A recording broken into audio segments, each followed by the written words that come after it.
Hello, everybody. Welcome to the Monday Sound Stream, where I'm calling this like the last proper news stream of the year, because next week will be a little different. Welcome It's the it's to our it's our Chris Digimon show.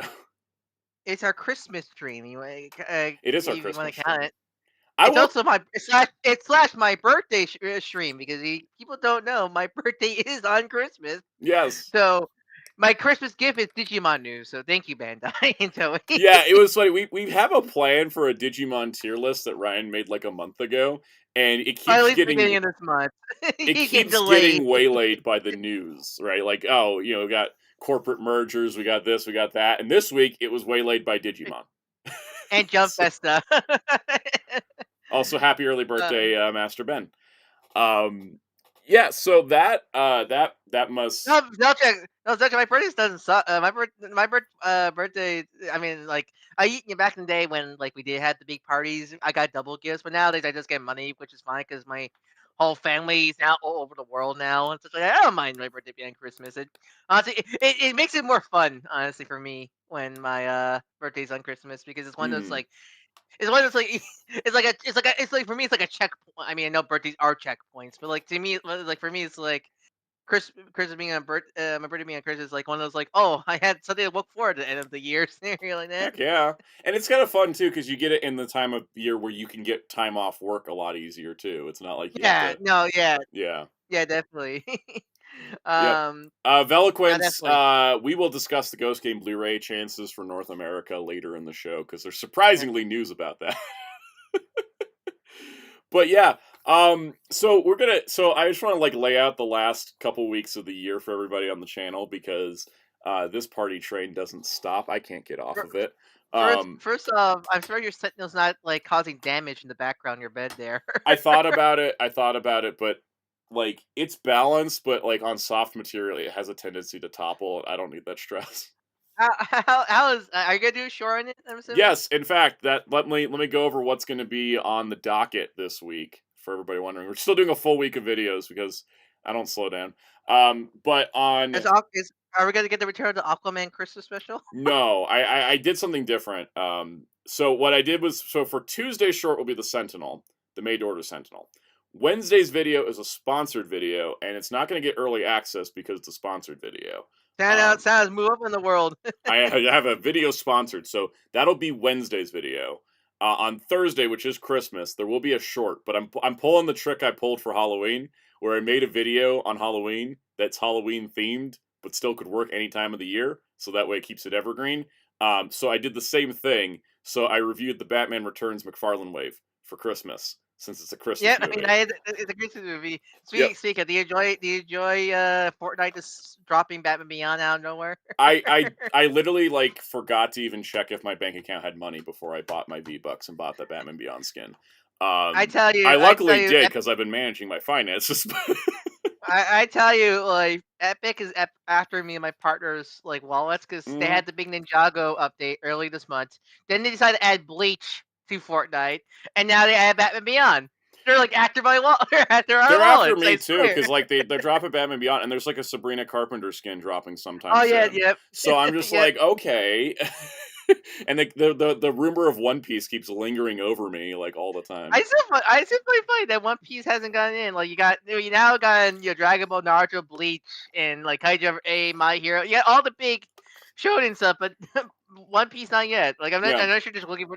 I wonder is like I they're think they're looking waiting for for the good season 2 at synergy. this point of the live I think action. yeah, I think it's the synergy. They want the synergy machine because like the Bleach stuff Mm. came out the same time as Jump Festa, which announced the final core of Bleach Thousand Year Blood War. So Yeah. that was clearly like synergy. So yeah, I won't be sorry. It's One Piece. They're waiting for that perfect synergy there. Kier Crystal says, "Are you waiting for Exceed Draft to ship before you do a video on that?" Kikaider01. Yeah. So my media OCD order was Kikaider01, Exceed Draft, and Digimon Movie Collection 2, and it's just sitting waiting for Exceed Draft to come in. Yeah, So my yeah. Digimon movie collector too. It's on my shelf. Yep. I'm still Yeah, waiting on all that's that. That'll be one big video when it's done. I was My like mustache the is not back. I shaved yesterday. I just didn't shave today. I surprised we still haven't gotten like maybe they're waiting for the initial the release date for Digimon Mikachu 2 like on the Yeah. 30th was it? Well, I think they're Like also probably reveal waiting all. for their next big stream. They love announcing Digimon stuff Yeah, during because streams or panels. yeah, I mean the fact that people do have it in hand, we do have some we do have the not behind, but we know Yeah. like what has changed, I what is need Mark different, to but spill his secrets so I can make the video properly. yeah, I would say I think so anyone curious, it's the dub track is only there is new recorded stuff for all the missing actors that came back for these new dubs, but every other actor is the same. But also, it's dub only music. So like, I am convinced like what we did right before it's some new like technology. It Yeah. has to be some like Because the fancy new Sound Cadence technology. logo is still on the back of the packaging, which means it Yeah. is new recording. It's not like they found something in a vault. Yeah, but that's the thing. The fact that the music's still the same, so that means the music's not a separate audio track. 'Cause I think if Yeah. it was, they would have done like dub music, English music, Japanese music, kind of thing. So like, I'm convinced there's some fancy AI technology to like replace to help like get the Mm, audio in and make it like sound like it was there in the first place. And take the smart use of AI. yeah. Kyle Joe says you don't like facial hair. I do not because I can't grow a beard, so I don't try. You can't say I cannot pull the old Sandman look. If you Cows. cows, War. It's Hey, so I didn't miss any fantastic. Digimon stuff, no, did I? I mean we're still Nope, doing the no, intro you just stuff. yeah, you just came just right in time. I was gonna say, if you guys want to see me try to grow a beard, go check out Month of Monsters Werewolf Week because I did not shave for a month and a half to prep for Werewolf Week, and it shows you why I can't grow a beard. It's like proof of it. It just does not work with my face. You have a 5 o'clock shadow, but Yeah, not a full beard. that's because I didn't have time to shave today. I was trying to get all this news gathered together, and then also like then also I had to I was working on editing the shorts. Oh, Friday's video. I forgot to mention Friday's video. Friday's video is the Ninja Turtles home video history. So I want to get that out during holiday ad season time because still day after Christmas sales run holiday ads. So I was Mhm. going to get that as Yeah, well. because Yeah. because after Christmas, people got money to Yep. spend on post Basically Christmas stuff. holiday ad season ends January 2nd. So I'm trying to get but I'm going to get the Ninja Turtles one out for Friday. I've got it all filmed. I still need to shoot the intro and outro for it, but I filmed all of it. I changed the format a bit from, remember when I did, the Sonic, I think when I did the Sonic VHS tapes, I mentioned what episodes were, or at least I thought I did. Yeah. I'm not mentioning what's on volume releases because the video would be 4 hours long and it'd be me reading a Wikipedia page. It's going to be a little bit more like, here's this tape, and then we move on to the DVDs kind of thing. Yeah, because the DVDs is the more the DVDs Yeah. is more the madness arc for. And I'm also just going to for I'm going to be using screenshots from my spreadsheet. Just here's the episode No, order the because work it's a lot. the work's already there. Yep. Thank you, Zeltrax, about letting me know about the AI filters. I did turn those off yesterday. I got alerted to that. YouTube put on an automated AI upscaling to older videos. Yeah, You don't want to. I don't know why they always It do makes that without telling me. Yeah. it makes your orange filter videos look even worse. Yes, exactly. So I went and turned that off. So that'll be fun. Please tell the intro the video just you going mad like it's like the Charlie Day at the That's the reason I haven't shot the intro yet. 'Cause I'm not exactly sure.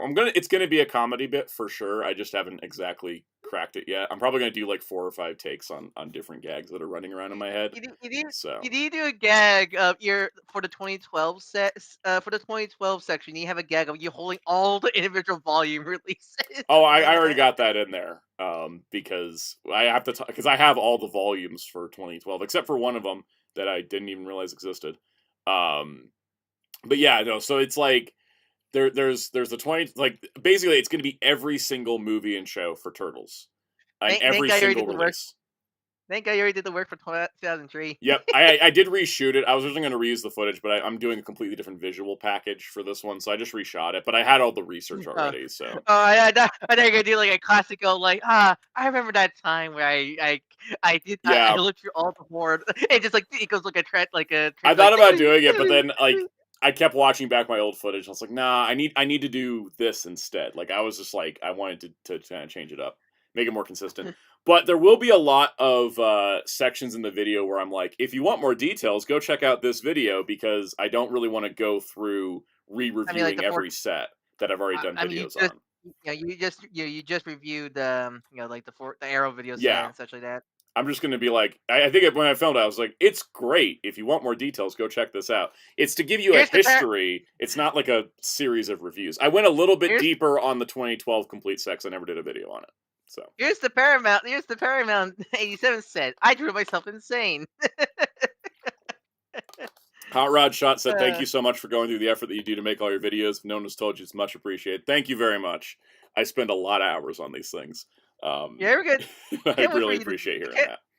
Can't wait for you to do the Transformers Home Media history, because now you can go over like the missing stuff because there's so much, but also like before Shout Factory was also a mess for Yeah, Transformers. I want to, just like Dragon Ball, I Especially- want to go dig out my Rhino DVDs.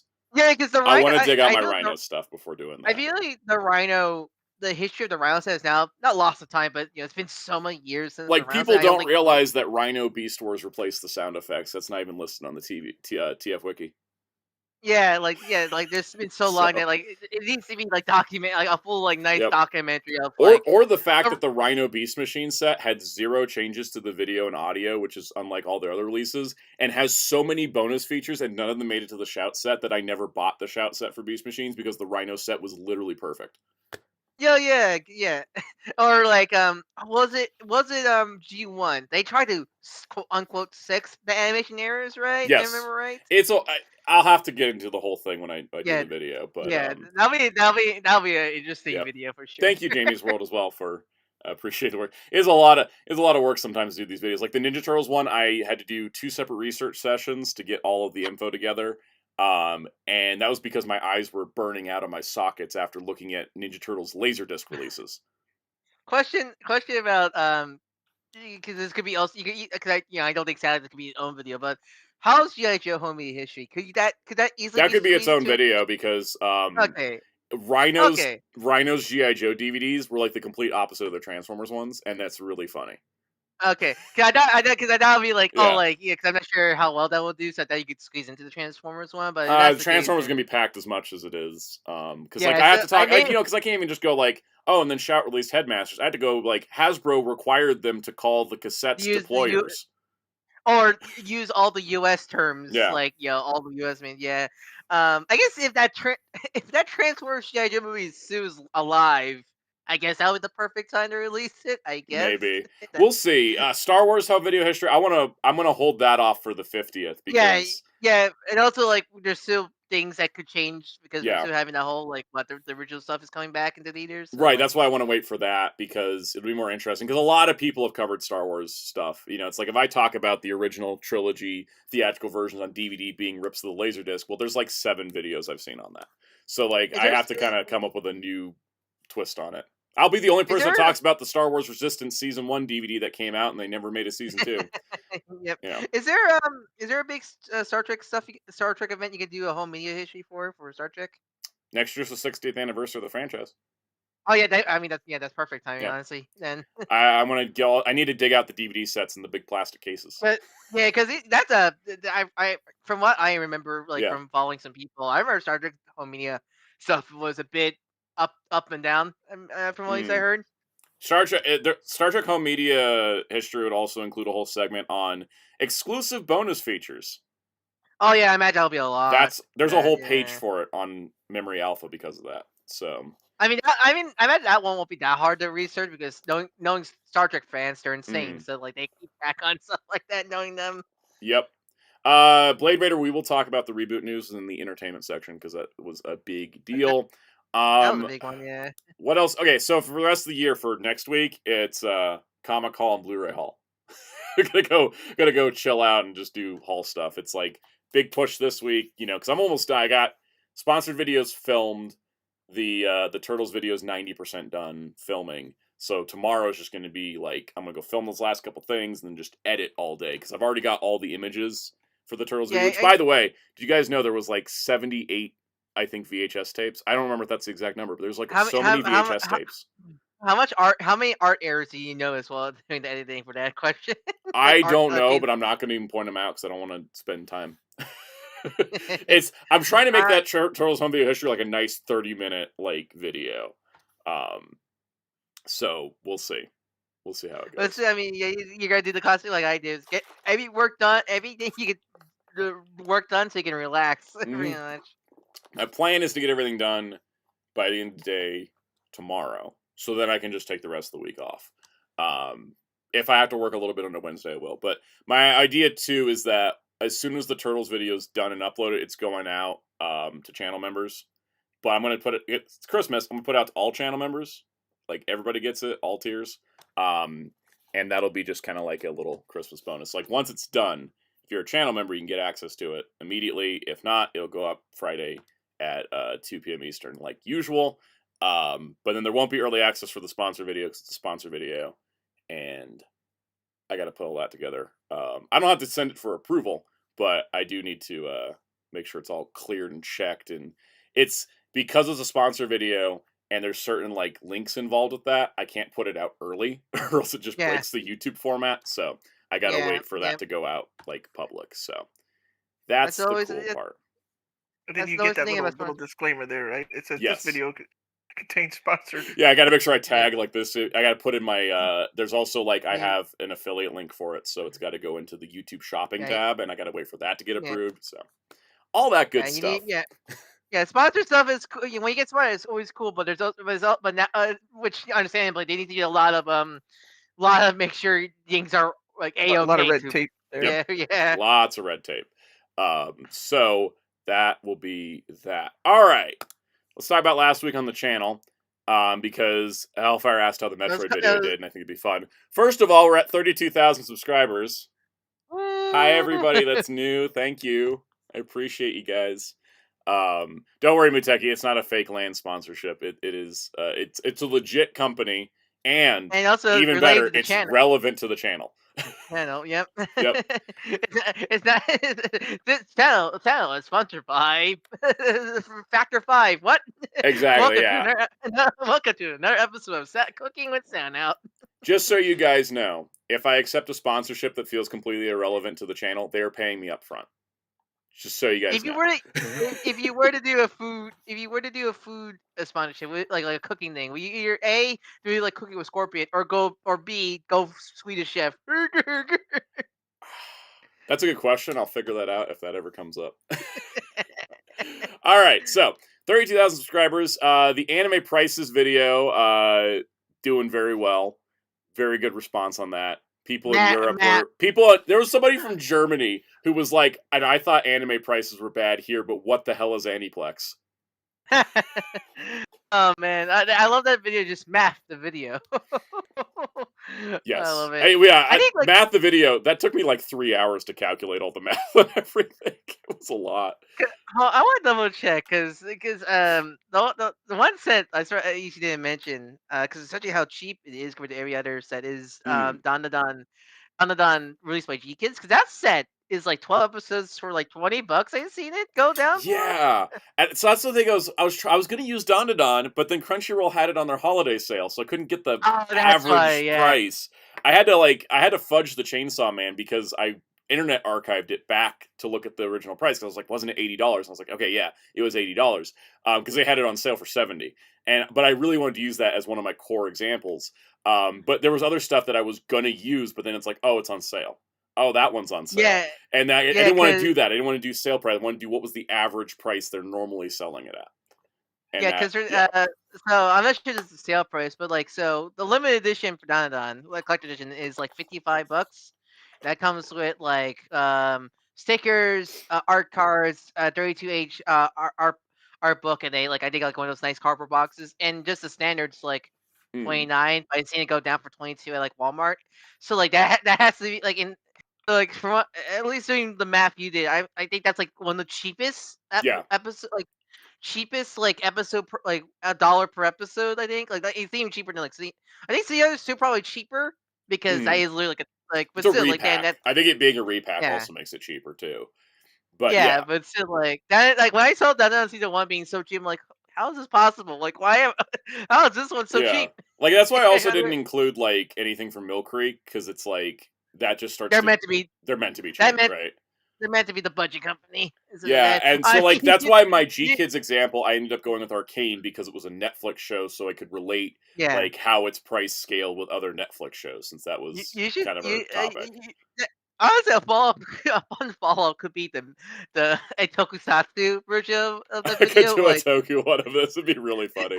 it's like rant about geeks again. I could rant about Geeks again. Yeah, that's something I might do as a follow up. It I mean, definitely it was fun to kind of look at price per episode, and I had a lot of comments where someone's like, I don't care about any of these anime, but I found the discussion about the pricing fascinating. that's the thing. You So know, I would say that these 2 episodes should be the example of. I think you need to know what you need to watch what you say sometimes when you're doing, yep, or just like or cut things out like you know, it's good you put the girl on like oh it just was my thing type. yes. I mean, Gurren Lagann, I don't like it. Oh, let me rephrase this. I tried it. I just didn't enjoy it. It wasn't for me. yeah, like I think it's one of those things where you need like sometimes you need you cut things out because you realize like Yep. that doesn't add to the video and those people will be mad.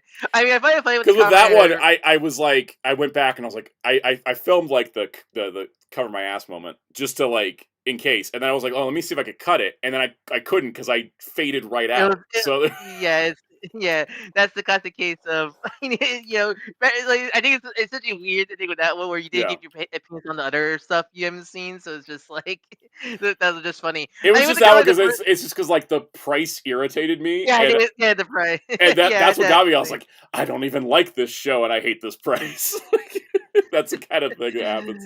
Um, I But yeah, mean, that's with the like, I with mean, the worse. Aniplex prices, it's I could have brought up the Gurren Lagann complete set, but I didn't want to go through I that much mean, pain. the things how you think it for people who like me and others who like the show Yeah, with that exactly. price If it is makes that me mad and I don't even like it, I can't imagine how it is to actually. But again, I can't I, actually imagine. I'm a cyberpunk fan. I mean, you know, it's even you know what's Girl Lagan's even worse because that's legitimately the only way to legally watch the new dubs for those Yeah. movies is that set. So that's even worse for us Girl Lagan fans. It's Also, like I I want. hate wasting discs, and I hate that they include the English dub on separate discs. I know, right? It was like, why they're not edited? Yeah. It's not edited. Like it was. It's not edited dub, and like they didn't even add like English like logo. No, it's literally just English audio over the Japanese footage. I don't get why they're separate discs. Emilio said Combinator versus Digimon home video. Who has it the best? Digimon. Digimon. I mean, with Yeah. Comrade first, I just find it funny. It's like I just find it funny with Comrade first. We'll get to the Comrade first because we do have some Yeah. updates in that. But I just find it funny. It's like, you're like, do I recommend it? But like, it's just it. I mean, I just find it funny you have to do that because it's easy. Do you like these movies? Pick the setup scenario. I feel like you have to go like, okay, Yeah, because it's you like, know, do I recommend it? I don't know, because like the problem I have with these movies is I have like two problems with these movies. First of all, I just don't like them that much. Second of all, they've colored the Showa era wrong for like the last 20 years, and so they take I have like a little personal problem with them because there's a lot of people whose experience with Showa Kamen Rider is only the modern it's, reboots. yeah, no, that's Yeah. definitely a problem. But in terms of like, I think it's just like that's Also, like I have a problem separate. with I forgot to mention this. The price on that release was too high. Yeah, no, I think that's more the Yeah. I think I think that's the thing about the if you were to recommend the price is more the Yeah. factor because no, like you know, of course, as someone who doesn't like the movies, you wouldn't recommend it. But like for people who do like these movies, that is more like yeah, that's I mean that's every home media's thing. Yeah. Like you recommend it. Well, you're like if you like the thing, of course you recommend it unless like price is high or something like that, like and such like that. I think that's more important factor than your own It personal also is feel. hard to recommend a release that was already sold out before I even made the video. Yeah, I guess that's the thing though. So I mean, It I guess kind of with left the me. I was standard like, when I get to my recommended section, I'm like, how do I phrase this? That's why I was kind of like, because it's I guess with the standard edition, I guess for that case, the standard edition was more like. which here's the thing: the standard edition got announced 2 minutes after I finished rendering the video. I had the video done, and then I checked the Discord, and there's the standard edition. I was like, oh my god. That was. Yeah, that's. I had to go back, insert a It's a clip, good- and then re-render the video. If I knew the standard edition, that video would have been different a little bit, like a little bit Yeah, different. that video, I think it's a good video no matter what, but Yeah. it's a good video no matter what. But it's just like it's Sally, like it was like a rock, you in a rock in the hard place scenario, Yes. like scenario. Also, Media kind of Blasters thing. has seen my video. Yep. Should we get to that now?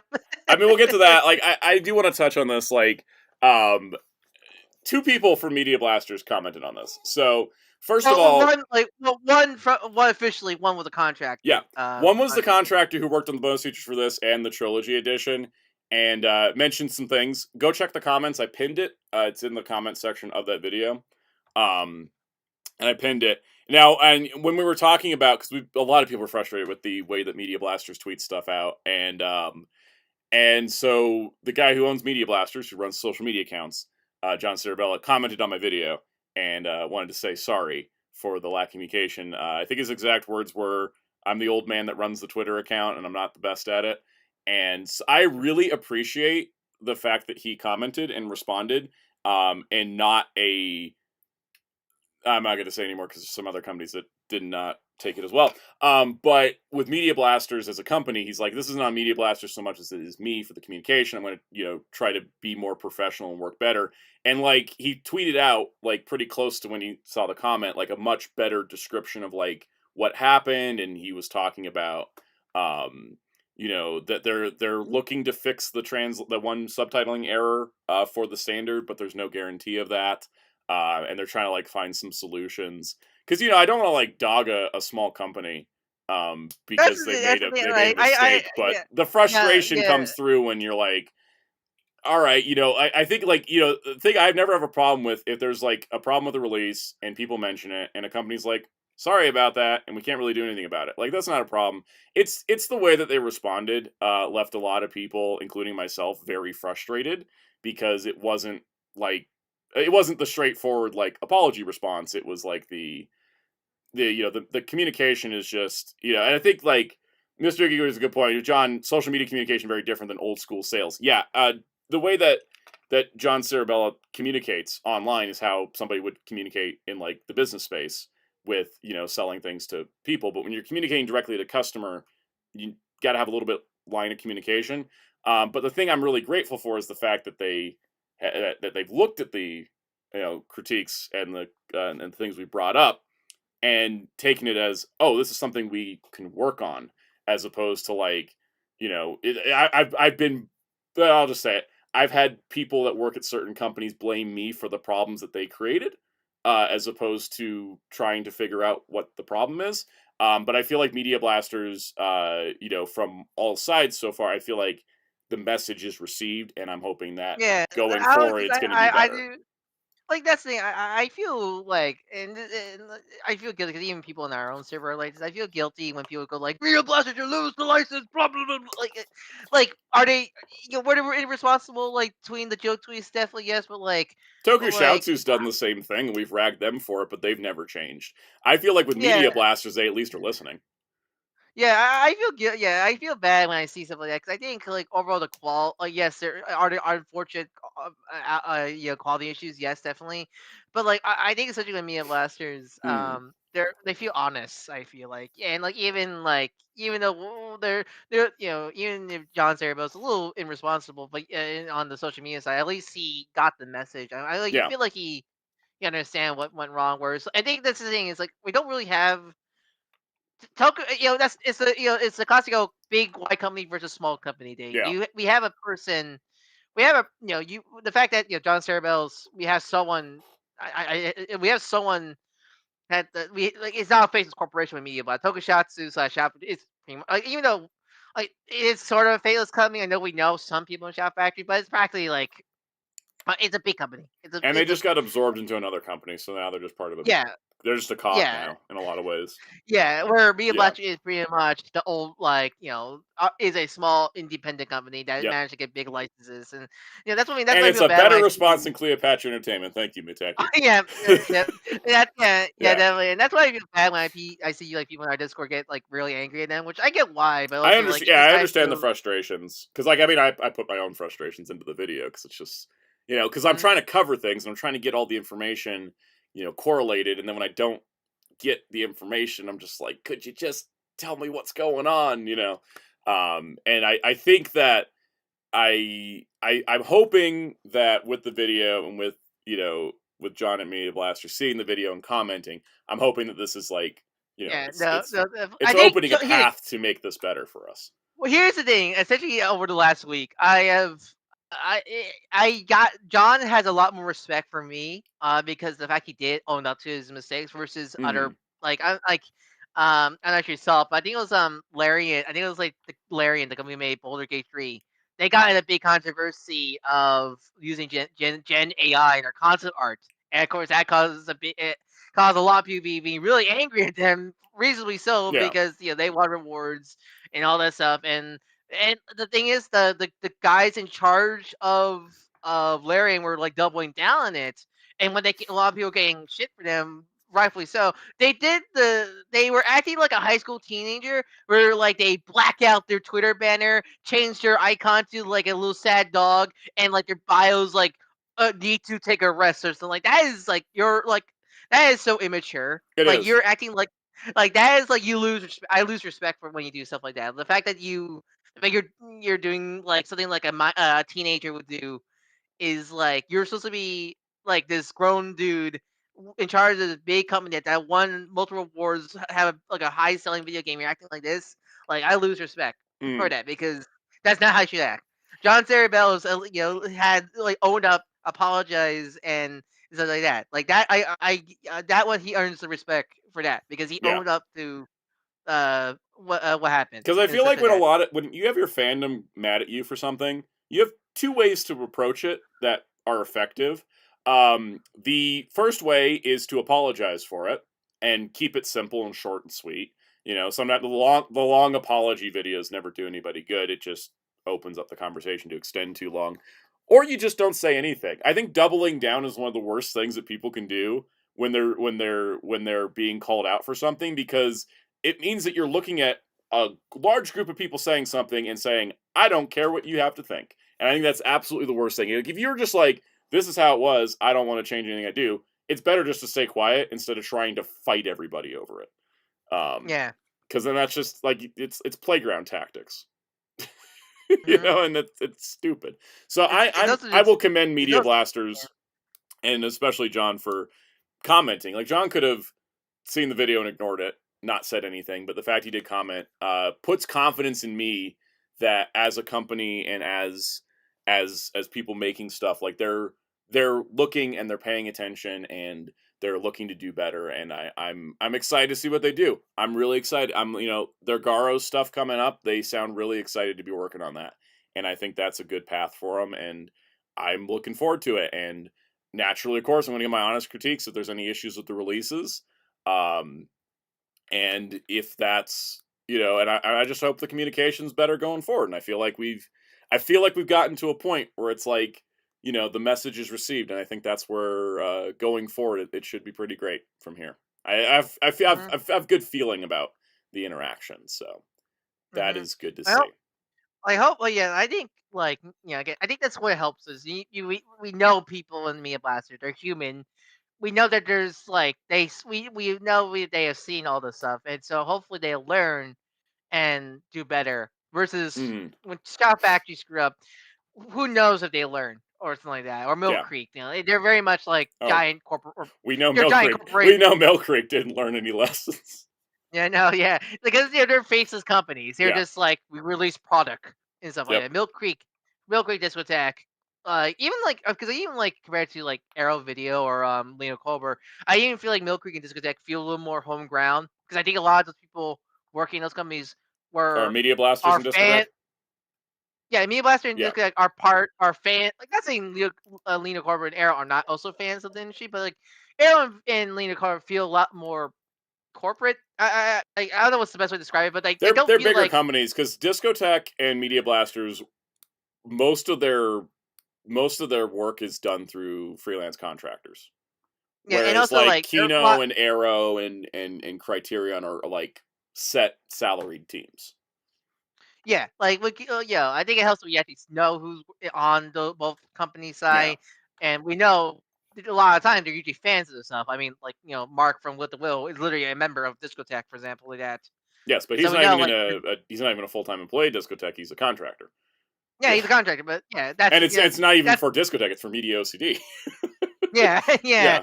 yeah, that kind of thing. Hmm. Yeah, well, that's why I feel like these two companies feel like Yeah. whether there is a problem. we will get some kind of response right away versus the bigger companies where like if say there was something wrong with the Arrow Turtles set, like legit like actual problem, not like the whole shaking like sticker thing, then like I feel like it would take a while to The get a response. For Donatello example. trading card. People were pointing out that Donatello's trading card didn't have Donatello on it. That's actually accurate to an original trading card that they were referencing with their trading card set. Oh, really? It's a deep cut. The original Donatello trading card from that trading card series also had a picture of Leonardo. That's funny. So Arrow never addressed it. People just figured it out after a certain point. That's funny. I like that. Yeah. But anyways, we'll see what Media Blasters does next. We'll talk about the standard edition and the new subjects that actually went up for What order. shorts? What shorts was last week? Got to look at my comic shelf. I was Yay! busy. Say, are you happy that you don't have that avalanche that could kill a 5-year-old? Yes, I am. Anymore? Because as you can see, this turtle short, you can see the stack of Omnis that was getting out of hand. Now they're all on the shelf. I feel very proud. It's very Well, nice now. what will win, the Revolver Mammoth or the Tower Omnis? Tower of Omnis. If you guys Really? don't know, I do not go to the gym, but I have muscle tone in my arms just from being an omnibus collector. Like, Yeah, it's the classic thing where it's like, what's heavier, a bunch of feathers or like bunch of weights? Scenario like that. basically. All right, let's get to the news. We're actually going to talk about Blu-ray news first, which is appropriate because we just spent some time talking about Blu-rays. These are very funny news topics, actually, because a lot of this is very relevant to what we're going to talk about. I put one of these things in Blu-ray news. It's not officially Blu-ray news yet, okay? But it is what we would hope to be Blu-ray news, so we'll get there. All right, so first things first, because we were just talking about it, I'm going to click to news time. Click Blu-ray. Kamen Rider, the first and next, the Kamen Rider Diet Collection Standard Edition. This was announced, again, 2 minutes after I finished rendering my review of the limited edition. But this is the first and the next, and they are including some of the... It's weird because the bonus features look like they're different discs. Essentially, the extras is not going to include the booklet that came with the limited edition. It will include the new interviews that Media Blaster shot, the ones with Makoto Yokoyama and Toshiki Inoue. They moved the Toshiki Inoue one to the next disc instead of being on the first disc, and it doesn't contain the Japanese behind-the-scenes making-ofs for first and next, which were on the limited edition. Those, from what I learned from the comments and the guy that worked on the bonus features, was that those were actually provided by Toei. They weren't requested by Media Blasters. Toei said, would you like this for your release? And so I imagine that went into the extra cost of the limited edition. It also does not contain Kamen Rider World. But the new interviews with the people that worked on these movies is going to be here, plus the movies themselves. And it's they put it up on the Media Blasters web store. It hasn't gone up in any other stores yet because Media Blasters is selling on Media OCD now. But it hasn't gone up anywhere else yet because they haven't set a release date. They just saw that the limited edition sold out, that people were getting limited edition and wanted to have the standard edition up for order, at least on their website, so that people know it's coming. And also adding to this, the release date, they're saying January or February. They haven't nailed a solid date yet. Until they nail a solid date, it can't go up on another website until then. I won't be surprised it might be February because I think they might want to try to fix the subtitle issues if they can and such like that. Because they did put this up before because they addressed the subtitle issue, and then I believe Spin Dash was the one that sent my video to Media Blasters and said, yes, there's also another line that's missing, which I pointed out in my video. So I'm hoping both of those get fixed for this release. That would be nice to see. Yeah, I think they even said. I think John said like they want to try, but it could be like a too late scenario like that. Maybe. Just depends on how far in production this is. Yeah, you don't. So yeah, just letting people know. Don't hold out hope if that's getting sick. That's a giant maybe. If they can. I also want to point out that in the movie itself, it goes by like that. So it's like, of all the subtitling issues, this is not like dub titles are suddenly here when they shouldn't be. It's not like there's oh my god, the Romanji line in Kaku Ranger or the untranslated lines in O Ranger. It's nothing that big. It is like a snap thing of two people It's just still going, let's so go fight. You know, it's not crazy. that's a reminder that no matter that might be a big issue, but it's still not as bad as as the Shout Sentai DVD. Those are still. I think some people don't. I think some people still don't realize how bad the Shout Sentai Look, DVDs I'm are. going to be real. I don't think a lot of people that collected the Shout Sentai DVDs watched them Watch because them, yeah. They're like 50 when I was they're- watching through, I'm like, these are horrendous. Like the Kaku Ranger is one of my favorite seasons ever, and Kaku Ranger literally has lines in Romanji and untranslated lines and stuff, and I'm like, why was this a $60 DVD? and I mean, also like they're 50 episode shows. I don't think people even they buy it, they don't have time. Yeah. That takes time to It watch a does. 50 episode Like, series. people got mad at me when I made my Sentai DVDs were dead video, and I said, well, we don't really need them back. And then they came, and they're like, oh, look, they came back anyways. I'm like, yeah, and they weren't any better. and now they're dead again. It's the one Yeah, line. I just redid my Blu-ray shelf because I had all these new Blu-rays to add to it. And I was just like, I'm just going to take all the Sentai DVDs off the shelf. They're just taking up room, and I never touch them. You know what? If it almost feels like a Sunny Philadelphia is like as soon as they came back, you know, like just hear the Sentai DVDs are dead again. Yeah. Because the thing is, I think I bought G-Ranger at full price, and then I never bought another full price one again because I was like, where's the quality? Anyways, the Combinator Blu-rays from Shout are much better. But that is coming out. I think that's all we got to say on this because we started talking about Shout and Sentai DVDs. So it's time to move on, right? All right. Castlevania Nocturne Season 2, which was an example I used in pricing on the anime prices. Mutegi, I just put the Sentai DVDs in a box and stuck them in the back. Anyways. I put them in the box. they're just in storage now. I watched all of them. I watched every Sentai DVD I owned, and then I don't want to go back to them. I still need to see Nocturne. I still need to see. I need to see it. I need somebody that's played the games to watch Nocturne and tell me if it's a good adaptation or not. Because I love this show. But that's the thing. Well, here's the thing that like for me as a Castlevania fan, especially the Richter era, like the Richter is my favorite classic era stuff. I still will just view it as its own thing. I think that's my problem with some people like disliking Nocturne. It's like you guys, you realize that the Netflix series is its own thing. Like if like this is his own. Like I get like I know because a lot of people love Richter for the games, but like you need to put that aside and realize this is a different. Everything I know about Richter, I felt like is in season 2. I feel like they were giving him an arc. Like I guess they were Surf Dracula. They were doing a Surf Dracula bit with him. But like I feel like he has an arc in season 1 where he becomes the Richter from the games, and then by the end of season 2, he's like there, you know.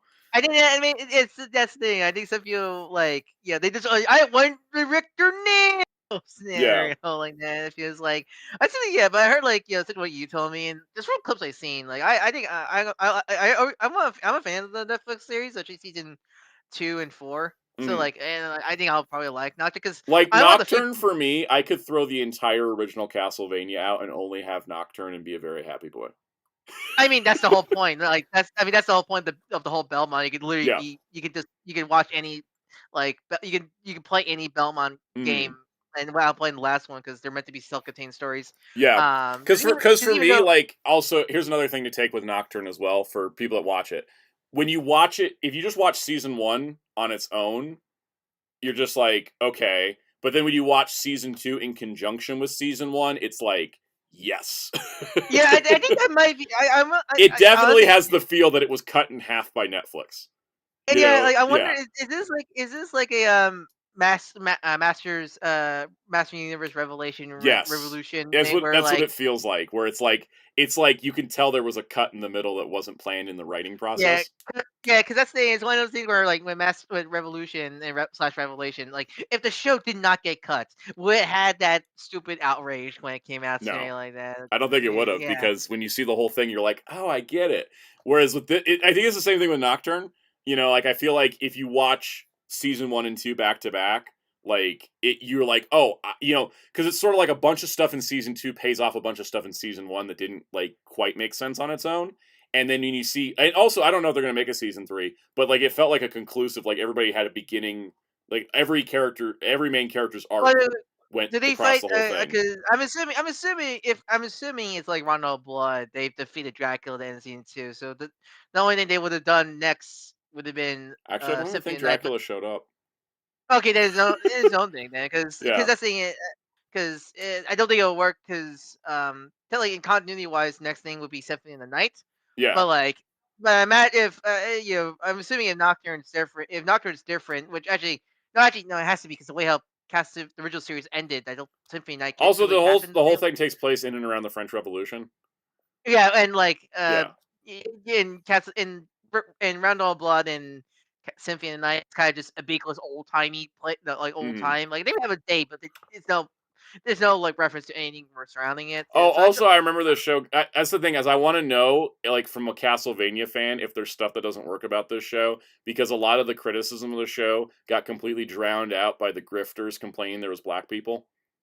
Yeah, no, that's the problem. Also, like, Yeah. I mean, also the problem. Oh, my problem always have with I see complaints of this show is so many people try to.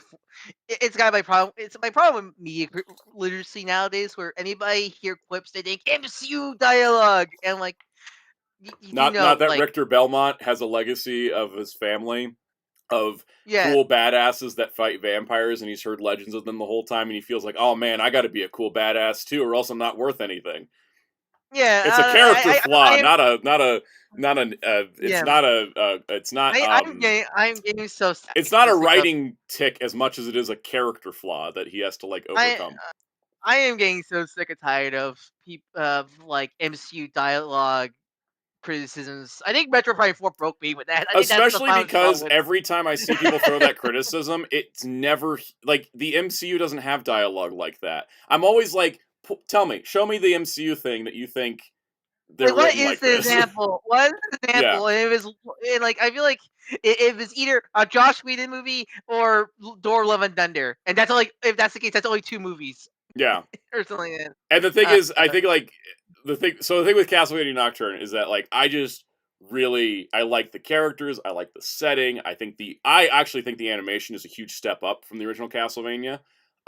yeah, Because the from art what I see, style is definitely. so cool, and I like the way it connects to the previous show, but I also just I really like the character arcs that they go through. And I like I the know. way that it tackles like really heavy subject matter in a fantasy setting, because I feel like that's a lot of what fantasy should do.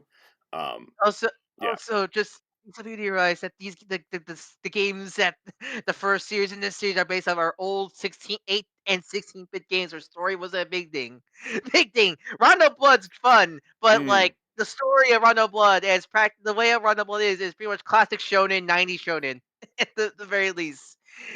Even then, that's not much to work off of. yeah. So they had to Because expand. they Like do that's this whole there's this whole great storyline with like how they really get into like the depths of like slavery and who enables slavery, and like what yeah, that's like the yeah. correlation That's between like yeah. vampires and like there's like there's a whole thing of like the way that vampires control people, and how is that different than how slave owners try to own people, and yeah, that's the stuff I Yeah. love.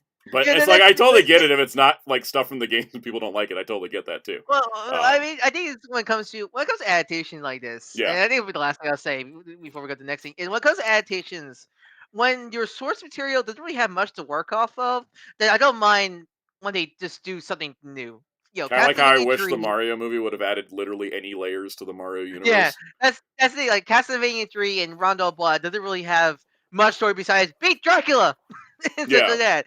So like versus the or like that's why like the Ruby Speech Mega Man cartoon is not a bad adaptation because literally the classic series plot were defeat Doctor Wily, defeat 8 Robot Masters. That's it. I played Versus the whole a first game. I finished the whole first Mega Man game this weekend, and I was like, "Wow, there's literally no plot in this."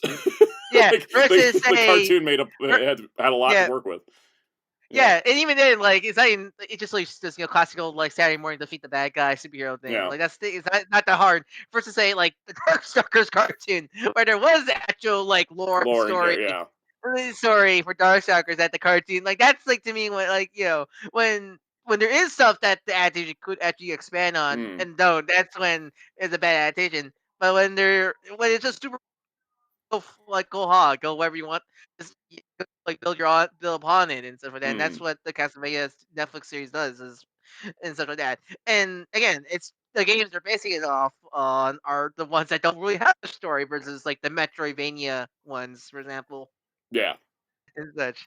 Anyways, All right. but yeah, So, next one. in case you um Jay Delaby said loved Ulthrox and Annette. Oh, I love Annette. Annette's like my favorite character in this show.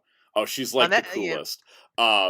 Yeah. Also, I want Anyways. shout for JT Delta Beats for saying Prime 4 is very low for MCU dialogue as a baseline critique. Yep, it's Yeah. such a nutty critique for Prime 4. It's such a nothing critique. Like nobody knows what it means. They just keep repeating it, and that's the problem I have with the internet. All right.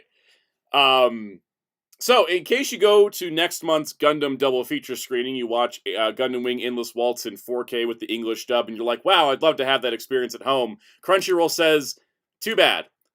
I clicked the wrong tab. Too bad. We're just going to import the Japanese set that only has English subtitles and no English dub. For $90. Which I find weird, because then the other import Gundam stuff come with their English dubs? Thunderbolt did. Origin did. G-Reco never had a dub. The Hathaway Blu-ray in Japan didn't have the English dub because Netflix owned the dub. Was it Narrative? Was that film Narrative? Narrative had its dub. Yeah, that's what's weird. Because like at least with the Halfway thing, that makes sense. But I find it weird that this one because essentially what they're doing here is they're doing a direct import. So it's the same exact set from Japan, which has the booklet, the stage greeting, Gundam Wing explained narrated by Duo Maxwell, theatrical trailer, the 30th anniversary music video, a newly recorded audio commentary on 3 discs for 4K and Blu-ray, but you only get subtitles for the movie. Yeah, that's weird. I think this is more of a Sunrise thing than a Crunchyroll thing, because Crunchyroll didn't put it. Crunchyroll just selling it. Crunchyroll just selling it. Because Right Stuff used to do this too. They would bring over the limited editions, but so this is more Sunrise used to put the dubs on them. So even if you weren't getting, but then also it's like Crunchyroll store advertising all of this is really funny to me because none of that's going to be subbed, as they say right here. Subtitles are for the main feature only. Bonus contents do not include subtitles. Like, don't even advertise them then. I mean, I think it's illegal. It's illegal. They have to make sure, like. Oh, they don't actually have to. There's no details on the Castlevania Nocturne page of bonus features, even though I know there will be. Oh, weird. It's one of I don't know. I'm not sure. Like, I'm not sure if the plane is it this distributor or is it the Crunchyroll store. No idea. I'll give you both. Honestly. But if you want to get Endless Waltz in 4K for $90 with absolutely nothing else you can enjoy besides the main movie in Japanese, you can do so on the Crunchyroll store. This would have been better if they were like not doing this and then just did their own release that was like all that stuff. Like, because at least I'm gonna I bitch about Aniplex prices, but at least everything on the discs are subtitled for the bonus features. If they actually include bonus features, they're subbed. Like, you get to enjoy all that stuff. You're paying extra for it, and you actually get to enjoy it. Whereas this is just like, thanks, that's just Amazon Japan. You're just doing Amazon Japan at this point. You're not doing anything cool. So it's also just really funny that they're gonna go show the dub in theaters and then the home release doesn't have a dub. Like, and that's on both sides of the company there, right? That's on Sunrise and Crunchy. Yeah, that's the case of like it's the case of like there's no only Half-Life. There's no excuse because I'm pretty sure Sunrise owns the dub. Yeah, Sunrise owns the dub. Sunrise is putting the dub into theaters. Sunrise could have put the dub on this 4K, but they just didn't. Anyways, let's talk about a potential Blu-ray in the future. So, Reboot Rewind, which Reboot Rewind was the documentary series about classic CG cartoon Reboot, which was released in 1994 and looked beautiful. It has been a long process of ever since they started working on the documentary. They got access to Mainframe's library of D1 videotapes, which was a digital videotape format. Where's the go to the video where they had showing those giant ass like server bricks? Like, that's my favorite. Like, I love looking at old tech. You can see the D1 videotapes right here on the desk here. I love old tech, and so see that's my favorite. That was like the highlight of the video for me, seeing all that old tech. Like, oh man, look at that old stuff that cost billions to render back in the day. So what we have here, let me see if I can get this back just a few seconds, or forward a few seconds. So I'll just play a little bit of the video. So they put out a video. So here you go. Here's your giant tape that contains a whole episode of Reboot on it. I also recommend putting just put the link, put the video link. Oh yeah, I should put the video link in here. Yeah, thank you. I intended to do that and lost Oh, so myself. look at that old tech. I love seeing old tech like that. This is if you don't know people, this is how they used to render stuff back in the day in the 90s for 3D So animated shows. yeah, for mainframe, they were able to keep full resolution renders on these tapes. However, the D1 videotape deck became completely obsolete so quickly that actually finding a working one took them almost a year, and they got 3 of them, and only 2 would work, and then one of them died. Then the third one, they were cleaning it, and the head broke that reads the tape. Oh no! I'm getting flashbacks. Because when you see that's what I do at my work. Yes. Like this. Also, this literally is a was tape. If you guys see in the video here, the tape is pulled out of the tape deck and pulled around this head to be read. That's why this thing is so damn complicated. I'll tell you. There's many times where I'm trying to repair an old thing that we need. A customer sends a thing to us to repair. I'm trying to repair it, and because thing is old. Because our company is like years old, and the thing is so old it literally disintegrates in my fingers. Like crap, we need to order a new part. God forbid, God pray that that part's still manufactured, manufactured and such like that. So no one But makes these videotape heads anymore for these decks. And mhm. by some miracle, they got in contact with a guy that used to work at the company who made these parts, who then had a contact that had old parts completely fresh, sealed, new in case, never been used. A good old fresh old stock.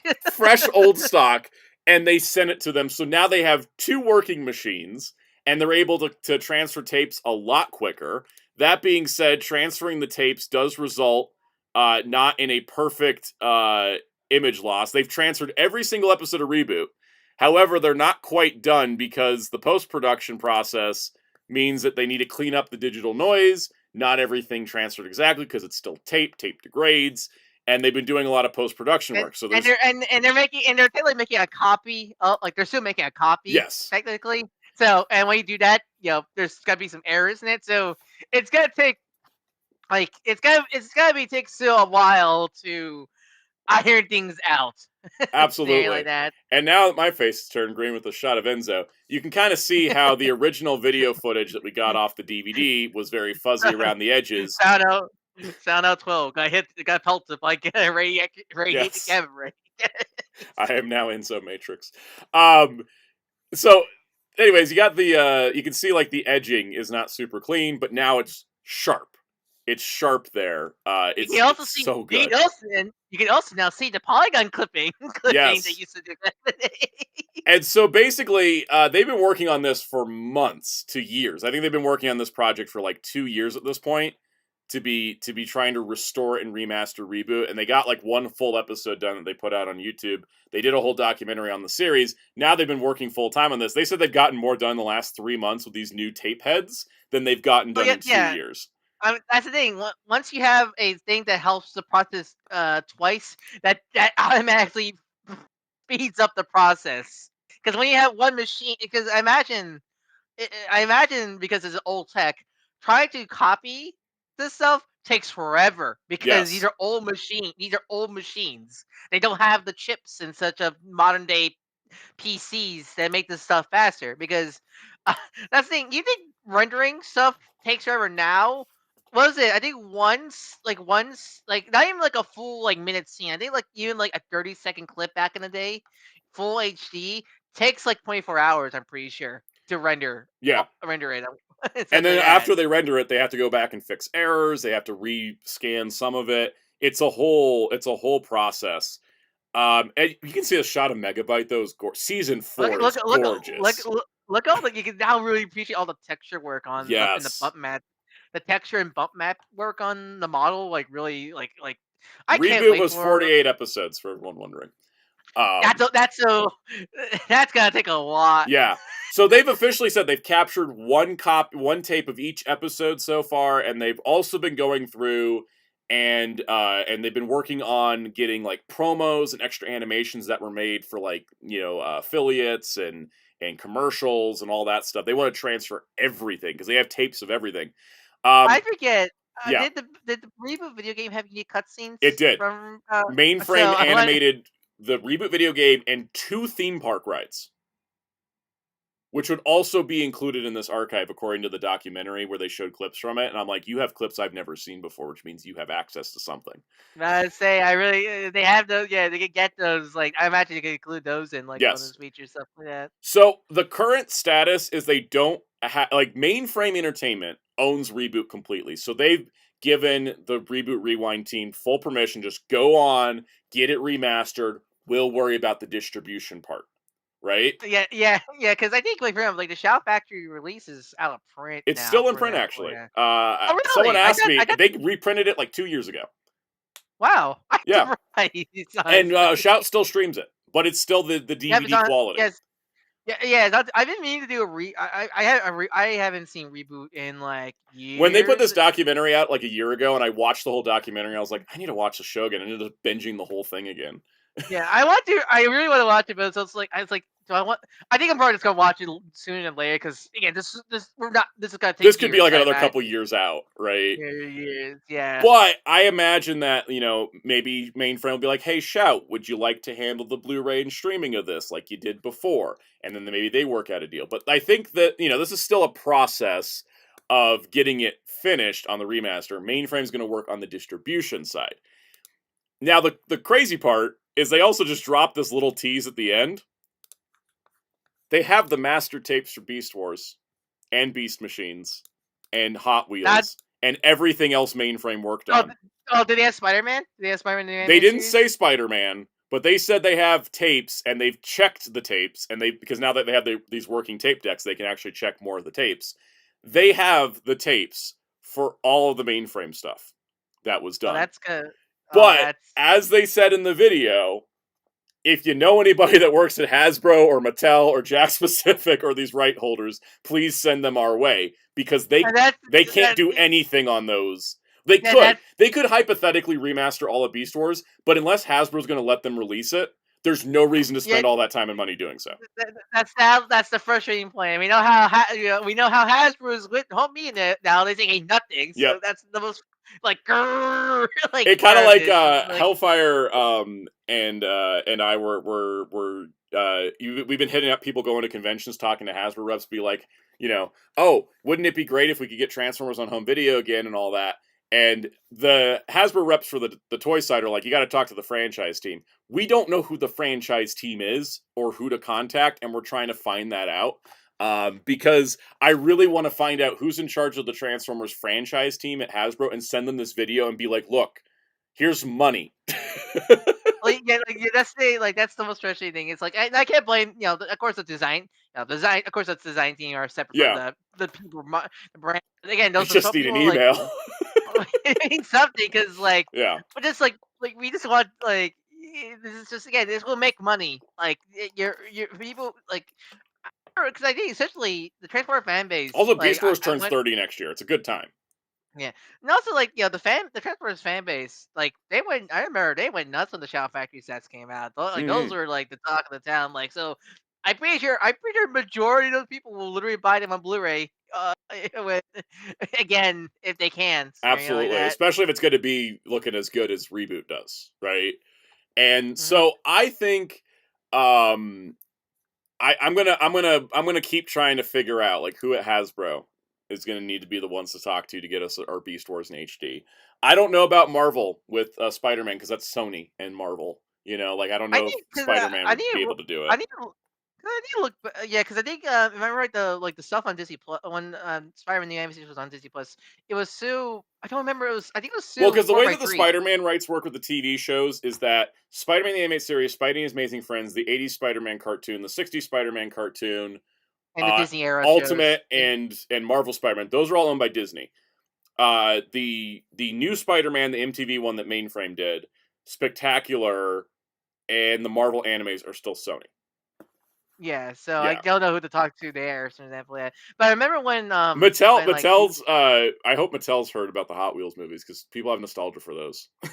That could really. Yeah, I mean, really, Mattel's kind of fine with home media stuff. Yeah, Mattel still does stuff. But not everything released, but the CG Master Show got released on DVD.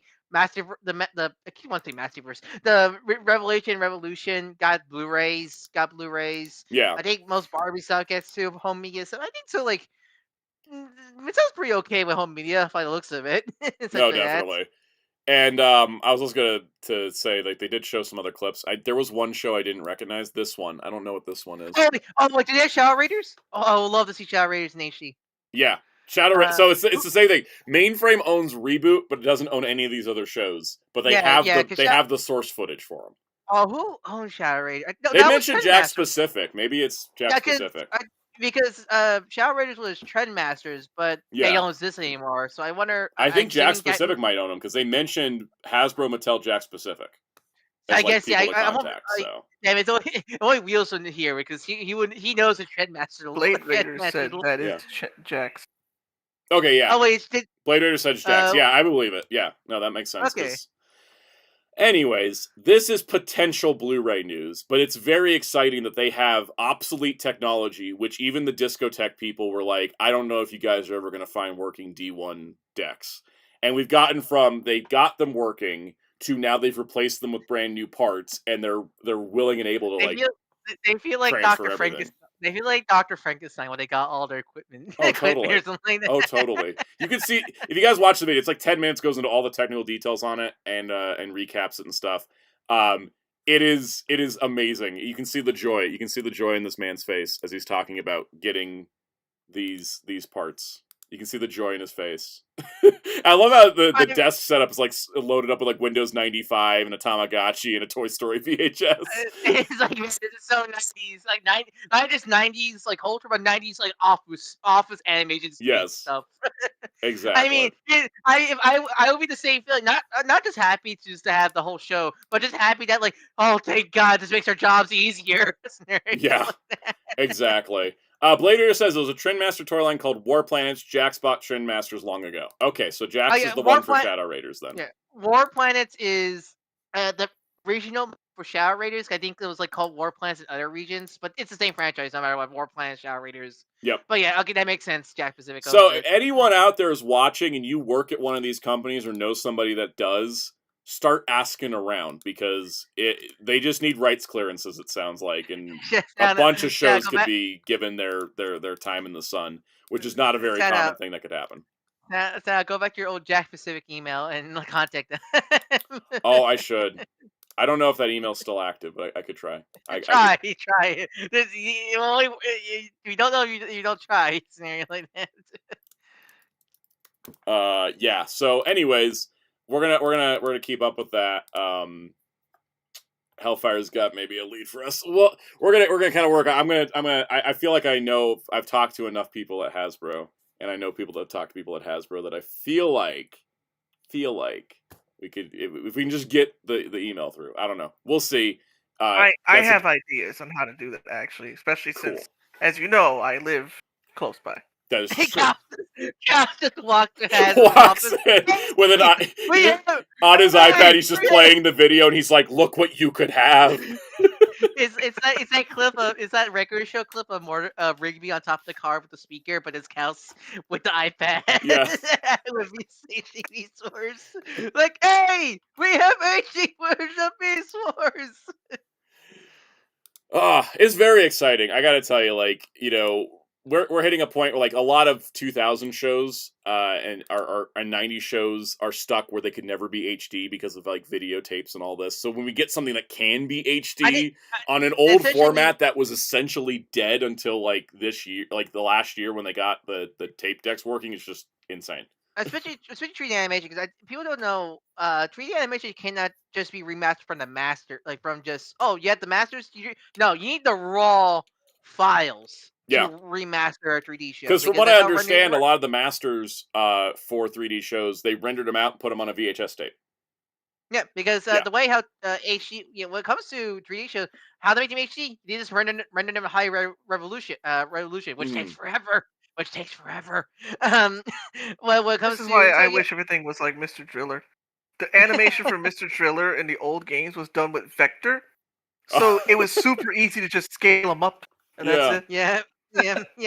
So that's the thing. So like, a lot of 3D shit. Like for example, like if you want like you want like Beast Wars or like to say like Transformers, Cybertron, or Energon to be full officially remastered in HD. You need to find those raw video files and render them in that higher resolution.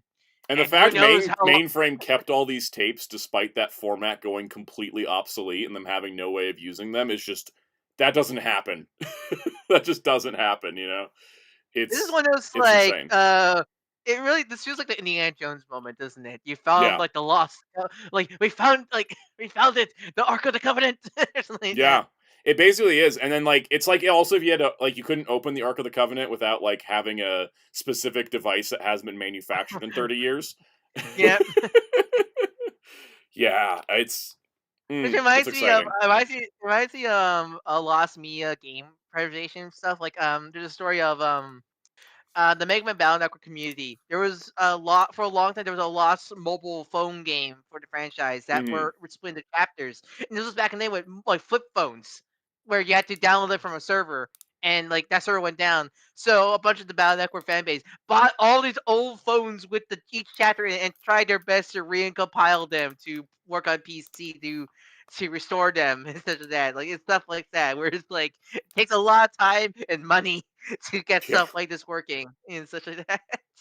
Oh, definitely. I was trying to see if they still had the first reboot episode in HD. By the way, if you look up reboot HD, there's a lot of AI upscales out there, which are actually not Disgusting. too bad. They're not the worst. I've seen more. There's a couple channels done. There's one channel that actually used an AI upscaler on reboot and like put in the work to tweak it. Like Yeah. it's actually pretty solid. It doesn't look anything as good as this full remaster. Anyone Well, wondering, you get there's the it's link always to gonna the be first episode of Reboot in HD, so you can see a full episode of how this looks. there's always gonna be a difference Yeah. between AI upscale over 3D show versus the literal raw HD Yeah. files. And then because they were also talking about like the post-production editing on the show was done on CRTs as well. So like they have to take the raw footage and then match it to the final edited version because the final edited version was a 480p broadcast master. That's the thing. I don't Yeah. even think back in the day they even they couldn't even see how good the quality of the HD render because Yeah. back then the technology was not there to see. It's like when full you get a HD. film print and you run a film negative through a 4K scanner and it pops out looking better than it ever did. Yep. Yeah. It's incredible. Exactly. Mr. Juki says AI scaling would be good if used as a tool of the process instead of just running it through and releasing. Exactly, because like Discotek, AstroRes is technically an AI upscaler, and that's like their go-to, like for shows that they don't have masters for. Like they'll do it, but they go through it and they're like, okay, that didn't look right. Let's run it again like this. Let's do it like this. You have to tweak it. You have to work with it. You can't just. That's a good type of AI because that still requires manpower. Yep. Right there. Such as that. Also, like that, and also like, yeah, you just throw it in, release it. It's gonna look hideous. Exactly. Like is that James Cameron remasters? James Cameron remasters. I don't want to get on a James Cameron tangent, but I don't know. I felt happy the third Avatar movie did not go over well with critics. Because I was reading some of the I don't really care about Avatar, but I watched the first movie and I was like, this is a lot of harmful stereotypes, but no one ever calls it out because it makes a ton of money. And then like there was a bunch of reviews that were like, I can't believe they portrayed people this way. I'm like, oh, this was there since the first one. I'm glad you finally noticed. Anyways, that's my Avatar thing. Again, if you like it, no problem. I just don't like it because I feel like it uses the old white savior stereotypes in the worst ways. Yeah, no, definitely. The fact that we're not that their movies are coming out to like 2029. No, that's the fourth movie. Fourth movie, sorry. Third one came out this past weekend, and it underperformed compared to the second one. I was like, ooh, the tide's changing. The fact it's like, oh, like when I hear that, like that's pretend. You're just being pretentious at that point. No. Yeah. Yeah, Hellfire said I was talking with Fred yesterday. He mentioned the third film came out. I was like, the third film actually came out. It's because there was only 3 years between movies instead of 10. Yep. It really does change things. I feel like honestly, it really feels like only people are going to see it just for those doomsday teasers. Which even those are not going over well, as we'll talk about later. Yep. Also, Perrin said upscaling by hand would be nearly impossible, so good upscales are AI upscales that use as much human touch as possible. Exactly. That's exactly. Yep. Best way to do it. And Velcrin's probably a good point. Gen AI is just giving a bad rep to all forms around anything called AI. Yeah, that's the worst. That's why the worst part about the Gen AI is the fact that even if you're using AI for good reasons with actual man work or actually using it for making things easier, again, like the Spider-Verse outline scenario, you can't say it while people are like, I paid. Because because it's just there's such a negative connotation, even though like even though they're using it for good reasons, and such. All right, let's get to some comic book news, where AI hopefully hasn't been used in generating anything here, but you never know. I mean, sometimes with some covers, sometimes we've had this already, but anyways, DC KO was just the warm up. DC goes DC All In goes next level with Lobo, Batwoman, Deathstroke, and more. Okay, so for those not keeping track of DC, because it got messy again. Yeah, no, it's been I'm lost with DC again. It's like, what's going on again? It's hard to keep I haven't read anything on DC Universe Infinite for like 4 weeks. I opened the app on Wednesday. I bookmarked the stuff I want to read and then I close it. I haven't been reading. So let's get to this. So DC KO is the current event going on. DC All In is the current era we're in, and DC Next Level is the next step of DC All In. Because DC's trying to convince us they don't relaunch once a year, but yet here we are.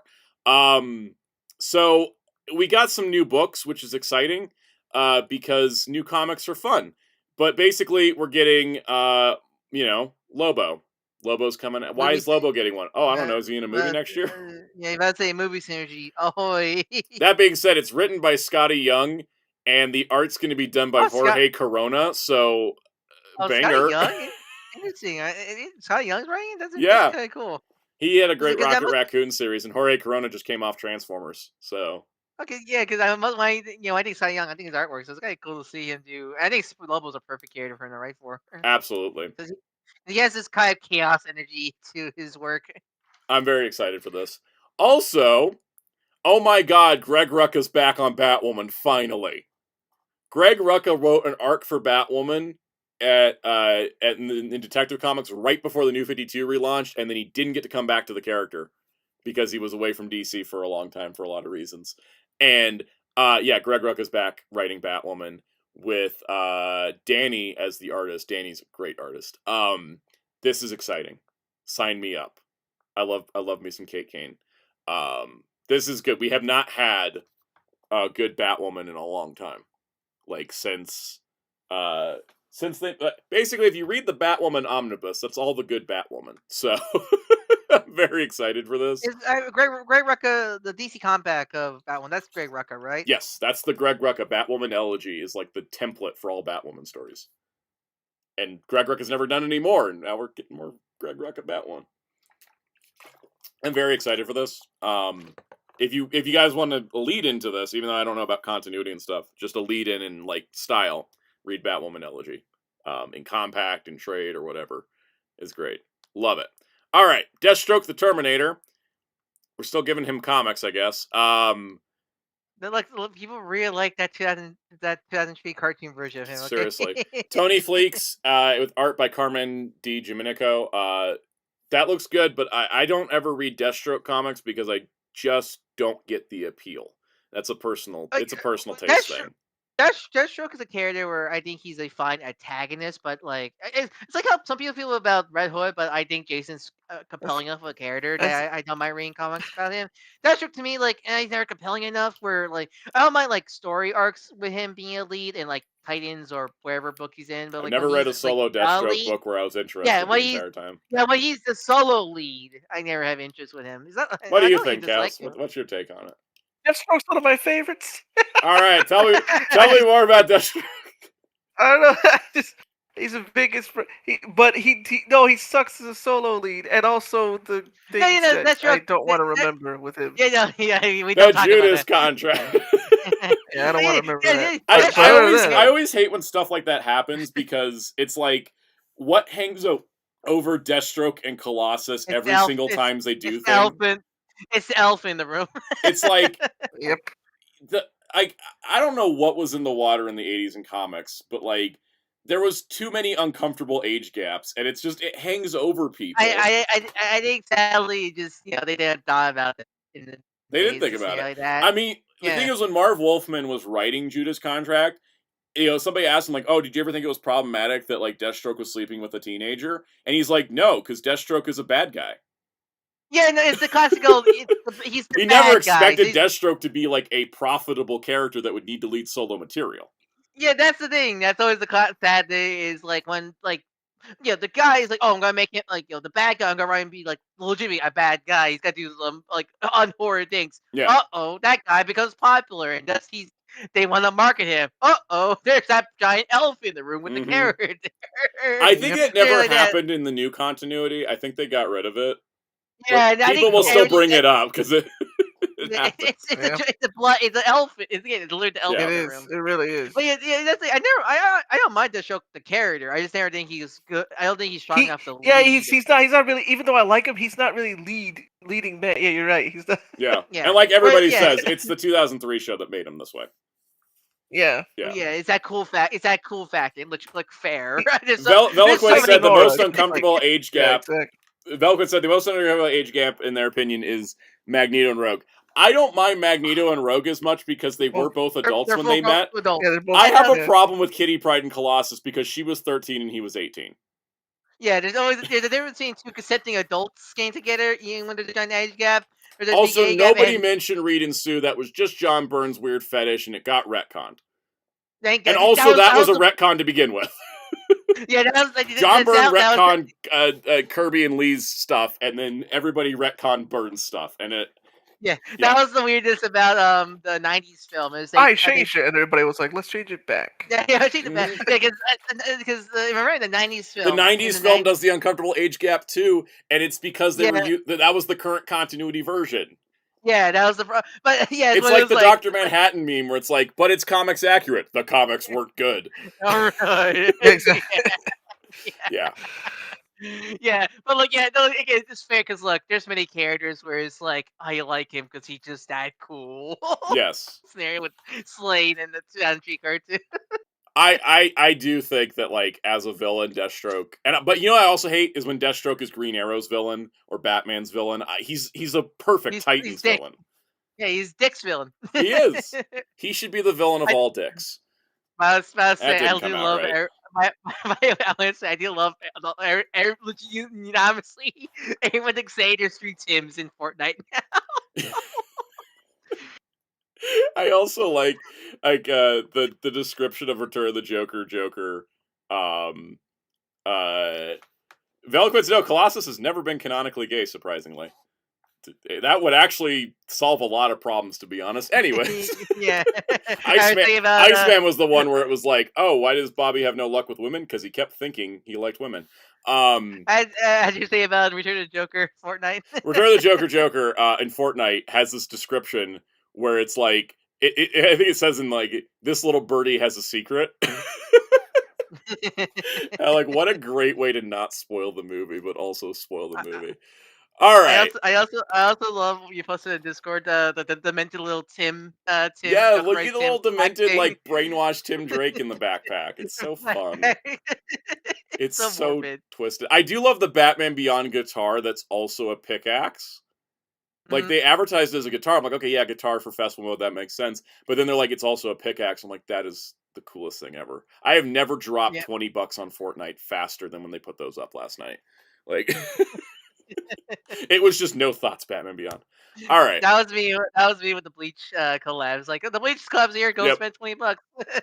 All right, so DC Next Level begins. I'm gonna give you guys a fair warning. This might spoil DC KO, but DC decided to do that, so I don't care. How you reading KO? How is it? I was gonna read all of it, and I remember how I said I haven't read anything in 3 weeks, and I just keep I haven't actually read anymore. I liked it when it started because I was like, oh, it's like a shonen tournament arc, but then it started to become Battle Royale instead. And so it loses the fun factor of that. Also because the way the story is being written, I already know who's going to win. Mm-hmm. And that takes a lot of the fun out of it. Like, I'm not expecting a last-minute upset like when, like, Android 17 won the Tournament of Power or something like that. It's just not in the cards. Anyways, there's more stuff happening with Tom King's Wonder Woman, so I still don't care. I apologize. And the winner of DCK was Exclamation 33! Yeah. That'd be fun. Oh, that's okay. Velquin said, quick correction, Colossus is gay in the Ultimate Universe. So I didn't dream it on. Okay, yeah, that's true. I'd never read Ultimate X-Men. I tried and I didn't like it. So Oh. that's don't. I read some of it. It's not good. no, I don't. Old Ultimate Universe is just. I've pushed it away. I read Fantastic Four and called it a day. Anyways, Jay Delabeat said Dark Tournament was my expectation. Dark Tournament's a little bit closer, but it's kind of like tuning exams. Actually, it's more like tuning exams than Dark Tournament. Who's the Gara? Lex Luthor. But now, because the thing is, now like, the I'm second round of DCKO, they're like, they have to gather objects, and whoever gets an object gets to continue, and whoever doesn't get an object gets. I'm like, this is the scrolls in the forest thing. I was thinking of. Did someone do the gritty when someone got defeated? I think it sounds like a Fortnite match now. Almost feels like it. All right, so anyways, Wonder Woman's going to do a story arc set 20 years in the future where she's going to work with her adult daughter. Does anyone care about Trinity? I'm just curious. I don't. It's a case of I don't hate her, but I never read anywhere, so I don't have. I literally She's created by Tom King, so I'm wary. It's not me and John, where it's like I always feel bad because I like John. But talk about under the radar. That's under my radar. It's not like John, where it's like I like John, but they keep treating him like shit. So I always feel sad. Also, Veloquence really liked the Expedition 33 joke. Thank you. Trinity, the Intersea plant. Yep, that feels right. All right, so that's happening. Gotham is under siege again. I love how the AIPT article does not even like mince words here. They're just like, "Yep, Gotham's getting attacked again." Just a normal Tuesday. Yes. So anyone that hasn't been keeping up with Batman comics, let me just read you this sentence. But the Joker is only one problem. Commissioner Vandal Savage's increasingly militarized GCPD and Gotham's new mayor, Pamela Isley, tighten their grip on the city, escalating a full-scale war on the Bat family. Just want to let you know, in case you haven't been reading Batman comics, a lot's been happening. I mean, it's cool. I haven't read more Matt Fraction's Batman, but like I like the status quo changes there, like stuff like that. Yeah, it's they're going hard. I'd rather them go crazy than to be boring. Because I felt like that's the thing. That's what I like. You know, I need to read more of Matt Fraction's run because I did like the first issue. I like how crazy he's already being already. Like to me, Veloquence is like, it's actually more newsworthy when Gotham isn't under siege. Yeah. To me, Batman is more fun when it's batshit insanity. Yep. I like it because it's crazy. I feel like Absolute Batman pushed them to make the main book more interesting. Well, yeah, when you have like Eldritch Horror Joker and Bane, you had to step up. Yep. Detective Comics is going to have a story arc with Batman, Black Canary, and Green Arrow, which is, that's a fun team up. And then Nightwing is getting a new artist in the form of Dennis Cohen. I love Dennis Cohen. Nice. That's a great pick. So Dan Waters is going to continue writing, but Dennis Cohen's doing art, which is awesome.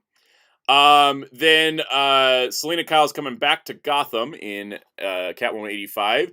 Cassandra Cain inherits cursed powers in Batgirl 17. I don't know what you say that. All I can think is the pizza guy meme with Selena going back to Gotham. Yes, she's like, why is Ivy mayor? Harley Quinn splits into two personas in Harley Quinn 60, and Pamela Isley's rise to power unfolds in Poison Ivy 42. I gotta give you DC credit. Poison Ivy is such a good book. It's gotten to 42 issues. It's like I heard nothing but good things. I haven't read it, but like I heard nothing but good things about Poison Ivy. Yeah, I heard it's really good. I'm super behind because it had too much body horror for me. It's also it has to be selling well to keep going. But I didn't know. I know Ivy's popular, but man, the book has to be that good to keep going. I mean, it's It also helps that all the variant covers are very sexy. Yeah. It's G. Willow Wilson, right? Yeah. Yep. That makes sense. I love how DC's just been poaching Marvel's best talent lately. Yep. All right. Then we get to the thing I'm not feeling. So after DCKO, Superman goes missing. Is that because Superman wins the tournament and has to go do the thing that the tournament prize says to do?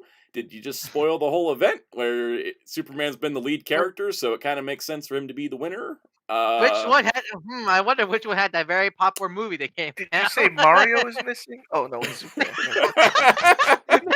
No, I'm just imagining it. Oh god. Now I'm just imagining Luigi's Mansion, but it's either John Kent or Lois Oh Lane. my god. That would be brilliant. All right. So, in Action Comics 1096 with Mark Waid and Skylar Partridge, a young Superboy Clark Kent from the past collides with today's Justice League Unlimited. Damn it, Mark, you just did We Are Yesterday like this year. I say, are we already back with Legion of Superheroes? But replace the Legion with the Justice League? I mean, we just did a storyline the Justice League Unlimited met the world's finest era stuff. Like, we just did this, but whatever. Martian Manhunter, Mary Marvel, and Booster Gold are searching for a missing man tomorrow in history itself. AKA, 3 people who don't have a book currently are going to go find Superman. That sounds like a Bill and Ted adventure to me. It does. I also think that Mary's going to turn evil again. I don't know. Again. Anyways, same week, Supergirl number 11 drops Kara into Kandor, strips her powers, and gives her a cybernetic upgrade as she leads a revolution alongside Connor Kent and a legion of Boy Thunder clones. Oh, geez. I wonder what new movie's coming out next. Yeah, I wonder what movie's coming out next. Oh, God. Blader just said, oh, time travel. Thought they might have added another son for Superman and Lois. I mean, they're already up to like 3 kids, so it wouldn't surprise me. And surprisingly, only one's from them. Yes, the other 2 they adopted. The story expands in March 18th in Superman Unlimited, where John Kent confronts a terrifying time-bending enemy and a brand new character, Tomorrow Man, whose arrival destabilizes reality. I would say. Welcome back, Superboy John Kent, though. Yeah. Well, so I would say, I really dig that Tomorrow Man design. He looks cool. It's a Dan Mora cover. That's why he looks cool. Yeah. He rings all the check boxes for like, oh, I like the design a lot. Scenario. I will say it's funny how no one can figure out what to do with John Kent, so they've just been passing him around like a beach ball, and they're like, Dan Slott, you're up, your turn. I feel so bad because I literally like John as a character, but DC literally doesn't know anything what to do with the Not a single person knows what to do with him anymore, right? Like they're like, okay, Tom Taylor, your turn. Okay, that didn't work. Nicole Maines, your turn. That didn't work. Dan Slott, you're next. Like, it's just something. I feel bad. Mark Waid even. Oh, yeah, that's right. Yeah, they passed it to Mark Waid. Mark Waid immediately passed him off because he just wanted to write Connor instead. Yeah, I feel so bad because I literally love the character and I like Connor also, but like we are. Bendis really ruined him, man. Yeah, that's just the problem. None of this would have happened if Bendis aged him up. I think having him as the young kid would have brought something to the table. Because as soon as he got aged up, he just became Connor Kent too. Yeah, we had 2 20-something. We had 2 like early 20-something. Because you got to include Keenan because he hangs out with them. We had 3 20s. At least Keenan has the him being Chinese angle. The very least, he has some kind of uniqueness. I will never forget the first issue of All In Action I think it was Donna DC Action Comics where they had Connor and John in the same room in civilian clothes, and I was like, "Who is who?" You both look like younger versions of Clark. The white boys are together. Yep. Blader says problem with kids in never-ending comics as long as they don't grow up, the weirder it gets. The problem with it was that Damien's allowed. Damien's had natural growth, but the problem is that John Kent had only been around 3 years when Bendis aged him up. He'd barely been around, and then suddenly, boom, gone. Like that was the problem. And the thing, people really like John because the Pierre J. Tomasi era was so good, and Bendis ruined everything. All right, and then Superboy Prime steps into the ongoing Superman series and claims the mantle of Superman, which is, I mean, that's very in character for him, so I'm not even like mad about it. Like, of course he would. I do like that one variant cover, like with anime Lois being like super, like, what the hell are you doing here? Is that the Superman versus Meshi artist? Oto. It says Oto variant Ratchet. I'm not sure. I don't know who it is, but sure, it looks like the Superman versus Meshi art. But I like this. I like this cover. Hold on, just fits in cater for both of them. I also do like that they have these Superboy Prime covers. Like he's reading He's reading Absolute Superman with popcorn. I'm like, nobody's reading Absolute Superman like that. Everybody's reading with their eyes closed. Sorry, I don't like Absolute Superman. If you can tell. I mean. Yeah, I mean, it's the one I don't hear any about. Like, I hear Batman, I hear about Wonder Woman, I hear about Flash, I hear about Green Yep. Lantern, I hear about Martian Manhunter. I never hear anything about Superman at all. It's because it's not good, and Jason Aaron's a hack. Sorry, Still Jason bitter. Aaron, but you ain't been going good lately. You're still bitter. You're still bitter for both Avengers and Turtles. Yep. And it's funny because the Casey Jones solo series is fixing my Turtles problem a little bit. Anyways, so basically they're doing a Reign of the Superman bit, but with the Superboys, which I think is kind of fun.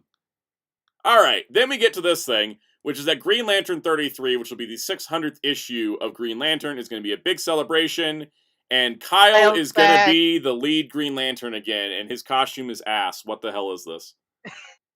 I can't tell it's either the art or the design itself because like our artist can make this work. I think it's David Nakayama.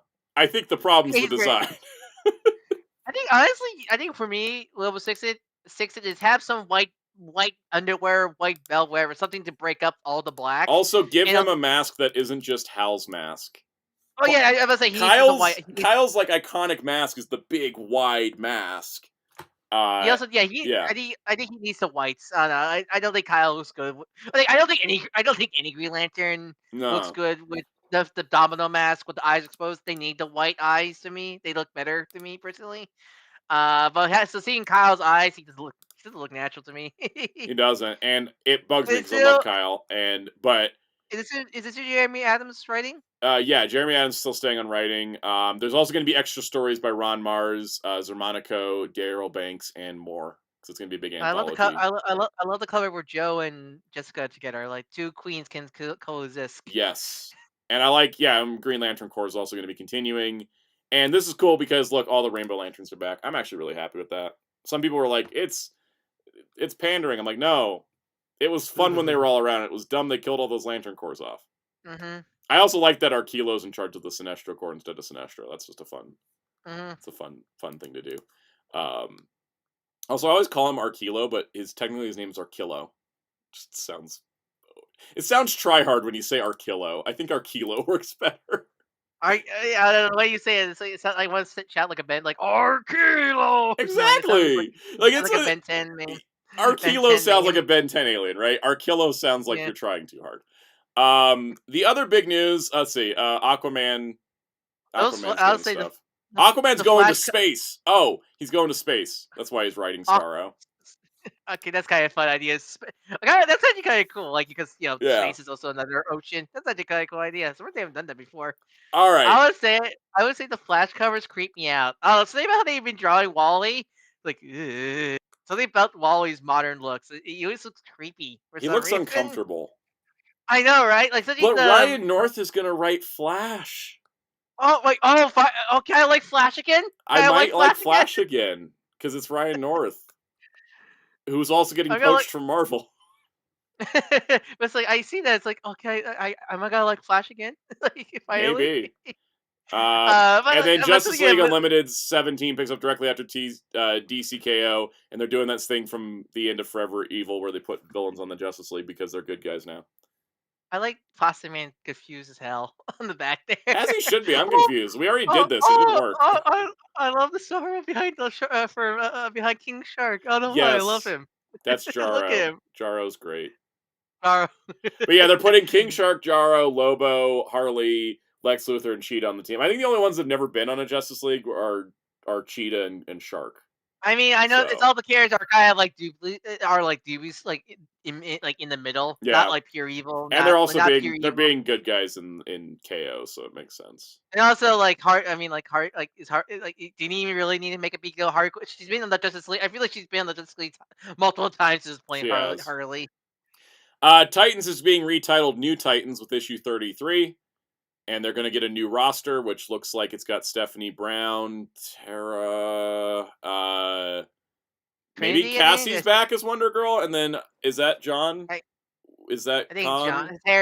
I can't tell which Superboy it is. I think it's Connor because Connor has got I think Connor's recent design has those weird sideburns. Sideburns. So I think that's Connor in the front there. Okay, that makes sense. So Connor, Stephanie, Cassie, and Bitch You Won't Stay Dead. Sorry, I don't like Terra coming back. It undercuts the entire storyline with Terra. That's pretty much it. We went through all the DC stuff. Terra, the character that honestly should have stayed dead, but they refused to.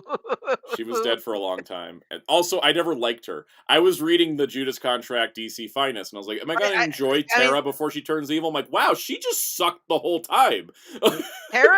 I think Terra the narrative with the 2003 cartoon influenced me, to me, because yes. the 2003 cartoon like made her more sympathetic. Like, that's the thing. The original comic, because the original comic, they didn't bring Terra back to life until after that cartoon, like permanently. It was because of that cartoon they brought her back. Yeah. But they don't realize that the reason why people like Terra in the cartoon because they actually made her sympathetic versus the original comic where she was a monster. Yes. I think that's the Not problem. only was she the monster, even before she revealed that she was evil, she was a total jerk to everybody all the time. Mm-hmm. That's the classic. Like, I get synergy, but that's like they don't realize what kind of synergy they're doing because the reason why people like that character because it's totally different from the source material. Mutegi says, hey, don't let the cartoon fans hear that. The cartoon fans can hear it. I don't fear the 2003 Teen Titans cartoon fans because I have been spending years calling it one of the worst comic book adaptations of all time, and I will fight anybody. I mean, that's the is this the case here where, like, is Tenji Terra a bad adaptation of the comic? Yes, but because I actually like the Tenji version of Terra more because she's like an actual character I care about. Yep. So I like the 2003 Teen Titans cartoon. I think it's a great cartoon. It's one of the worst comic book adaptations of all time. Yeah, it's literally its own thing. For the better, because I think for the better, because I do like for the better and also for the worse. Because the problem is that every Teen Titans thing that doesn't do the 2003 show, people immediately reject, even if it's more accurate to the comics. I mean, that's more the problem with the fan base, less the show scenario. Right, but that's the thing. Like, the show's influence is too strong, and so DC keeps trying to cater to the 2003 cartoon audience, but what the 2003 cartoon audience wants, and only wants, is a season 6. It's the unfortunate domino effect, effect scenario. Because the thing is, like, for example, the Teen Titans anime movies during the Dekamu are like actual Teen Titans stories that like they're very comics accurate, and like especially with Starfire and stuff. But the thing is, the 2003 cartoon fan base is very loud, and Warner Brothers listens to it, and so they are like, oh, if we make this like the 2003 cartoon, they'll show up for it. And the answer is no, they're only going to show up for that cartoon. You got to, if you're not going to make a season 6, you should be trying to make the Titans have another identity otherwise. It's a similar effect of Spectacular Spider-Man, where it's like if it's not anything like Spectacular Spider-Man, people are going to know where it's. Yep. All right. That's why I don't like Spider-Man. Speaking of Marvel, Wonder Man gets a comic. Thank you, Synergy Machine. You give me, you giveth, you taketh away, but you do giveth. This is a gift. By the way, can we question Disney for just got post all the Wonder Man episodes? We can't question Disney for that because I actually think it's a good idea. As much as I'm excited for Wonder Man, and it sucks that they're doing that to yet another POC-led show, there is no way that show is going to generate conversation week to week. And it's probably a smart business move, but still, it's still like kind of thing. Like it's definitely. It actually is going to help its ratings though, because here's the thing I'm going to tell you: Daredevil never charted on the Nielsen charts because they're all done by minutes watched and the episodes are short, so it's hard to build it up. But Ironheart charted both weeks because 3 episodes at a time meant the higher view count per person or higher watch count per person. So dropping and also Echo charted as well, and that was only 5 episodes. Wonder Man's 8 episodes, and so that's going to chart. It should chart because the entire thing's going to go. Hopefully, I think it probably is a good business decision, but like it just like especially all the crap Disney's been doing, it does not make them look. It doesn't, and I agree because like the thing is, I agree that they did this. They did this to Eyes of Wakanda, and they did this to Ironheart, where they barely promoted them, and people are like they're not promoting Wonder Man. I'm like, okay, I get it. They don't promote stuff. I will call Disney out, but they actually are promoting Wonder Man. There is behind-the-scenes reels. There is TV spots. There is YouTube ads. They're doing this whole, like, in-universe, like, behind-the-scenes series of videos. Like, they are actually promoting Wonder Man, surprisingly. They aren't just dumping it, because the original plan was they were going to dump it tomorrow. Like, originally, it was going to be December 23rd. Yeah, it was going to be this year. And they moved it to January because they said, we don't want people to lose track of it during the holiday season. So they are actually trying with Wonder Man. They're not giving it a movie level press rollout like they did WandaVision because nothing on Disney Plus gets a movie level press rollout. So, could they be doing more marketing? Absolutely. Does it suck they're dropping the whole show and not giving it the weekly treatment? Absolutely. Is it smart because of where the Marvel franchise is at the moment, where absolutely nothing they do excites people? Yes, this is a smart move to do. It's just unfortunate. It has to be a person of color lead show scenario. It is unfortunate timing for Wonder Man. But the thing is, I gotta tell you, I genuinely love this character. I think that the show looks fun as hell. I would have never greenlit it. What the hell are they doing making a Wonder Man show? Like, this is not something that, like, a big franchise should be doing a whole show over a guy who never gets anything longer than a miniseries. Wonder Man is not that dude to get his own solo series, because anybody in the chat, tell me what you know about Wonder Man right now. Like, you want to see that movie? Tron? Even worse, less people know about Wonder Man than they know about Tron. And the thing is, I think it doesn't help his adaptations have been like United Stand, where he was in his coma, or Earthbound Heroes, who was a villain because they were doing things in order. Where they're gonna make him a hero later. Oops, show got canceled. Scenario like that. Spider-Man's Prime said Vision's brainwaves. Exactly. Here's the problem with introducing Wonder Man in a universe that already has killed off Vision and Wanda. What is his story at that point? Because the whole thing with Wonder Man as a character, and the reason why he became memorable for people reading Avengers, is that his brainwaves were used to create Vision in order for Vision to be a good guy, right? Like, he's the reason Vision is a good guy. And so he has a family connection with Vision. He also was in love with Wanda, so there was a love triangle between Wanda and two people that had the same brainwaves. Got the X-Men drama in there. And they did it before the Jean and Madeline situation, okay? So there's that.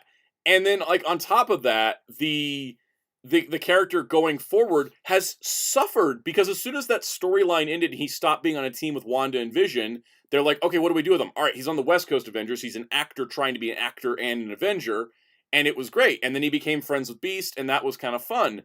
But, and then after that, and then after West Coast Avengers ended, they just didn't know what to do with him anymore. And he's just been kind of in limbo state.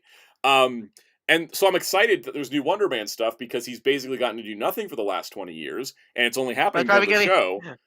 But it's probably going to be the last Wonder Man stuff. Probably the last Wonder Man stuff. Because the thing is, that I have an issue with this, is that, or not an issue with this, but the thing is, like, doing a Wonder Man show would have been great if you did it during Age of Ultron. Because the problem is that, Wonder Man just has the acting angle, which is why the show is doing this, like, thing where it's kind of this meta commentary about an actor playing into a remake of a movie he liked as a kid, because there's nothing else for Wonder Man to have, because you can't have him be friends with Beast. Beast's not in this universe at this time. You can't have him be in a love triangle with Wanda and Vision. Their whole story is over. And I don't think White Vision is going to be palling around the movie set. Exactly. So it's like, I don't know why they thought, let's make a Wonder Man show. If they were going to make a Wonder Man show as, like, a show connected to WandaVision and the Vision Quest and the Agatha stuff, and it was like a whole connecting, like, sort of anthology series, yeah, okay, go for it, because then you have the characters to play around with. But at this point in time, it's, like, way too late to be introducing Wonder Man. All of his storylines that he's known for, and the reason why he comes up and stuff, has already been done. He's not part of it. It's like trying to do something with Hank Pym now. It's like, you already moved past that. You can't go back. I'll say don't jinx it, but I don't think they're going to do any more Ant-Man stuff after Quantum. No, they're definitely not. Like, there's no way we're seeing another Ant-Man thing. But, so, it's the thing is, like, I'm looking forward to the Wonder Man show. I'm looking forward to this comic. But Business Hat will stay glued to my head. Why are they even making any of this? But I will appreciate it for the fact that they are, because it was all greenlit during a time of infinite hubris and infinite money being thrown at Disney+. That's my long story. I'll be reviewing the Wonder Man show next month and let you know what I think. All right. Muteki says Kevin Feige master plan. Like, he still has one. By the way, this new series is written by Gary Dugan and art by Mark Buckingham. Forgot to mention that part. I think that's great. Speaking of movie synergy. Speaking of movie synergy, Paul Jenkins is working back at Marvel, which is kind of crazy. It's been a while. It's our pal Bob. Our good old pal Bob. Yep. So we're getting a 4-issue Century series written by Paul Jenkins. Look at this synergy ass cover here. Fantastic Four, Spider-Man, and Iron Man. Century. The question about I haven't read much comic Century. I know the character never. Is he anything like his MCU counterpart or no? No. Scenario like that. Oh. The thing is that like by the way, art's by Christian Rosado. MCU Sentry is a sweet boy who's done some terrible things that are partially not his fault. Comic Sentry is like there's this whole crazy thing of like the Sentry was built up as this lost superhero, and his main villain was the Void. Because he's the Superman XP, pretty much, right? Yeah, and so he had like this main villain was the Void, and then it turned out that the Void was just his alternate personality, and then they kind of went from there. The thing is that the whole transformation into Sentry they do in the movie was cool, but they never had that in the comics. They took the idea and then just did their own thing with it, which ultimately resulted in a more sympathetic character. Well, is his character anything like MCU Bob? His ideas were I had the question. Their personalities are completely different. Oh, I might still check it out, but like, man, like you would talk about anything. If there's anything that would honestly, I would like to be fully MC City. I would like Comic City be more like Movie Bob because I love that guy so much. He's so great. He's such a good boy. He is. And also, Paul Jenkins ain't done yet. He's doing a Captain Marvel series, which is Captain Marvel Dark Past, a 5-issue comic book series by Paul Jenkins and Lucas Wernick, which is going to be about Carol and her past. And I'm not exactly... It's not a flashback series, right? Even though they're bringing out the old Warbird costume. I might check it out, but like, that's the thing. Like, my love and care of Carol is all the modern, like, post-Kelly Thompson stuff. So like, I'm not sure. I might check it out still, but like to me, I became a big Carol fan post of like ending Kelly Thompson onwards. This is gonna be one of those series where they go back. They have it as set in present day, but she's gonna discover secrets about her past, and just don't mention Avengers 200, and I'm good. Yeah, it's like that. I might check it out as a Carol fan, so I'll definitely check it out. So please, for God's sake, Hasbro, please make a modern Carol. For God's sakes, I can't believe it's been 10 years since the last Captain Marvel. Going on 10, going on 12. 12, yeah, because like what 2015 was the last time you got a modern Captain Marvel. God. Tell says, what was Avengers 200? That was when Carol got impregnated by her son from the future. She got let's face it, R word, because we can't say the actual word because he would probably kill us. But bad. And I read the Avengers Annual 10. It's in the X-Men Epic collections, and it's when she decides to tell the Avengers, "Screw you guys for never even stopping and thinking this was a bad thing, and I'm going to go join the X-Men now." And it's awesome because I like when that happens. It's kind of like when Mockingbird got attacked by the bad Phantom Rider, and Hawkeye didn't back her, and she's like, "I'm getting a divorce," and all the rest of the West Coast Avengers were like, "We're on your side." Bobby. Carol stuck in my head. But yeah. We're going to leave Avengers 200 in the past, Ben. But I just have to say it for history's sake because... Yeah. All right, now let's talk about some smart synergy. Fantastic Four!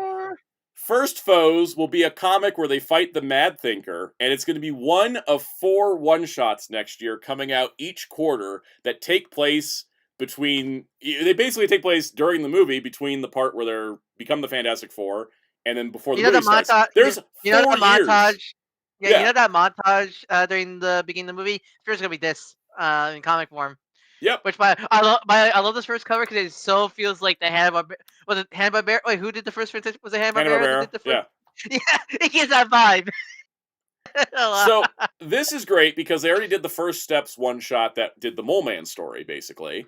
And so now we're doing a Mad Thinker story. It's gonna be written by Dan Slott, which is fine, and then Mark Buckingham on art. You think Dan Slott has problems, but I actually think his Fantastic Four stuff is actually really good. And it's before Franklin was born, so I'm going to be totally fine with whatever he does. Because I thought Dan Slott's Fantastic Four run was good, except for the thing where he made Franklin Richards not a mutant. I hated that. Was that Dan Slott or Marvel editorial? That was Dan Slott. Oh, that was Dan Slott. I thought that was. He took full credit for that, and I was like, "Dude, you did this like 6 months after we had a whole miniseries about if Franklin should go to Krakoa or not." So is Franklin still not a mutant or no? Because something's kind of Ryan North made it seem like Franklin doesn't believe he's a mutant anymore, but he once a month, like his powers awaken, and then he goes and checks the multiverse to see if he needs anything, and then he just goes back to sleep for a month, and then he goes back into being normal Franklin. It's kind of cool. He's like, it's like, I'm just gonna be a normal kid, but I need to pop open every once in a while, make sure there's not anything I'm missing. Ryan North is such a perfect writer for Deadpool because he creates such batshit sci-fi plots. It is so good. J. Delby said, I don't remember the time that when movie tie-in comics had this much motion. They didn't, because the problem with movie tie-in comics is you try to do a prequel to a movie that's not out yet. Then they get non-canon. Or you try to do a sequel to the movie, and then the sequel overwrites it. But because of the way the Fantastic Four movie was set up with a 4-year... They've been the Fantastic Four for 4 years at the beginning of the movie. And they had their own rogues gallery. And they had their own rogues... They even mentioned their own rogues gallery in the movie. So which means, boom, you got room to make a comic book. And so I think this is brilliant, and I'm all here for it, and I want more. Honestly, if you really want to, you could actually make a new Fantastic Four cartoon with that basic idea also. Absolutely. You absolutely could do it. The worst part is you can't include Doom. But still, you can still do it. And the thing is, too, is there's another time skip between Fantastic Four First Steps and Doomsday, so there's a ton of room to work with. Because there's a time skip between the movie and the post-credits scene. Yeah. And so you can do, honestly, I would have the cartoon take place there, honestly. That would be really cool. Fun. I think that'd be more fun stuff with Franklin. They'll have to wait till Avengers Doomsday's finished because, they hired a writer 4 months into filming, so they have no idea what's going on in that movie. But I think that would be a great way to do a Fantastic Four show that just takes place in that time skip. So you could have Franklin, you could have all the character development and all that. I think it'd be great. And also, you know what's the best part? Even if it turns out to be non-canon, you can literally say it's a show it's an in-universe show. It's the new seasons of the in-universe show. Also, hey DC, you can make stuff for the Batman universe's comics because you have a 2-year or a 3-year gap because it's like the 3rd year of him being Batman, right? So you got all those early Batman stories you could do. I would say if seeing the cover, if it's like any like the Hanna-Barbera cartoon, I want to see some body count Sue. Yes. I want to see a body. Especially because Vanessa Kirby's Sue was so intense. Yeah, I know. That's why she was so good. Yes, Sue. I loved her. But because if people don't know, the Hanna-Barbera Fantastic Four show, Sue has a high body count. Very high body count. Jerry knows from watching Hanna-Barbera cartoons, as long as there wasn't blood, they could do anything pretty much. Yeah, it's true. Yep. It's like the old Wilkins You've coffee. seen Herculoids? Yes. It's like my God. It's like the old Wilkins coffee Jim Henson commercials. Yes. You can show as much violence as long as there's no gore. All right. You know what we're going to do now? Because we've been yapping about comics. We're going to pick up the pace. We got a lot to talk about. And I want to get Digimon. Yeah, if you didn't say Jerry knows, I was actually like fading out. Comics, man. Comics. When you guys talk about comics, we yap. All right, yeah, we're gonna blow through this toy news pretty quick because a lot of it is very touch and I want to say touch and go's not exactly the right phrase, but yeah, touch and go's Transformers. Yeah, Transformers. All right, let's do this. All right, so wait, hold on, let me click the tab. Toy news. All right, Transformers. Takara was at an event and they showed Transformers that we haven't seen yet. So let's go through them. So first of all, we have Swerve, who's a G1 Gears retool. Who would have guessed? I would have never guessed. I actually didn't because I don't own that mold because I never saw that mold in stores. Oh yeah, I really should get that. I really should get that retro card one just to have one in my collection. That's probably a good idea. I like that one a lot. I'm just being stubborn with Transformers right now because of the prices. No, that's fair. I got charged for Hasbro for Razor Claw, Amalgamus Prime, Brawl, and Big Convoy, and I was like, "What the hell was that charge?" For Pulse because I got I got charged for all the deluxes, but not the Voyager, I got Quintus and Quick Strike already. Pulse lightning shipped those. I already got Quintus and Quick Strike. Quick Strike, by the way, is fantastic. It's like the original toy, but good. Without the translucent plastic. And Quintus, Botanica. Give me Botanica. Yep. Mm-hmm. Also, Prime Cliff Jumpers here in case you didn't buy the Target 4-pack. That's I didn't want that Target 4-pack. Can I get Frangry? Can they do Frangry? I don't have Frangry. They really should just release all the junior headmasters, Decepticon headmasters in a set, honestly. Because instead of a set, I think just if you can just throw a Target exclusive as a single, just throw a Target exclusive in as a single. All 3 of them because as a Master Force fan, I want those 3. But I didn't want to buy all the repaints because I don't have Frangry because I didn't get that set, but I do have the other 2. So but I think they should all just be reissued at this point. Yep.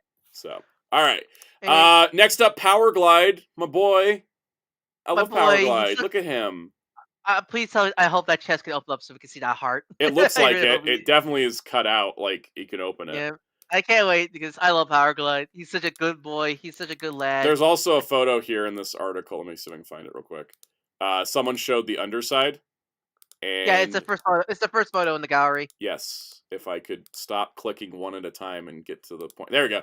Yeah, you can see that his face actually flips away, which I'm very glad nice. for.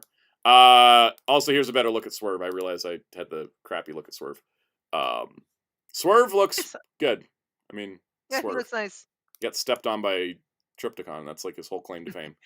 That or being a bartender in IEW. Yeah.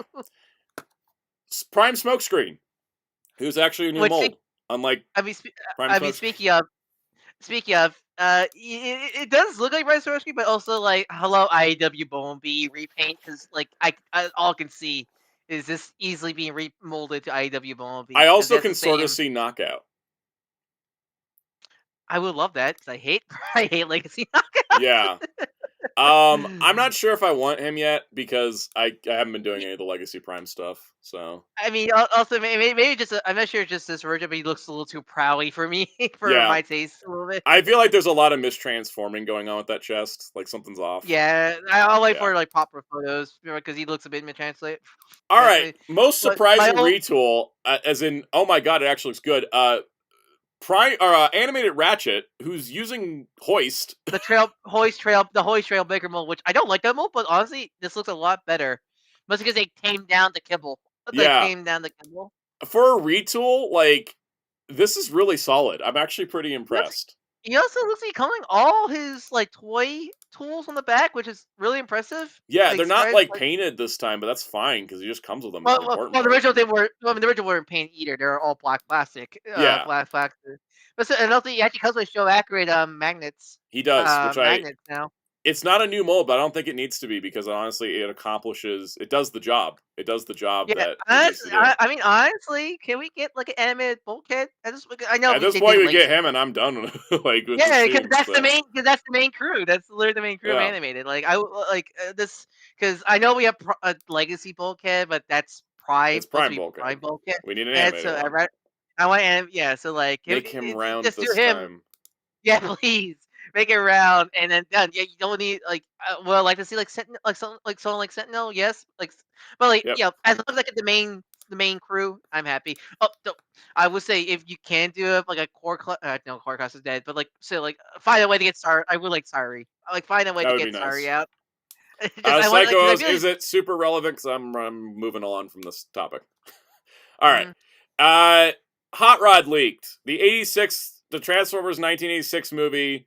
40th anniversary Hot Rod in the colors he should have been this entire damn time, with accessories that weren't included the first time, like the sword, the shield, and the fishing rod. What was the sword and shield used? Cause I remember it was when he was training with the robot on the ship. Oh right, yeah, when he was, it's been a while. I forgot about. That's one of the few Hot Rod things I remember. Yeah. That was it. When he was on the ship and he was training with the robot, and then he tries strangling the training robot. So. But now he's pink. He's movie accurate pink now. Okay, Arms Micron Smokescreen was a knockout retool, which I kind of forgot about, even though I own him. Anyways, he's pink. That's the important part. He's freaking pink. I'm happy. I'll buy him again. I am getting tired of rebuying the same dudes, but like we're gonna use that Hot Rod color scheme on all of our Gundams now. Yes. I'm a Hot Rod fanboy. I don't think I need to get because Hot Rod. I'm not too picky on what color Hot Rod is. To me, Hot Rod. I'm going to be picky because I've been buying this guy in new toy form for 20 years, and he's always maroon. And I'm like, no, I want him to be pink. Even the masterpiece wasn't pink. Like, yeah, he was red. Yeah, still. Yeah. So I'll take it. Yeah, because it's one of those like maybe if it goes on sale. I might get him because I am that Hot Rod fan. I am that type of Hot Rod fan. Now, like, if he gets a new toy, I will buy it because I love Hot Rod. Now, do a Rodimus Prime that doesn't suck. I actually don't think the Kingdom mold's bad, but I would like a one that doesn't look. He's like 50. Exactly. 50 I feel like old. the Kingdom one to me is my Regeneration 1 Rodimus Prime. I want the G1 movie Rodimus Prime now.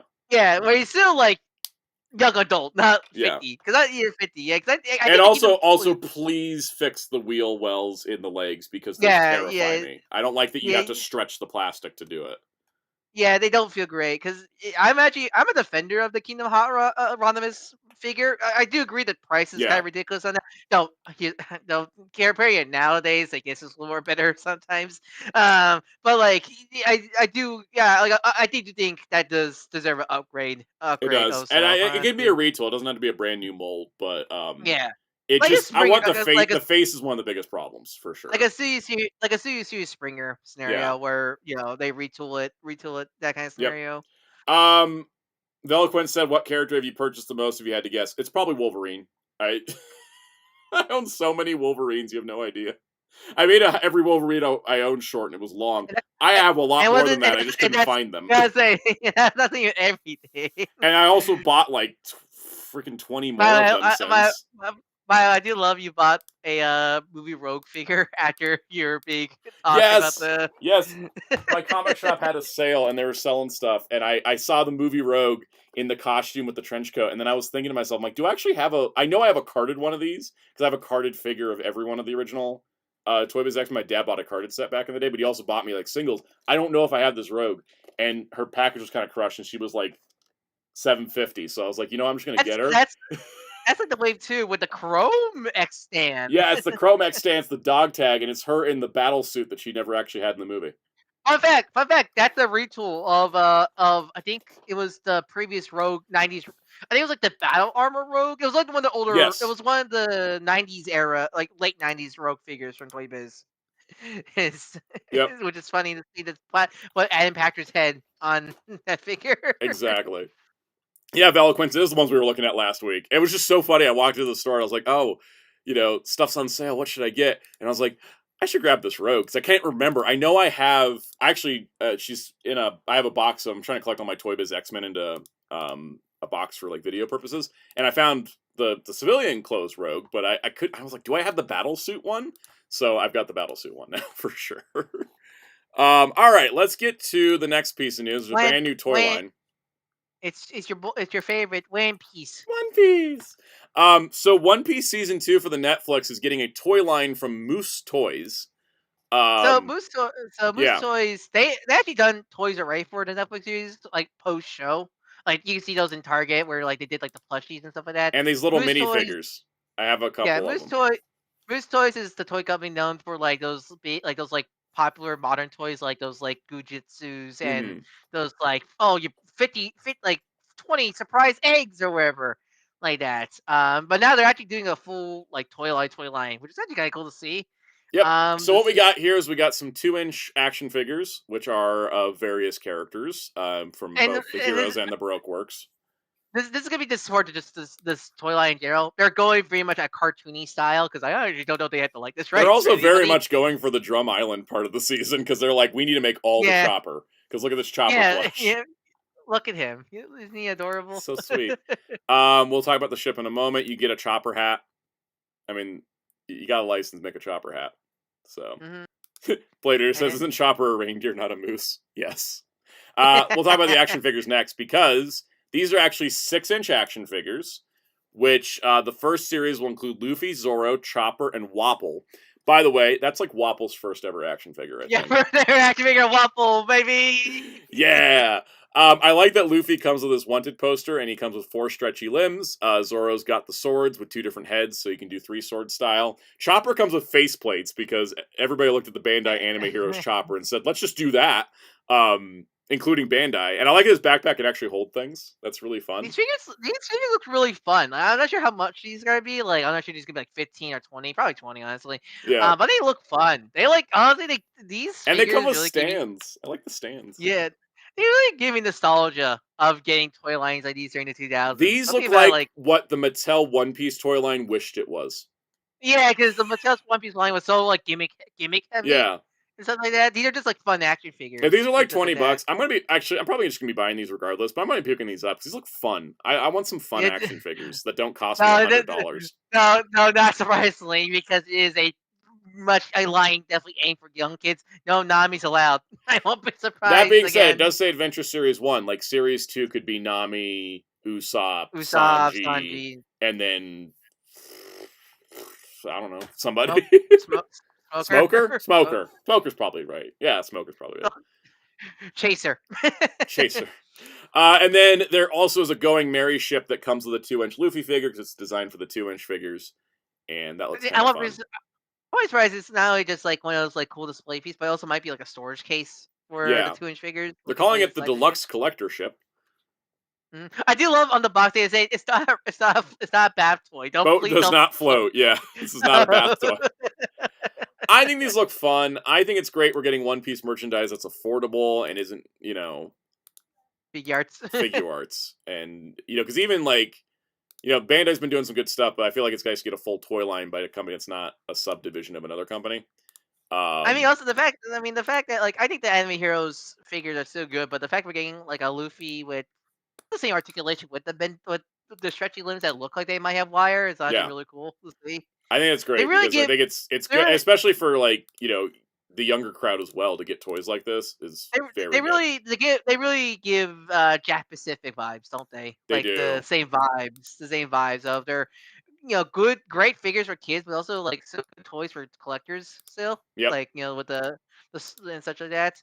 So definitely leans more kids because the art that they're going for a more cartoony style, but they still look fun. I think it's good because if you try to go more realistic and you don't have the budget to do it, it's going to look weird. And also, they might not have like this right scenario like that. Also, scenario. All right.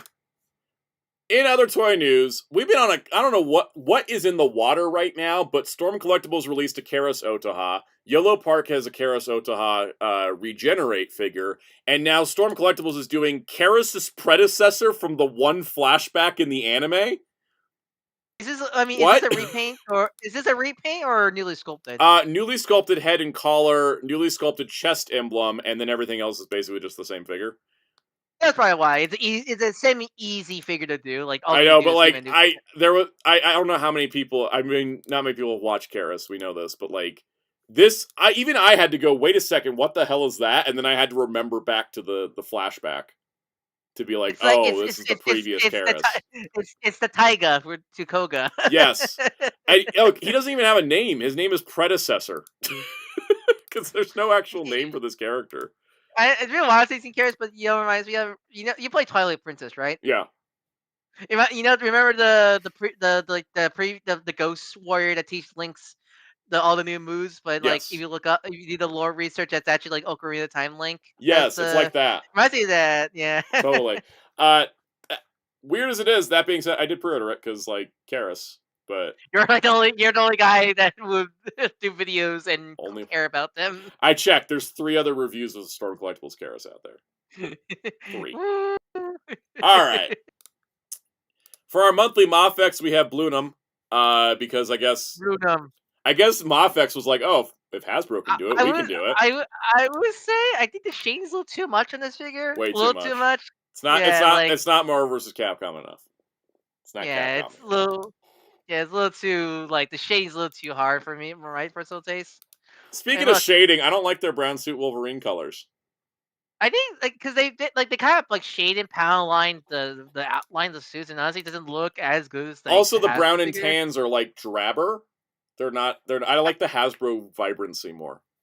I think also it's the proportions to me. I don't know, something about the Hasbro figure. I like the proportions up better. I like the Hasbro one completely better than this. This is not working for me. Also, like I do like to put the Hulk, the Hulk claw is cool, yeah. No, it's one of those you put it the wrong angles and look horrendous. Yep.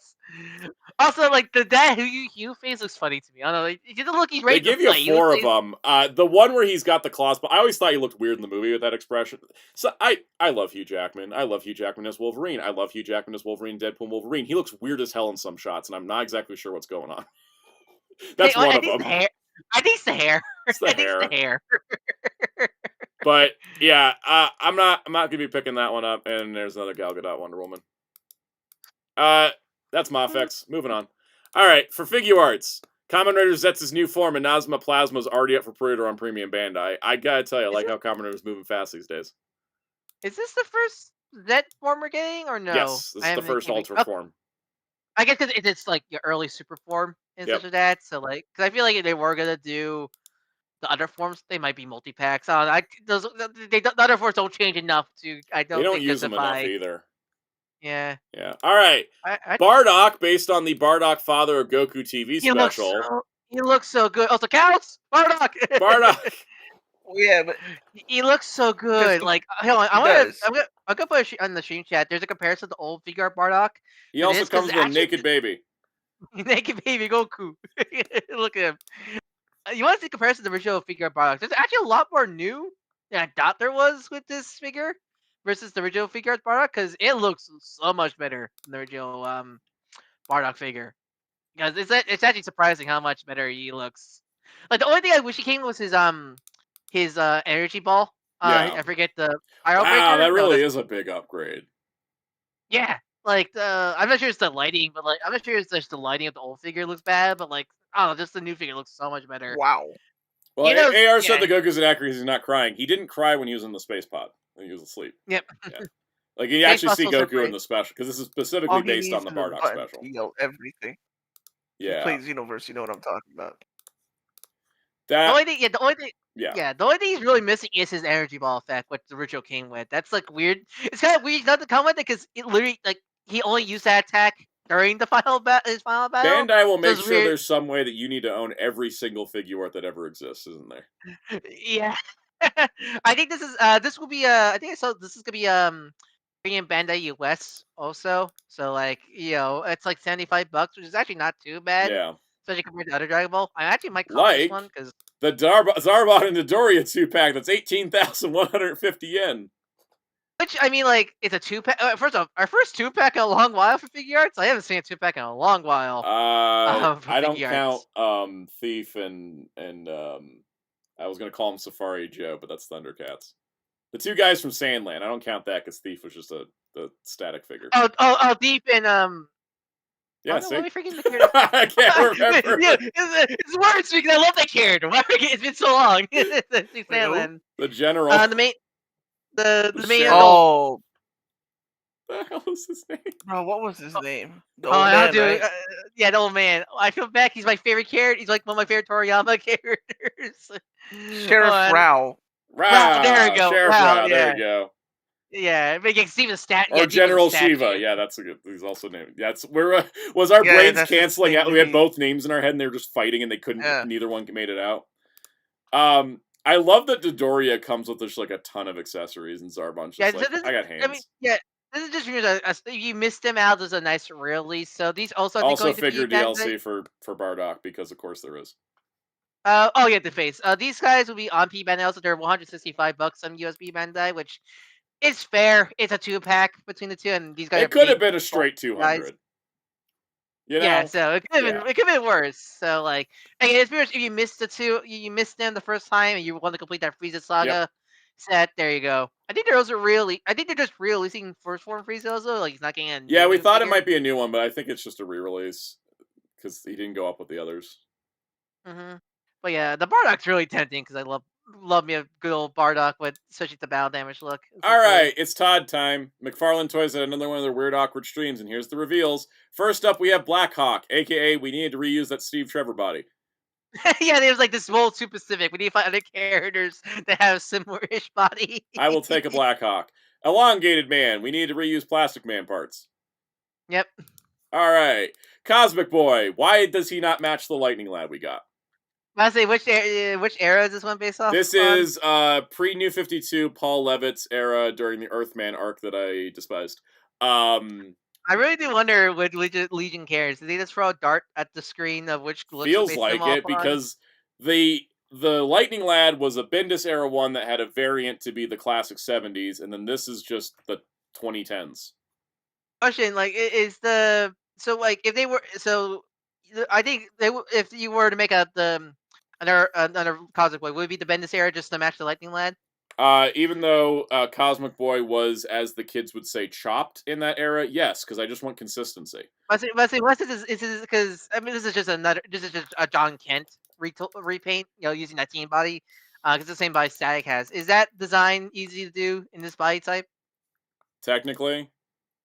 Yeah. So anyways, here's Cosmic Boy in the Bendis era for everyone wondering on the on the live stream what I'm talking Yeah, about. they totally can just do that on this body type. Definitely, they Mhm. really, they should have done that. I just want consistency. That being said, if we're Yep. gonna, if you want to ask me which Cosmic Boy look I want the weirdly slutty one from the 70s.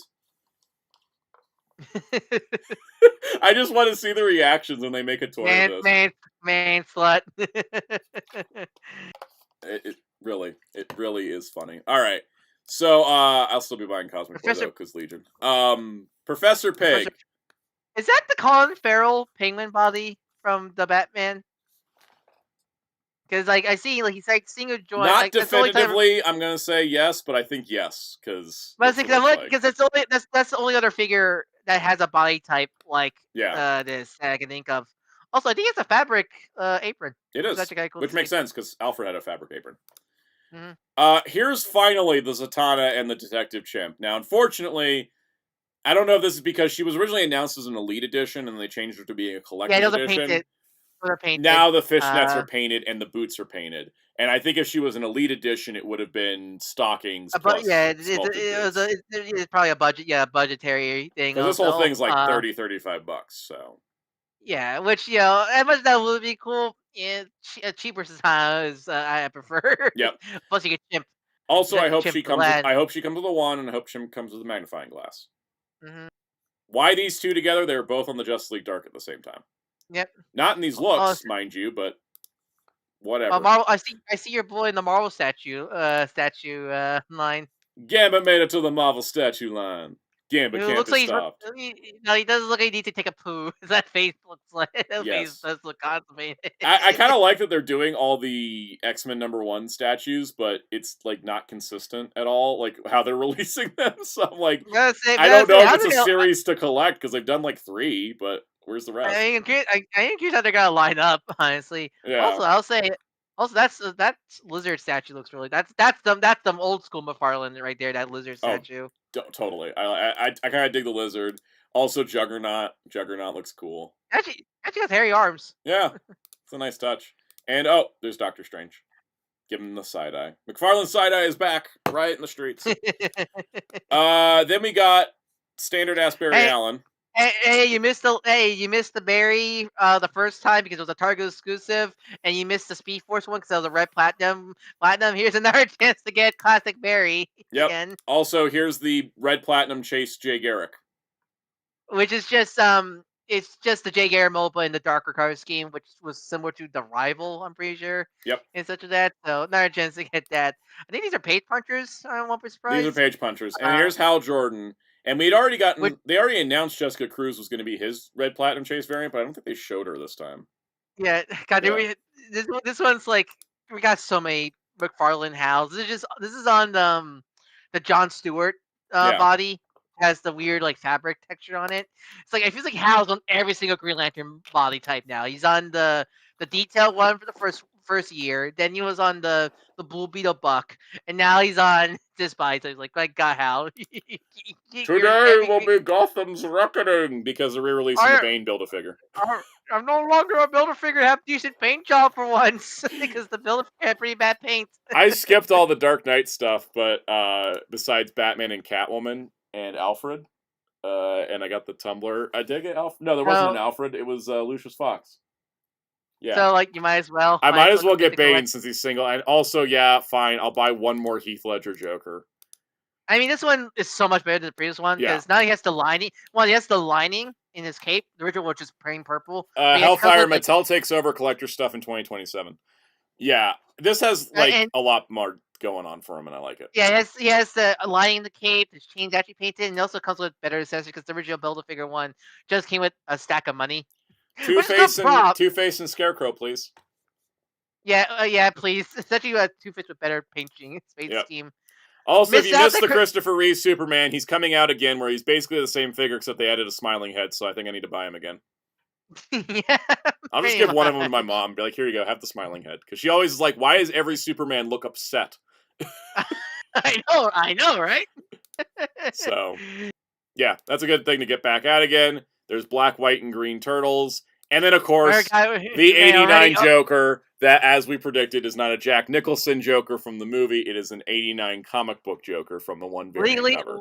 Legally extinct Jack Nicholson. It's Jack Nicholson according to National copyright law. It isn't. It's 89 Joker. Joker, but we should act like it's Jack Nicholson Joker, but it isn't. Yep. I'll take it. I don't really care what legal loophole to get through. It's once he's on the shelf, it's good for me. Yeah, that's no matter what, it's 89 Joker. So just playing with the rest of the crew and such like that. Exactly. All right, let's get to the entertainment news, which I'm going to try to bash through some of this. Some of this is very just this is a thing. Speaking of the MCU humor thing we talked about earlier, I cannot think of any time in the MCU they went. And that just happened. Like that's never. I know. Everyone keeps saying like that's MCU. I can never think of any moment. There was someone that said that actually happened in one Guardians of the Galaxy trailer, and it wasn't actually in the movie. Yeah, that was in the trailer, not in the movie. God yeah. Sakes. Anyways, all right. First things first. Toho has purchased all the anime, which. I just realized how confusing of a sentence that was. Toho owns the entire industry now. Wow, they wrested it from Sony. All right. That is the best Freudian slip I've ever done on this stream. Now I'm imagining Godzilla just looming over the whole entire industry now. I meant to say they acquired the European distribution company, All the Anime. That's how you spell it spelled like differently, right? It's like it's spelled as one word, All the Anime. Yeah. And that's why they've been using Anime Limited lately. Because they're purchasing it from Palion Pictures. The new subsidiary has retained Anime Limited co-founder and managing director Andrew Partridge and the full Anime Limited staff. This acquisition will provide Toho with immediate film distribution, home video, TV sales, and merchandise and licensing capabilities in the UK and France. This is basically like when they bought G-Kids. They now own a distribution arm. And it's in Europe because Europe always gets screwed over with anime anime releases. So it's kind of nice. We hear it all the time from one of our friends who's European, don't we? We do. And so basically, this is not like Toho absorbing it into their giant bubble, right? They're not pulling a Hedera and absorbing Anime Limited into Toho, right? They're going to just keep Anime Limited as it is, but now they're just going to own it. So that means they can just distribute directly to that region. It's not rest in peace, right stuff. Yeah, it's not like that. Like basically, all the staff and all the people are staying in place. It's just now going to be owned by Toho, which is exactly what they did with G-Kids. And I think that's smart. And I think it works. And it's going to allow for Toho to release stuff in Europe a lot easier now. So I'm glad. I'm really glad. I'm actually mergers suck, but this isn't a merger. It's just we bought a distribution arm. This is helpful. Yeah, it actually is. Yeah. All right, Viz Media gave everybody a jump scare when everyone thought they were releasing One Piece live action on Blu-ray. I think that helped that the photo looks so much like a Blu-ray case. It so does. It's like because there's no distinction. Like if you didn't look and read the art and making of One Piece from East Blue to Drum Island, you wouldn't because I saw it and I was like, oh wait, book. Like because it looks like a freaking slipcover, right? Like. Yep. Anyways, there's a Simpsons gag where it's Vince Media releasing Netflix One Piece. Oh wait, is it an art book? It is an art book. Yes, it's an art and making book. Sick. I don't know if you know this, but I actually collect those. I do too. I love art books. Cal, I forget. What's there a Simpsons gag where it's like we're announcing blank if you were like, but and the punchline is actually not what I think it was. I forget what was that Simpsons gag. Yeah, it's like Vince Media releasing Netflix One Piece. The art making of Netflix One Piece. Yeah. Oh. That was basically everybody accepted it, but I'm gonna get this for sure because I love art books. You guys think I love art books? I put the Metroid art book into the last Comic Call, and everybody was like, "Ooh, put more art books in." Be careful what you ask for. I say you should do a whole video on them. Honestly, at this point, I could do a collection video at some point. It's like, here's all my art books because I have a bunch, and I have some that don't make any sense for me to own. I own the Batman v Superman art book. So, anyways, yeah. Yeah. Go ahead, Cass. I have Valkyria Chronicles art books for games that we never even got over here. You think the artists would have our art books, but I don't. Mostly because I do digital art, so like I think a lot of time I just need to Google. I had to Google when I art. I love to own more art books, but like it's like one of those. They're also expensive. A lot of art is just there. I just like having them. Hey, look. I do here. have. I did get a got Street for Fighter my one, Christmas. I did right for Christmas, my birthday one year. I did my niece, no, my sister and my brother-in-law. They actually got me some art books. They got me the Big Hero 6 art book, the Incredibles art book, and a art book of like this old Disney storyboards, where it's like a whole book of just classic storyboards. Are those still in print? I would love those the are Big old. Hero and Incredibles. I'm pretty sure those are old. Because man, I won't be surprised. But yeah, I remember getting those. And I really love looking, like just skimming through them and reading them. Essentially, that's. Veloquence asks how I store them. I have a small bookcase that's pretty sturdy. They're heavy. And they're also they're all like Veloquence said they're all weird sizes. I have some are like horizontal, some are vertical, like. I still had them, but like I think they're in like weird storage because they're so big. I cannot put them in my normal bookshelf. They're like I have like a stack. I have a stack that's just X-Men the Animated Series related books because they just don't fit on a shelf together, so they're just in a stack in front of one of my bookshelves. Anyways, there'll be art books. Oh my god, I got the Frankenstein art book for the Del Toro movie. Oh, I imagine that would look gorgeous. It's gorgeous. It's also stupid expensive because it's an inside editions. Yeah, I'm not surprised. All right, the Muppet Show is officially. No, you didn't say it right. It's the Muppet Show. Yes! My voice can't go that high anymore. Anyways, Muppet Show. The third testicle is dropped. Yes. Muppet Show special event Wednesday, February 4th on Disney Plus and ABC. This will be a pilot for a new Muppet Show. The special guest star will be Sabrina Carpenter. It's produced by Seth Rogen and his company. On her war with Miss Piggy. On her war. I mean, I think they're friends currently, but let's see how it goes by the end of the special. I hope that's the season finale and that leads into that movie. So they officially have only been greenlit for this one special, but if this does well, they can get picked up for a full series. So if you love the Muppets, I need you to all watch the ever-loving shit out of this on February 4th, okay? We gotta come together for this one. Like, this is our chance to save the Muppets. Let's all lock in, tune in, pay for your 1 month of Disney Plus just to watch this. Like, let's make this happen. Save the Muppets. Save the Muppets. This is their best shot they've had in years. Let's not let them down. All right, let's do it. Let's just save the Muppets and at least have one good thing come out of Disney, right? Like, let's get the Muppets going. All right, that's my rallying cry. I will be sending out reminders in late January. I like it. I don't know. I imagine you like it's you just like sneaking in like Muppet propaganda and like door-to-door salesman or something like that. I start getting like Disney Plus trials. I'm like, activate this on February 3rd, and then on February 4th, you need to watch the Muppet Show 3 times each for each person in your household. Hellfire says, does this cover Miss Piggy and Jeff's affair? It covers up Miss Piggy and Jeff Keighley's affair. That's what. I was gonna say that. Like, I can see dialogue and Kermit just goes, "So, you gonna tell me about Bora Bora?" Yes. What was that about? I would love it if it's one of those things that's never explained and they just keep referencing it. Like, watch Kermit be at the Game Awards next year and he's like, "So, Bora Bora?" And then Keighley's like, "Cut to commercial. Get me out of here." He's like, cut. All right. Speaking of G Kids, we predicted the Lupin dubcast.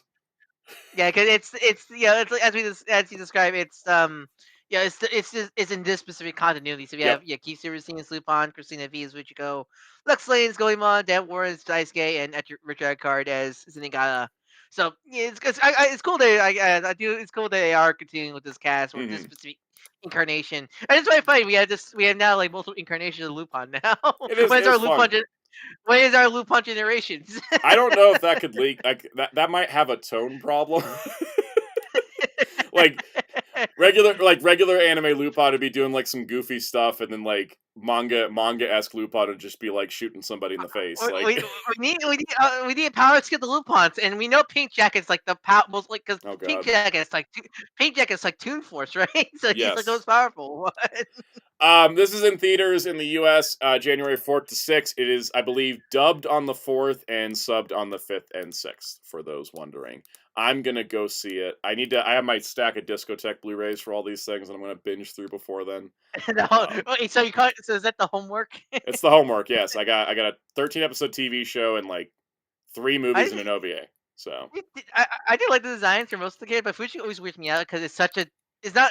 I don't mind the hair color, but the hairstyle is so different. Like, oh yeah, that's Fujiko. Anyway, so exactly. All right. So next batch of news is updates on things we've discussed before that actually are just confirmed. About them superheroes. Yep, all kinds of dim superheroes. All right. First things first. I don't want to sound too bitchy, but James Gunn, please don't randomly tweet a casting on a Saturday. It threw us into chaos. I mean, should we get used to this? Because I feel like you've been doing this for a while now for DC. So like, I'm used to this. He's never dropped news on a weekend. He's only done it Monday through Friday. It's like the weekend random Tuesday, random. A Saturday morning was not when I was expecting to get the Brainiac casting. Okay, I was confused. Like he does it all the time. It's all weekend. It's a weekend. Like a lot of us on YouTube and stuff do cover stuff Monday through Friday. They take the weekends off. I was seeing like YouTubers like doing mid-Saturday live streams and stuff, and I'm just like, look what you've done to us, James Gunn. You've ruined everybody's schedules. But no, congratulations, Lars Eidinger, for being the Brainiac and Man of Tomorrow. I have no idea who Lars Eidinger is. So he's not like I check his filmography. He's a pretty big actor. He's in a lot of British television stuff. European stuff. Yeah, European television stuff. So no big franchise, which I like. Yeah, it's kind of refreshing not to see like a big franchise actor to play. Also, I heard the budget for this movie is smaller than the first Superman movie, so that also. What? Really? Yeah. apparently, this is, again, word on the street. I don't know anything for sure. Apparently, because Superman didn't make $1 billion, they didn't give him a budget boost. They gave him a budget reduction. That's stupid. Yep. Oh man. Also, maybe that buyout's not helping you. It's not, but at least this movie's going forward. I like that it's not somebody we know. That also means we have no way to anticipate it. So that's also, I think it's good. It's always nice to see, like... I'm just glad it's Brainiac, because, like, for some reason, James Gunn said Brainiac wasn't the villain of the movie, and I was like, that's the dumbest thing I've ever heard. Everything points to it being Brainiac. And it's I think because maybe because they want to wait for the Supergirl trailer to come out to show that. This is why he should just say nothing instead of saying something that's not true. Yeah, that's always the problem with stuff like that. Like I get generating hype, but like you need to find a way to generate hype without like tricking people or something like that. But I think this is great, and we finally have a Superman movie where the villain isn't Lex or Zod. Finally, it only took like 40 years. God, all I can think is I'm just sure it was happening at the same time, but like I just love when people post My Adventures Brainiac clip, and like the most rawest line of all time for me in DC is, I saw Kryptons raise to heaven and fell to hell. I forget the exact line, but like that line just. I love that line so much. It's good stuff. Also, I need Supergirl confirmed for this movie because it makes sense for her to be there with Brainiac. All right, you ready to rant? The next one. So I can finally talk about this. Thank you, thank you, Variety. Last week, we kind of sort of wink at this last week. Wink at this last week. All right. So first of all, dumbest, stupidest marketing decision Marvel's ever made is we're going to put 4 trailers in front of Avatar, and there's going to be a different one each week. And it's only in theaters, so you better go see the movie. And then the first one leaked on the Monday before Avatar came out. And guess what leaked this morning? The second one. I think a lot of Marvel stuff got leaked last There week. was also I'm a hearing. Spider-Man trailer work in progress print leaked off of a TV or off of a computer monitor. I saw that and I'm like, man, we're so back. With Apparently, like there that. was 20 job openings at Disney post-production and marketing Yeah. that popped up on LinkedIn. Yeah, I saw that. I was like, that's beautiful. I love that. Yeah. So, anyways, I was never gonna pay for an Avatar ticket to see a 1-minute teaser where Chris Evans comes back as Steve frickin' Rogers. Anyways, yes. So, Avengers: Doomsday has officially come out as creatively bankrupt and is not wanting to do anything new or exciting, and thinks the best way to counter we're making the worst Doctor Doom of all time is to bring back a character that everybody said goodbye to 7 years ago. Poor Sam. Poor Anthony Mackie, man. He got robbed of his prime. Poor everybody. So hard. This is I Yeah. realized because somebody pointed this out on Twitter. I thought it was actually a good observation. They said, "Well, this isn't too surprising when you remember the Russos haven't done anything at Marvel since Endgame, so they're just going to pick up where they left off instead of doing something with the characters that have come since." And I'm like, and that's why we also shouldn't be having the Russos back. Say isn't the whole point you want fresh directors? Yes. Fresh directors. Like the reason why the Russos felt nice because we got 2 Whedon films for Avengers. So like had the Russos do their own Avengers Plus, film. they Like, they got tested with Winter Soldier first before doing the Avengers. Yeah. But Yeah. that's the no, I have nothing against Russos, but it's like it's one of those like it's not gonna feel as fresh because we kind of know like with directors, especially when they do. Because also sequels word on the franchise, street is that Steve Rogers is the lead heroic character. Guys, Guys, it's Civil War 2. Aren't you excited? Didn't you love Civil War? Don't you want to see it done again, but shittier and having way more characters shoved in? I went from like, maybe Doomsday will be a fun time and I can get some cool X-Men action figures out of it, to maybe I'll get some cool X-Men action figures out of it. that's the thing. When people say Civil War was like action figures in a box, but like you think Civil War actually has substance to it. This is gotta feel like action figures in a box. There is no reason to be bringing Steve Rogers back. His story's finished. His story was done. And also, from what I heard, there was people on opening night of Avatar IMAX tickets, and you could hear a pin drop from the lack of reaction to this trailer playing. Like, there's not hype for this. The problem is that, like, the problem that we have with this is that, people talk about, like, I say in the chat also, like, comic book characters come back from the dead a lot. Well, he's not technically dead, but comic characters come back a lot, but the problem is when you set up a legacy character and then do nothing with that legacy character and then bring the old guy back, it kind of feels like you didn't do the legacy character for genuine reasons, nor ever gave him a shot. People are like, well, Sam Wilson's movie didn't do well. I don't know, maybe because it's a sequel to a Hulk movie from 18 years ago, and they did absolutely nothing with the character to keep him in the public consciousness between his TV show and his movie that came out 4.5 years later. Yeah.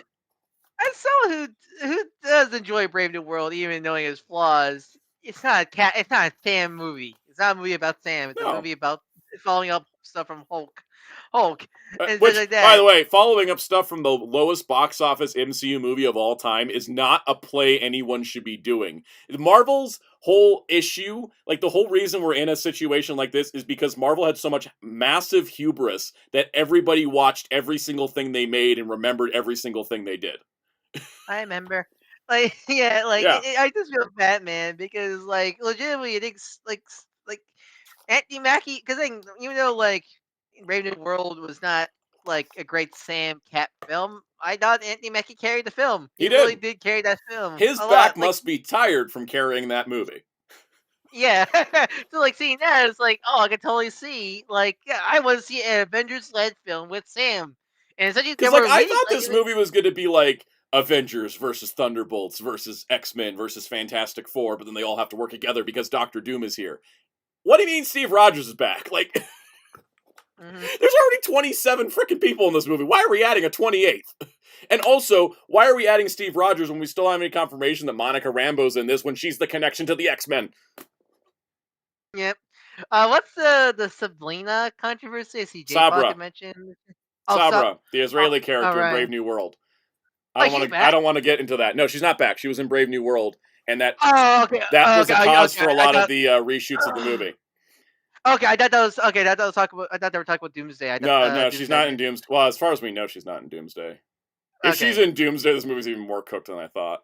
But no, Monica Rambeau should be in this movie because she's literally like she's Vel- the last time we saw her, Vel- she fell into the X-Men universe. Velquin's Auntie Mackie is just very charming and watchable. So no matter how badly they treat his Captain America, it doesn't feel as bad as it actually is. Yeah, that's the Yeah. thing. Auntie Mackie, no matter what, Auntie Mackie can like even if the script's weak or the plot's weak, Auntie Mackie really shows he can really carry the scenes very well and such like that. So I saw a great tweet at people reposted a lot, which was that someone was like, MCU fans are mad, comic fans are mad, Doomsday or X-Men or Avengers fans are mad, Fantastic Four fans are mad. Who's not mad? And someone's like, X-Men fans? I'm like, yeah, but we have an X-Men team with no Storm or Jean Grey, so I think we're all mad.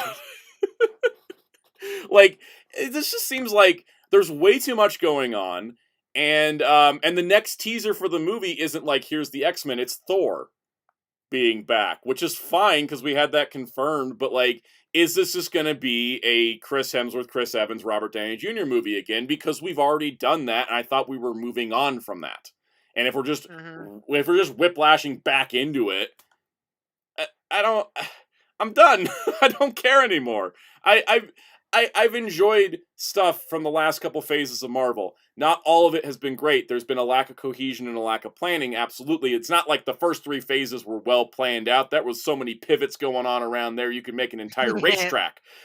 But the thing is, they never just straight up abandon an entire set of characters to go back to older characters. It's not like Tobey Maguire swung into No Way Home and now he's Spider-Man. Yeah, that's the thing. Is like, what made Endgame was so good because it felt like a collusion to that arc and that saga and stuff like that. And like it or not, like I think the multiverse saga when it began, even with its flaws, was still like we're in a new era. Things feel weird. It feels weird, but at least it felt like phase 1 where everything was just like, let's see what sticks, let's see what works. Yeah, well, yeah. That's why I don't hate phase 4 and 5 or whatever phase we're in now because we're in phase 6 right now. Yeah, God, that's the thing. Not a problem with what's going on with Marvel MCU recently, but still, like I thought legitimately, like I think did Turtles work? It didn't, but they tried something different and stuff like that. Like that's what I appreciate about the multiverse saga when it began. I did, and honestly, I think that was honestly the biggest problem with this saga is because they were trying a new saga right away instead of trying to settle things in first before and also because they weren't building to Doctor Doom or even building to King. It was like you had like Falcon and Winter Soldier that was just doing like a lot of the first half of the multiverse was just coming off the recoils of the end of Infinity. We had to. But think about it, right? Like, you had the Falcon and Winter Soldier left characters to go to Thunderbolts and to Captain America stuff, which that was like, okay, that's in the same lane. But then you'd have like a Doctor Strange movie that's all about the multiverse. It's like it wasn't the multiverse saga. There was like 5 movies and a couple TV shows that tapped into the multiverse, and the rest of it was doing its own thing. They really should have. What they should have done is really focus in on the Thunderbolt, because I feel like the only storyline that felt like realized to the end was the Thunderbolt stuff because they had it in Falcon Winter Soldier was aftermath of the end of Endgame. That led into the other shit like Hawkeye. We got Hawkeye with Yelena, and then which came from Black Widow, which is also technically part of that arc.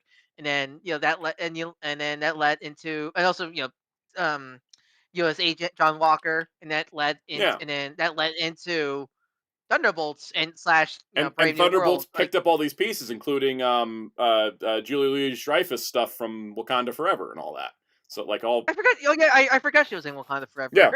Also, they haven't done anything with the Wakanda Forever storylines that they set up. They're like, Wakanda was going to go to war with the rest of the world over vibranium, and then that just never happened. Yeah, but still, that felt like they really should have just stuck with that as the ongoing story. Maybe hint a little bit the multiverse, sort of. Not like I like that. Like the Thunderbolts arc, I think, still the arc where it felt like it was a semi-planned out arc that had a pretty good ending with and stuff like that. They really should have focused on that as the first major arc, then go to multiverse. The fact and maybe do the Fantastic Four and give them like 3 movies before we do a multiverse crossover. And they could just be off in their own little world, right? The fact that we're doing 2 storylines, the Thunderbolt storyline and the multiverse storyline, like pick one. You can't do both at the same time. Exactly. And then there was also that. sub storylines, like Eternals was doing its own thing. Moon Knight was completely its own thing. She-Hulk was not even like She-Hulk should have been connected to Brave New World when you think about it, right? She-Hulk Yeah, should like, have been in I that don't. movie. Yeah, that's the thing. I do not mind the individual. I say like I don't mind Moon Knight not connecting to the greater MCU. I don't mind some individual like Shang-Chi. I don't mind Shang-Chi. But I have a it's still problem with the connected. fact that Shang-Chi was popular and they didn't make a second movie. Yeah, that's Moon the Knight problem was there. popular and they didn't make a second season. And I mean, we're never getting that. We're never getting that. Like, the problem I have is that you'd see a movie like, what is it? Like, Doctor Strange Multiverse of Madness made $1 billion, and we don't even get to have Doctor Strange in this movie. Yeah. Wanda's, like, super popular. Multiverse of Madness is super successful. She's one of the lead characters. WandaVision's really popular, and Wanda's just dead and seemingly never coming back. Why are you benching a popular character? This is the problem with current Marvel, is that they got so many irons in the fire, and then when one hits, they don't capitalize on it. They just completely leave it behind, and instead just go do something else, and they're like, well, people will show up because we're Marvel. Like, this just feels like, in this movie, like, I'm sorry, if Steve Rogers is the lead hero going against Doctor Doom, whose dumbass looked at any Marvel comic and said, oh, Captain America and Doctor Doom are bitter rivals for the eternal time that the whole multiverse's fate has to rest on?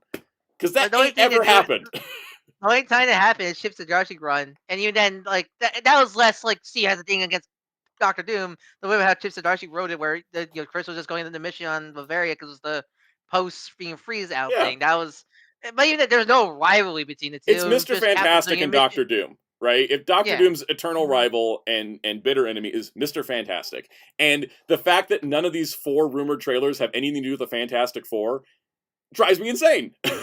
Like, we just had, it's like the pendulum thing. We got the best movie ever for like comic fans with the Fantastic Four First Steps, and then now we're just swinging back to like just making stuff up because they don't have any confidence anymore. See, Blade Raider said maybe they should have all been doing their own thing into the crossover. Then, when the multiverse is the focus, people wouldn't be tired of it. All right, yeah, I think that's totally what they should agree. have done. Totally agree. See, J Pocket Spider has more conflicts with Doom to Thanos than yes. Yep. Also, Spider-Man's not in this movie, despite the whole Tony Stark thing. Like, yeah.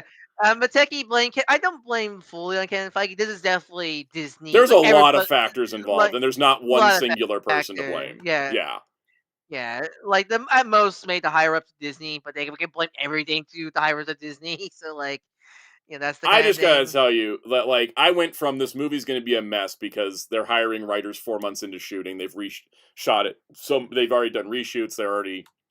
There's a bunch of chaos. There's too many characters. I'm like, this is probably going to suck ass. But, like, at this point, it's going to suck ass and be creatively bankrupt. Like, that's the worst combo. I saw a comment on Twitter about this where it really kind of shows where the MCU is now.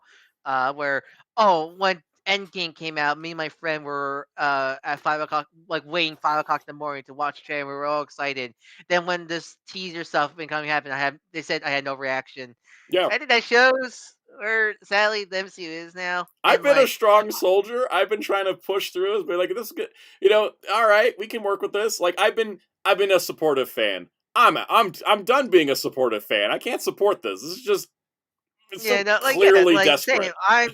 Because the thing, I'm more tired of it's getting to the point where MCU hates being tiresome now because it's getting a little ridiculous.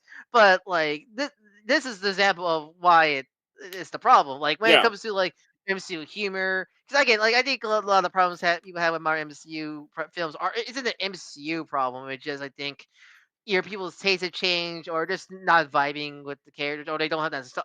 Maybe they're older now. I also want to add, this is something that Marvel has never learned this lesson. Nobody wants all the Avengers to have kids. Yeah, I think that's. Why are we doing that's another thing I've got to completely glossed over because I'm kind of mad Steve Rogers is back. Steve Rogers is back with a kid. Why does everybody have a kid now? Who doesn't have a kid from the original Avengers lineup? None. Wait, Natasha, because she's dead. Natasha's the only one who doesn't have a kid because she died. But you got Hulk's got a kid. Hawkeye's got 3, 4. 3 kids. Yeah. Tony's got a kid. Thor's. Did I ever say Thor? Thor's got a kid. Yeah, Thor has a kid. Captain America has a kid. My theory is that it's a kid conspiracy or kidspiracy. Conspiracy. Veloquence is right. Yes, right. She can't have kids because Josh Whedon decides to be a misogynistic writer. Yeah. And yet Young Avengers doesn't happen. Yeah, that's the thing. Not to mention the only Young Avengers character in the MCU are Kate Bishop and Wiccan. Like, everybody else doesn't exist, and yet everyone keeps going like, oh, they're going to do Young Avengers with like Kamala Khan and all this. I'm like, no, that's a different team. That's Champions. It's not Young Avengers. And also, as some people pointed out, the longer the wait, like Haley Steinfeld's gonna be looking her dirty. She's having her first kid soon, okay? Yeah, that's not Young Avengers anymore. Also, yeah, Wanda's kids, right? Wanda and Vision's kids are like famous. You can have them. People like Wiccan and Hulkling. Captain America's never had a successful child, okay? Like, they've tried, and it's never worked out. That's kind of the point of the character. It's like, see, that's kind of the point of the character. See, you can't really, he's the man out of time. Can't really have a family, sadly. Exactly. Makes the character, that makes and the Fantastic Four having a kid is fine. I don't have a problem with that, because there's a family dynamic thing. But when everybody has a kid, no one feels special for having a kid anymore, do they? You don't need to have a next generation name, like, at least for the Marvel. I think, like, Oh, wait, T'Challa has a kid. Don't forget T'Challa has a kid. Who else has a kid? I don't mind having, like, these kids having children, but I think the problem is it's so obvious they want to next generation it and not just have, and that could work. And it could work, but like, whenever that happens, it's usually at the very end of the story. Would it happen? Would they get would they get like, for example, like Boruto? I know people don't like Boruto, but like, I don't mind the idea of Naruto having a kid and that kid having his own adventures, and such like that. I don't know if I need a 300 episode show of it though. Yeah. I don't think it needs that, but like, the idea of his son having his own adventures in the future, that's fine. Yeah, that's a good story, like good finale story thing there. Veloquence, who doesn't have a kid? Star-Lord. As long as we don't count Groot. But here, like, it's kind of sadly obvious that it's like future proofing. Like, we're gonna have them have kids so they become the next generation. I will also say that, like you said, the kid being kind of like an ending story thing. I thought Thor: Love and Thunder's I didn't like Thor: Love and Thunder as a movie. I think it was like a 2-hour SNL skit. But I thought the ending of Thor with a daughter, and that was like, I thought that was going to be his send-off. I thought that was going to be the finale for Thor. I thought it was perfect. And then he's coming back for Doomsday, and I'm like, but that was a really good... Just like with Steve, I thought Steve had a good ending. I thought Tony had a good ending. I know we're not getting Tony back. He's Victor Von Doom that looks like Tony, but still, it counts. Like, it's coming... It's just like, what's the point of Endgame's ending where everybody signs their name at the end credits if we see all of them again? Right? Yeah. We saw Scarlett Johansson back as Black Widow, like, what? 2 years later, right? Because the Black Widow movie. Hulk's still kicking around. Thor's still kicking around. He had a whole nother movie. Hulk was in She-Hulk. Hawkeye had his own TV show. Cap's back now. And Robert Downey Jr.'s back in the MCU, like, just a few years later. It's like, what was the point of that ending? It's not like when they did Star Trek VI, which, by the way, they ripped off Star Trek VI ending credits with the actors' signatures. The ending of Star Trek VI, you never saw those actors back again. The only time you saw anybody was you saw Kirk back for Generations, you saw Sulu back for one episode of Voyager, and you saw Spock back a couple times. But it was never the whole group together. Whereas now we have half of the group is in this movie. So it doesn't feel like Endgame is special anymore. And that's the thing is, it sadly affects the newer, because that Disney's not letting the new heroes have their time to shine. Nope. I think, that's it. I think they can if they actually gave them the chance. Essentially, that's. We should have had an Avengers movie that had no multiverse shenanigans. That was just them taking on AIM. AIM or there's many, or just have them go up against Valentina, right? We could have. Forces. Where's our the task? Not heads of what's the Zemo villain group again called? Forces. The forces of evil. Masters of evil. Yeah. Evil. What? Also, it could have been. If you want to do a big Avengers event movie, it could have been Avengers versus Avengers. Sam's teams versus Yelena's team. Yeah, and then they all take down Val at the end. That'd be like, That's the thing. Oh, that's right. Blade Raider McCoy wasn't in Generations. He was supposed to be, but he was sick. The actor was sick, but they had Scotty and Chekhov for one scene. But again, it wasn't the whole crew together. It was just like a brief moment. But yeah, Avengers v Thunderbolts would have made like a lot of people happy. Whereas this, I feel like, is getting this. This just screams desperation to me. And I think that's it is like as we've seen from this year, people even if the money wasn't there, people legitimately like Thunderbolts and Yeah. Fantastic Four. Even people who don't like those films can still have said, I'm not a fan of this film, but I see why it has the fan base. You know, it does and stuff like that. So it shows that like if they have the time, if they give these directors and writers time and care, that they could Like, I make would say quality-wise, 2025 is one of the best years for the MCU. It wasn't the most successful financially, but quality-wise, I felt like everything was really solid this year. And yet, I Yeah. feel like this is just sliding us into the wrong direction after all I that. mean, is Spider-Man coming out? I know that Spider-Man is next year. I mean, is that after or before this one? It's before. Spider-Man's in July. Oh, by the way, this movie doesn't come out till December 2026. That's a December film, God. Yeah. Spider-Man's in July. We get Daredevil. Next year we also get Wonder Man. We get Daredevil season 2. We get the Punisher special, which the Punisher special apparently connects to Daredevil season 2 and Spider-Man. So like all three of those projects are connected together. That's like they really should do. Like, And we're getting another X-Men. We're getting X-Men 97 next year and Friendly Neighborhood Spider-Man. Yeah. That's the thing is like that's the thing is stuff like that, like the whole Punisher and Daredevil Punisher Spider Connect. That stuff I wish they did more. I think they should have done more because that's little mini arcs is kind of how it works, right? Yeah, I'm not a fan of the Marvels or Miss Marvel show, but like having to connect, makes sense. I think that's fine. Even though that's a little too much. I think that's kind of the worst side because you kind of need to do homework. Like as long as Spider-Man Brand New Day. I think Spider-Man Brand New Day is probably going to be like Mayor Wilson Fisk and a couple moments of that, but I don't think it's going to be like homework. You don't have to have watched. Also, because ratings wise, you can't say that the kids should go watch Daredevil where people's heads get exploded by hands. Like So like I think if they do something like that, that'll be better. For example, Veloquent says, I know Doomsday's looking bad, but he's still looking forward to Brand New Day next year. I still think between Brand New Day and Supergirl, comic movie's still going to be very good, even if Doomsday sucks. I feel the same way. I'm very excited about Brand New Day. Everything I've seen of it, including the blurry leaked footage from the trailer, looks incredible. They were filming on that, didn't they? They did. And Daniel Destin Cretton did such a good job with Shang-Chi. I'm pretty sure Spider-Man's going to be amazing. And I'm also pretty sure that Supergirl looks great. I'm excited for both of those. Significantly excited for those. Avengers Doomsday... Yeah. I don't even know if I'm going to go see it in theaters. Like that's how I'm feeling right now about it. They got a year to change my mind. I mean, I'm probably going to go see it. They're going to drop that first look at Nightcrawler and be like, "I'll be there day one." I'm probably just going to go watch it to see the train wreck.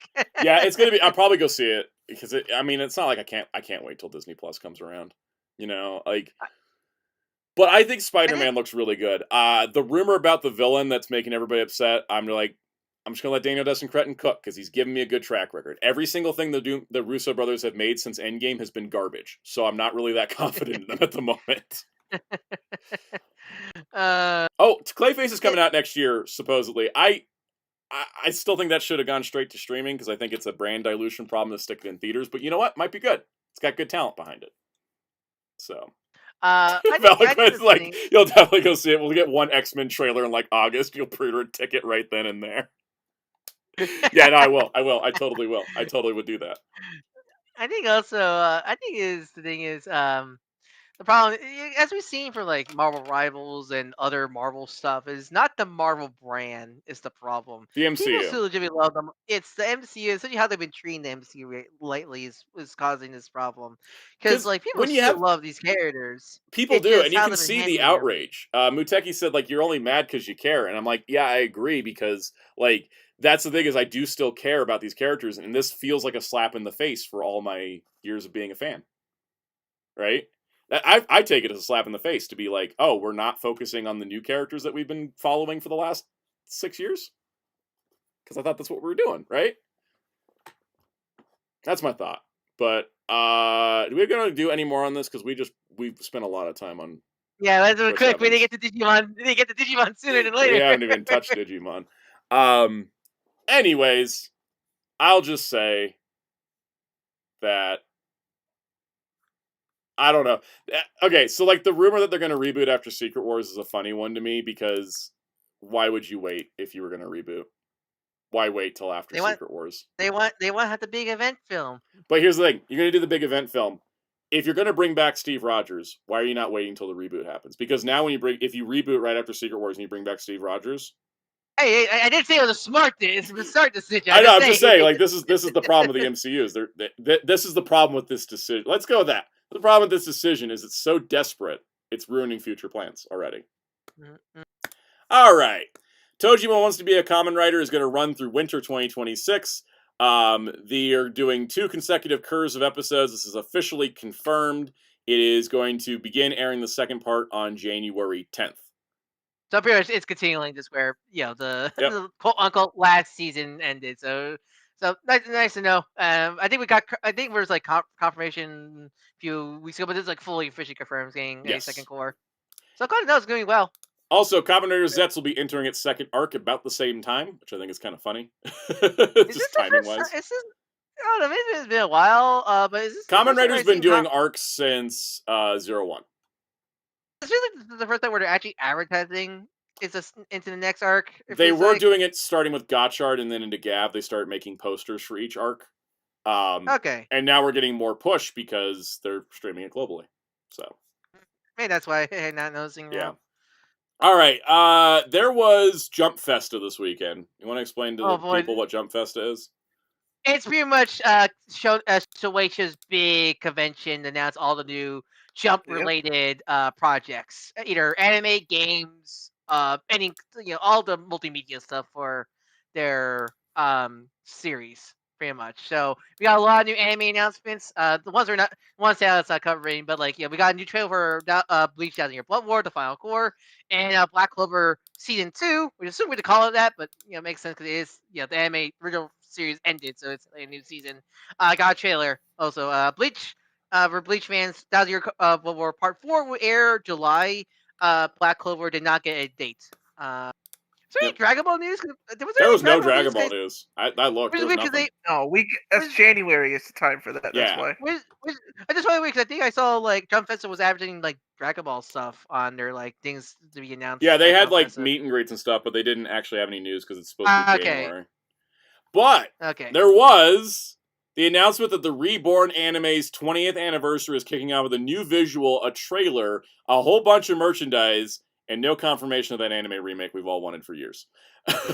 They have not confirmed anything. So it's weird because I think they will do a new anime. They got to. New anime because it'd be just weird. I don't know, just essentially I have a weird feeling though they're going to just follow the original anime to do the rest of the manga, because they're going to be uploading. They're uploading to YouTube all the episodes in Japan, and their social media is going to be start posting one clip from each episode for 203 consecutive days. So a Bleach Thousand Year Blood War scenario. Then I think that's what they're doing. I don't know for sure, obviously, but I have a weird feeling they're just going to be and we're picking up after the future arc and just going to keep going because it's a 409 chapter manga. Are they going to start adapting from the beginning? How many chapters was Shaman King when that got 323, I think. And that's in its complete form, not its original form where they cut the ending short. Yeah, so maybe, who knows? And a lot of people complained about the pacing on Shaman King. So yeah. So who knows? Maybe I think if they did the Thousand Year Blood War thing, I wouldn't mind. I just hope that means they would have the series. I know that it got a. Oh, sorry. Shaman King was.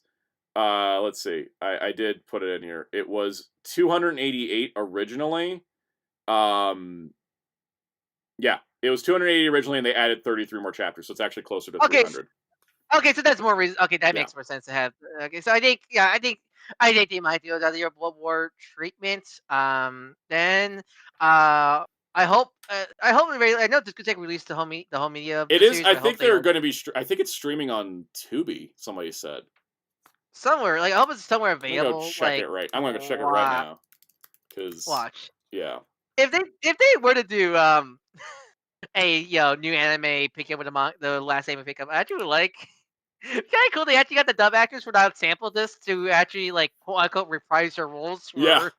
That'd be kind of cool. Okay, Honestly, to do that. it is on Crunchyroll. The entire series is on Okay. Crunchyroll.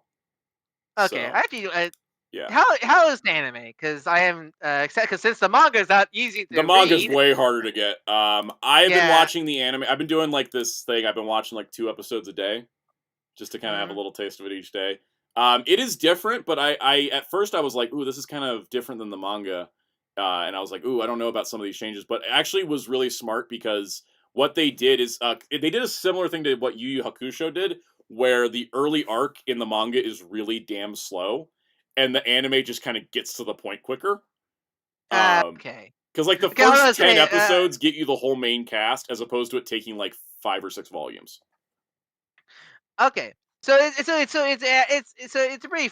Besides that, it's mostly a faithful adaptation. Yeah, not like there's some any like they added some filler arcs and filler. stuff, but Yeah. it's I'd say similar to Bleach in that it's close. It makes changes that fit the I imagine it'll be. fits I that mean, it's format. probably less filler. Probably less filler than Bleach. Yes, I imagine it is. definitely. Yeah, I think that it's different, but I don't think it's bad. I think they got JW said they went straight to the Vongala stuff. It's very much like Yu Yu Hakusho is known for being like a shonen anime with a lot of battle action, but then the early part of the manga is like, here's the random ghost of the week, right? Woof. Yep. Yeah. For like 30 chapters. And so what they did in the anime for Yu Yu was like spend the first 5 episodes doing all that, and then got onto the main. I still remember when I was reading Yu Yu, I was like, sound out. Yeah. Skip like the first 30 chapters, bro. Yeah. Shaman King did a similar thing with both animes, actually. They both get to the point a lot quicker, because the early chapters of Shaman King are like, and here's the ghost that paints the billboard. And it's like, this has no relevance to anything later. Like, no, we're setting atmosphere. And the anime's just like, we're just skipping that, because we don't need that. I saw the first episode of the anime, and I did enjoy it. So like Hitman is one of those series that like I never got the chance, mostly because it was not on Toonami. The manga never finished here, so I never really checked it. So I'll definitely check out the anime. Then mostly because it's the only way I can really officially get. Yep. Scenario. I mean, if it's like maybe you could do like a cool box set, maybe of the manga. Maybe? It would be I don't know. nice, because they never finished translating it originally. They cut it off part way. I mean, yeah. I mean, the coolest. I mean, hopefully, if Hunter x Hunter, Yu Yu Hakusho, and other shonen like Gintama, like maybe Hit Me Reborn, figure arts, just to add to the shonen. Mega House is doing stuff, so that's like the canary in the coal mine. Bandai's got the license, so. So hopefully, like this, get add to the figure art shonen shelf I have. And don't take as long as the Yu Yu ones are taking. Well, like this one, I'm not sure how many. I at least I need the protagonist. I think the protagonist should. At least I think you could put Suna and Reborn together in a 2-pack, and that would sell pretty good. Well, yeah, because Reborn is just a little chibi dude, so you easily just make an accessory. Like how every Joker comes with a Morgana. Yeah. Yeah. All right. Next up, we have the Kaiju number 8 anime getting the conclusion arc, as well as a new original anime short called Narumi's Weekday. Okay, I got confused the way how they titled it. So we don't know what this is, actually. I don't know what was up at Jump Festa this year, but no company came out and said, we're making a season 3 of Kaiju number 8 to adapt the conclusion arc. They just say, we're making an anime for the conclusion arc. Is it a show? Is it a movie? Is it a 5-part OVA where you got to buy it on VHS? No idea. They didn't say. I'm glad I wasn't the only one. I got confused. I wasn't sure. But when I thought like, okay, conclusion arc. Because I didn't know that means that like just the final battle, or they're gonna like make a new arc. Because according to the manga, the final arc of the final battle after it, the Cataclysm arc, which is where season 2 ended, the last arc is called the conclusion arc. Okay. Yeah. Okay. When I hear conclusion arc, I like the ending. I think Kaiju a pretty good ending. But the problem is, I wish it had like 2 or 3 chapters of epilogue. Yes. I thought the epilogue we got, nice. It needed more. I thought, and we still could get that because the anime in season 2 they added a bunch of scenes to kind of give some more character depth. So that's the thing. I didn't know that arc was called the conclusion. I know just the final battle. So because when I saw the conclusion arc, I thought, oh, are they adding like additional arc just to have a nice wrap up, to get more wrap up in the manga? But no, I guess that's just we are just getting the But final once battle again, arc. they didn't clarify: is it an anime season or is it a movie? Yeah, I think it's probably gonna be a season. I mean, it'll be weird if it's. I mean, they made think They made a compilation movie for season 1, and I have a feeling they're going to do a compilation movie for season 2, and then season 3 will also get a compilation movie. But yeah, yeah, yeah, stuff like that. So like it, that's it's just weird to me that they wouldn't just say we're making a season 3. Like you know by now you're currently in production. Like why are you not telling us format? It's the weird Japanese company thing lately of vague announcement followed by drip feed of news over next 6 months. Like I guess it also helped that the meme is so confusing. Why is that like, trending? yeah, I guess I think that helped the memes because like Bleach has Core 4 the Calamity. That's an arc meme. The next we're getting to Chainsaw Man in a second. We'll get to that in a moment. We're going to be doing the exact same thing. But that's a arc meme. Like you kind of know, Yeah. like even no matter what, at least you know what that's supposed to be. Here, conclusion. I think conclusion arc's a pretty bad meme because like I got as somebody read the manga, I got confused. I think the show's going to be called like Kaiju number 8 season 3. I think they're just saying like we're adapting the next thing we make is going to be the final arc is kind of what they're trying to say. I think the wording is weird. It is. Kaiju remember it was reading it. Kaiju Number 8 manga will get a conclusion arc anime. What? That doesn't sound right to me. How about this? Same exact story. Chainsaw Man mangas. See, this headline's better written on Anime News Network than the previous one.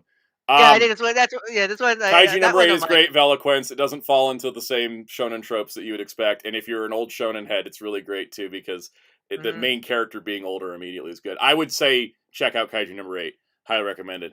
Chainsaw Man manga's Assassin's arc gets anime adaptation. Once again, not saying, is it a season 2? Is it a movie? We have no idea. They did not clarify.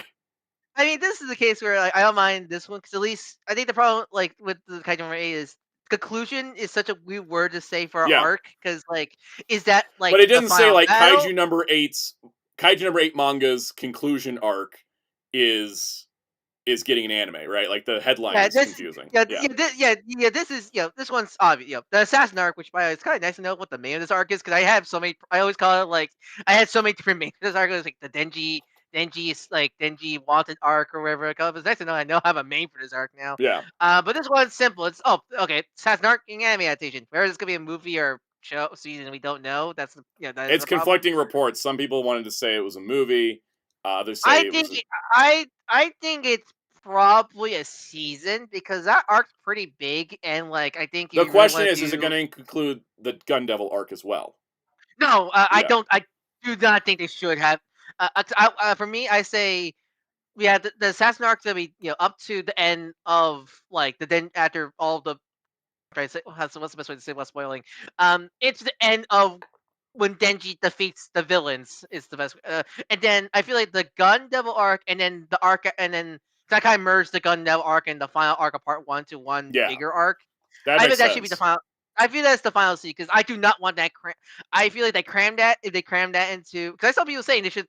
I saw people say they should put that in here. No, because I feel like you'll lose all the emotional weight if you try to rush. Like that's because that's like because I think Rize was like 2 volumes and a half or something like that. The movie, like this is gonna be like 13 chapters technically. I think this is like I think 3.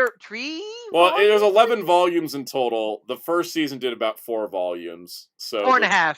Yeah, 4.5. Then Rize was like 2 volumes, so it gets up to 6. We still have like 5 more volumes to do. Yeah, so I think this would have 3 volumes. I'm pretty sure that is the Assassin arc, and the remaining arcs will be the final. Because I think that'll be good for pacing, just pacing alone, and like also be good on the Mappa staff. No, definitely. Because I want that. I need because I especially think that final arc needs that emotional weight. They need to add more to it that wasn't in the manga as well, because it goes by too quick in the manga. I think. Yeah, because essentially, I love the Rize arc in the manga, but I think the movie added a lot to emotional weight to that film, and they could do that for the final arc, part 1. Then, like, I really want that there.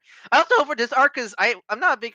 I didn't hate this arc in the manga, but I was really lost reading this arc in the manga. So hopefully, the scene can make some things really a little more clear. If it works more like the Rize arc than it did season 1, I think it'll be good. Like, I mean, from just the yeah. teaser, I think from the teaser, it looks like it's keeping the movie art style, which thank God. Which I'm is really good glad for because that season 1 art style was ugly, and I'm not afraid to say it. Yeah, I mean, especially how good Rize Yeah. looks. All You right, saw how let's get you saw how moving on though, because we got so much. you, you saw how much you used the Rize dance video guy on Twitter. It was insane. It was insane. All right. It- Tony Chopper has an Instagram account called Choppers, and it's getting an animated Who let, series. who let him? Who let him have an Instagram account? Robin did. Right. Yes. Didn't think I'd hear that as a sentence, but all Right. right.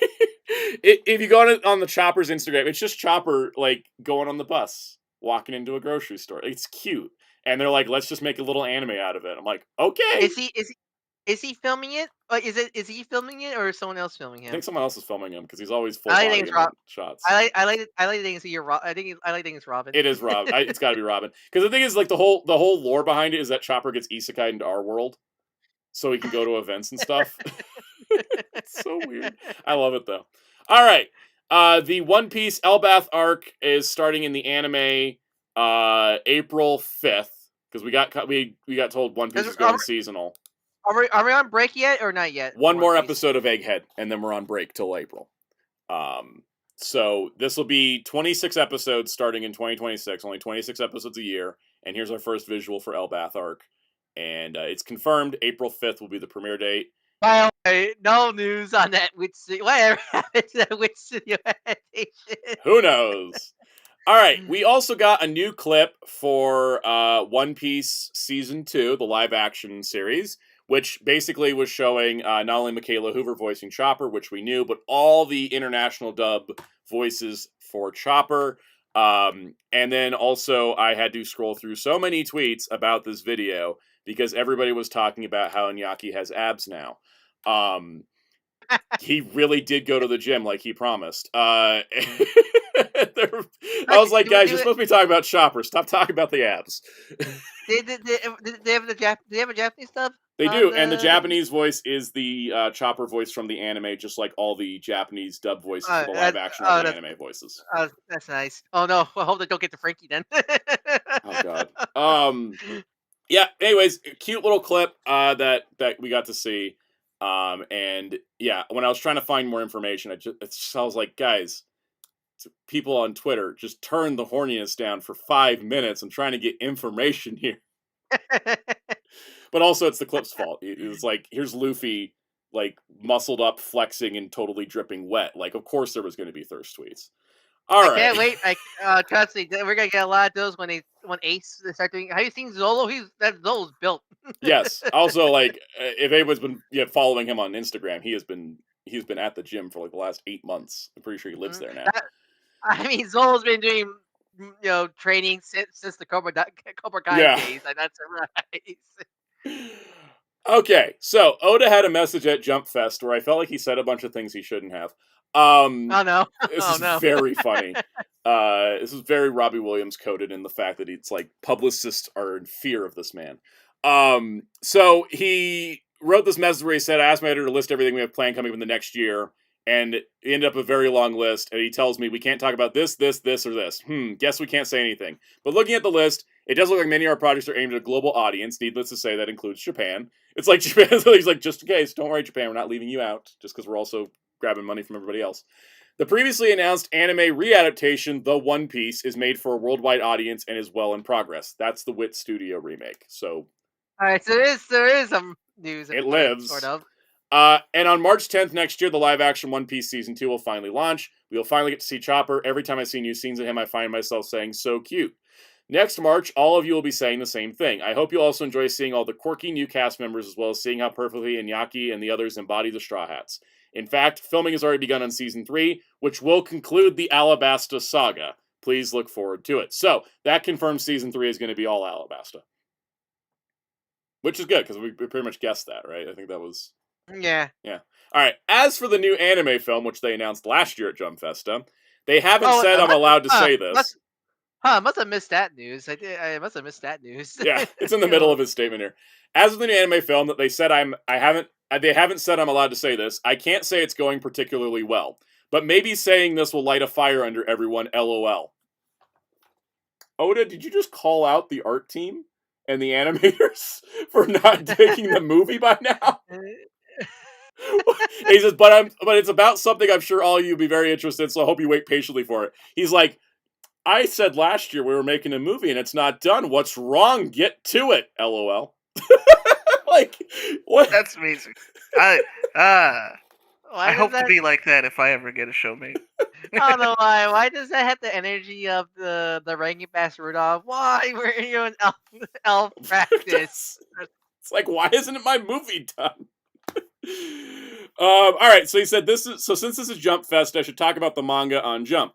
After what we would call a very long flashback, Oda, it's been going on for 6 months, dude. It's time to wrap it up. We're in flashback land in the manga. We've been in flashback because Oda keeps putting out like 2 to 3 chapters a month, so he can have health breaks, which I greatly appreciate. But this flashback's been going on for like ever since I caught up to the manga. This flashback's been going on. Are you getting Naruto flashbacks? I'm way more engaged than the Naruto flashbacks. The Naruto flashbacks gave me nothing. This at least is giving me stuff. Like everyone's questioning if Shanks. Never mind, I can't say that. Spoilers. All right, so he said, I'm sure it's giving you a different perspective on Elbath. We ended things off with a bang, and now things about to get crazy. Will we get to the island that only the King of Pirates has previously reached? The man with the burn scar will appear. We've been waiting for that one for a little while. Characters who'd never met before will finally meet. Can Law meet Page Time again? I miss him. Because this is the reason why One Piece is going seasonal, because they're getting too close to the manga, right? Yes, because he's still working on Elbaf manga, and they finished Egghead anime, meaning the next episode is Elbaf anime, and he's about to finish Elbaf because he's like giving us the full backstory, and then we're gonna go back and do like the rest to wrap up. But still, he needs some time for that. That's why they're seasonaling, which is good. I think it's good for the production as well. He says another pair of characters will come face to face. I think next year will be a year of encounters.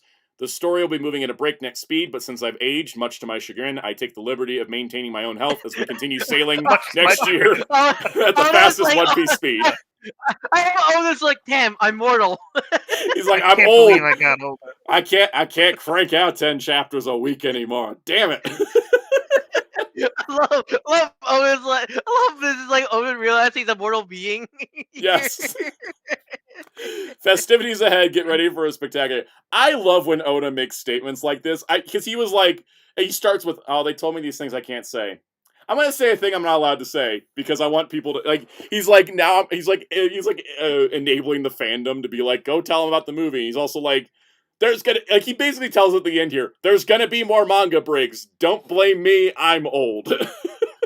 Oda whenever Oda writes these, he does feel like a crazy old grandpa sometimes in these written articles. And when he ever writes these, like, he has the energy of like, he really does. What's crazy grandpa doing this time? Exactly. Like, anytime you open any statement from Oda, whether it's a Twitter post or it's something like this or it's an SBS, you know you're going to get the most insane thing you've heard.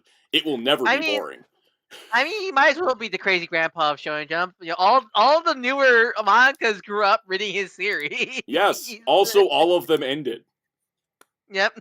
Like, what is it? Chainsaw Man, Sakamoto Days, One Piece. Like those here are the longest running. Yeah. Those the running series. Everything else, even Jujutsu Kaisen's over. I didn't realize. Jujutsu Kaisen, My Hero, Demon Slayer, Undead Luck. They all ended. Blade Raider said he's the creator. What are they going to do? Cancel his book that prints cash for them? Exactly. Yep. He's gotten to a point where the editors can do nothing to him at this point. It's beautiful. Toriyama is like, man, I wish I was like that. Man, I wish I was more crazy like you, Oda. Also, oh my god, I hate freaking Google Docs, man. They did it to me again, where I copied multiple links, but it just kept the same link. Stand by. I know that feel. Update that for us so we can take a look where you're looking at. Yeah, I was gonna say I just need to go to the With the Will homepage. Actually, let's just do that. Yeah, that's actually easier. We'll start here and then we'll just go back to the With the Will homepage. All right, guys, I want to announce our new segment. Digimon Marketing. This has been the thing. For some reason in the Discord server, every time something Digimon happened this week, we just all started shouting, "Marketing! Marketing! Marketing!" Because they're doing it. We haven't seen this much Digimon marketing since ever. This year. I think it's not just this year, but the fact we're getting this back to back marketing is like, what's going on here? So, first of all, Digimon Fusion's coming to Hulu on January 26th, meaning I think the only Digimon season that's not streaming is Sabers. Yeah, for some reason. Yep. And then Digimon Beat Break got an English dub announced, and everybody was like, watch it be 4 years before we actually see it. And then they started announcing the cast the same day. Yeah. And then they were like, okay, so here's Rizume as Gekkomon, and Zeno Robinson as Tomoro. Christina V is in it too. Yeah. We will get to that in a moment because this was just the first round. I still love Zeno's collecting Digimon rules like there's many gems. Pro tags even, right? Like you got your time at 20 and Gusagamon in Ghost Game, and now he's Tomoro. Yep. All right. Shout out to Risa Mesa. She sounds amazing. Gekkomon. She sounds like scarily close to Gumi. She sounds. Gumi Han even retweeted her and said, "I was like, pretty good." I'm so impressed by the casting. Also, there's a Times Square billboard for Digimon. What? Who thought that happened, huh? What? Ever. Digimon has a Times Square billboard? This is what we mean by marketing. Because, like, what do you mean they're marketing it? Veloquence totally woke up and decided that they like money and remembered the rest of the world exists. Exactly. Right? Right? All right. Then, remember how we just talked about Ghost Game getting an English dub and it popping up on BBC iPlayer with no announcement? And then we're like, yeah, Ghost Game's kind of hated in Japan, apparently, because they didn't even bother to put it out on home video. Well, guess what? 2026, Toei Video's putting it out on Blu-ray. It's out of nowhere. It's like, out of nowhere. Huh? What? Okay. That being said, there was somebody who's a Bandai shareholder that kept bringing up in meetings, why don't I have a Digimon Ghost Game Blu-ray? Because those are the only series without Blu-ray, right? Yeah. Well, it's the only series without home video. Because other shows don't have Blu-rays like Cross Wars, but, you know. But at least, we got, because like Venture 2020 got like home media release, right? Yeah, it did. So, Ghost Game Blu-ray box, now that our chances of getting one over here with the dub and everything from Discotek just shot up through the roof. I want to say, it's still weird that the English dub is still not available here. Yeah. Like, in the West. Wait, we're talking about marketing, we're giving them props here, but we also got to say, hey, where's that dub? All right, next up, Digimon Beat Break's next story arc starts in January, and it's getting a full rollout with a trailer, a poster, new cast announcements. This is actual marketing. I can't handle it.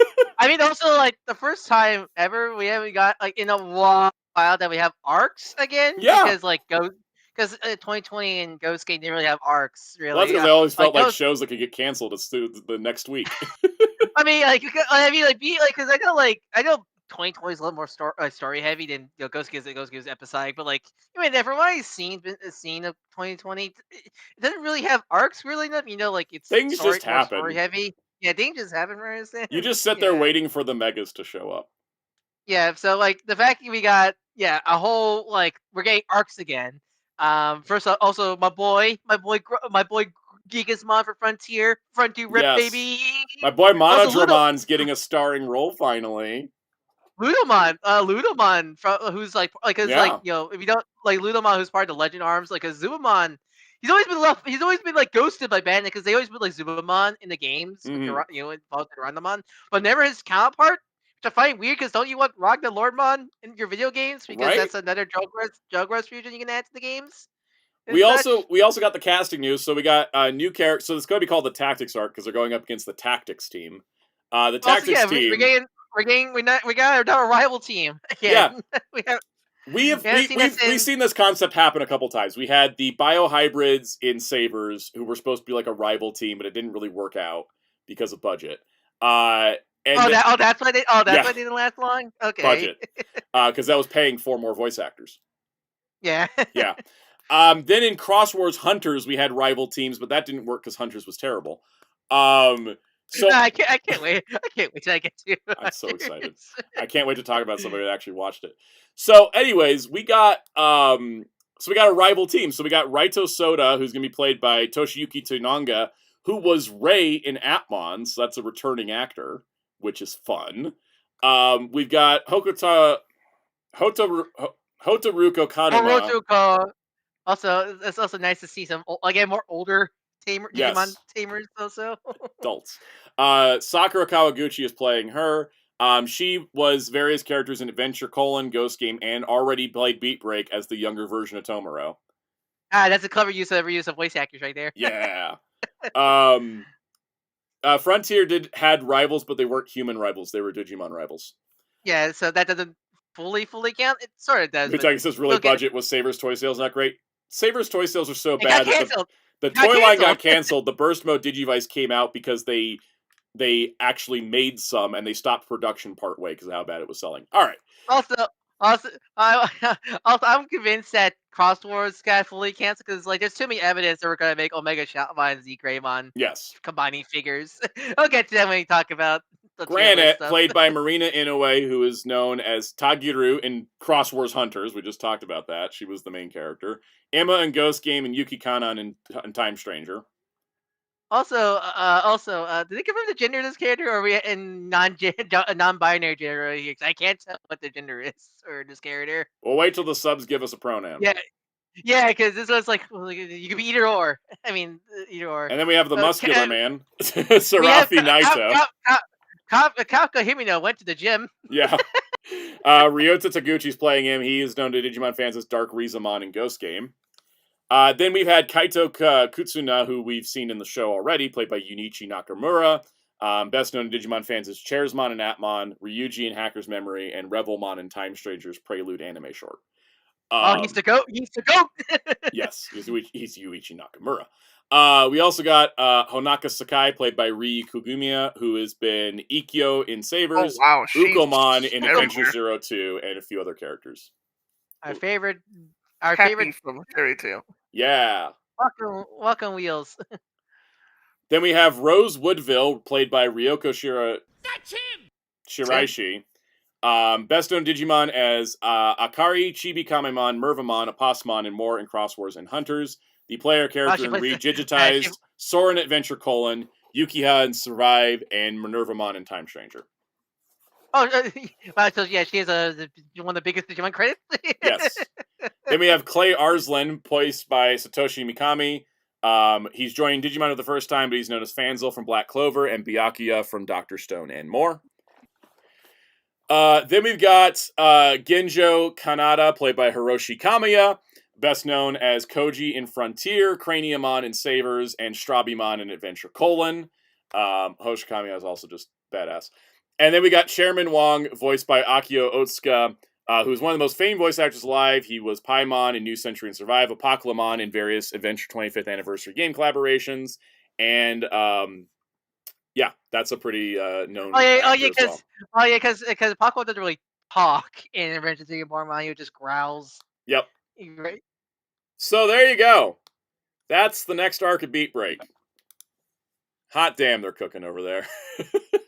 I mean, have you seen the newest episode? It's so good. I saw the newest episode, and I specifically avoided one news topic that is a spoiler for the newest episode. So, we saw last night. It's so good.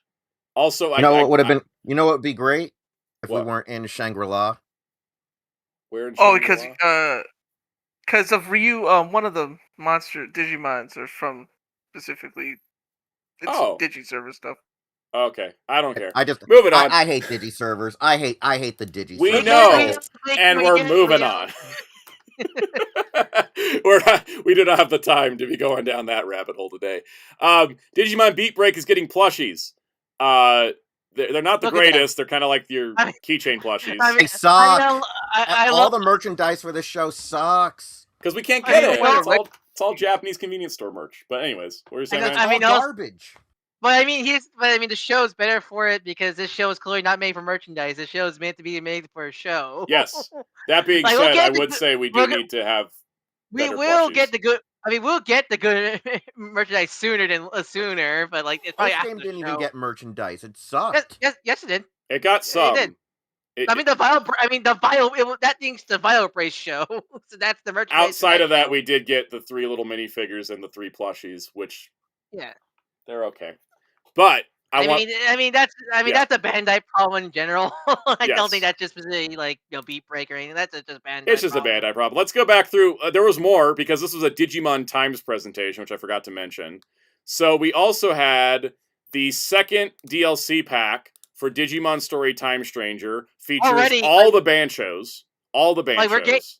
And this is coming January, so they're really putting these DLCs out. Also, considering how short these DLCs are, that kind of makes some sense. Yeah, which I'm kind of glad that's the case because they're short, but it also makes sense since they got a little bit of backlash on spacing out the game to the first DLC pack being an entire 2 months, and most people being done with the game within less than 40 days. That's normal for most Bandai games, or actually most video games in general. At least it's not like Sparking Zero where you start asking if the DLC's been canceled. Yeah, that's the thing. That's the thing is, I'd rather have this than long ass gaps. But we got Bancho Mamemon, Bancho Lilymon, Bancho Stingmon, Bancho Golemon, and one more because there's always a surprise Jogres. According to leaks from Datamon, it's Amimon Merciful Mode.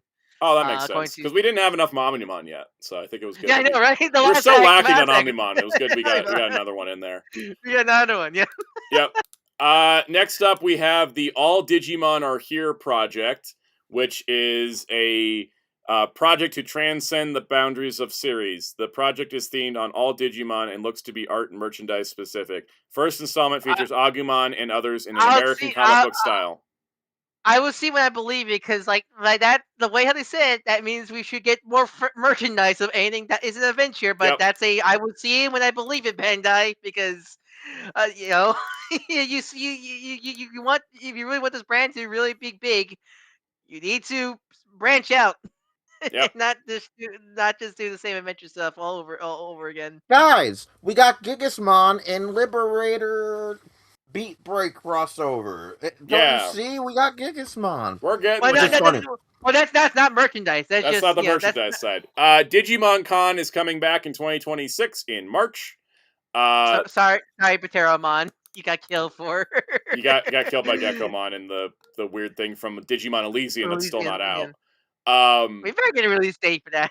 Probably should, because when I played the beta, I was like, "This is done, ready to go," right? Yeah, because it's been available. Yeah, it's been available in multiple public events. Yeah. You guys know what's funny? What? You guys know what's funny? When that poster came out for the Liberator tie-in for Beat Break. There's what Liberator tie-in for Beat Break? You mean the card game? You mean the card game?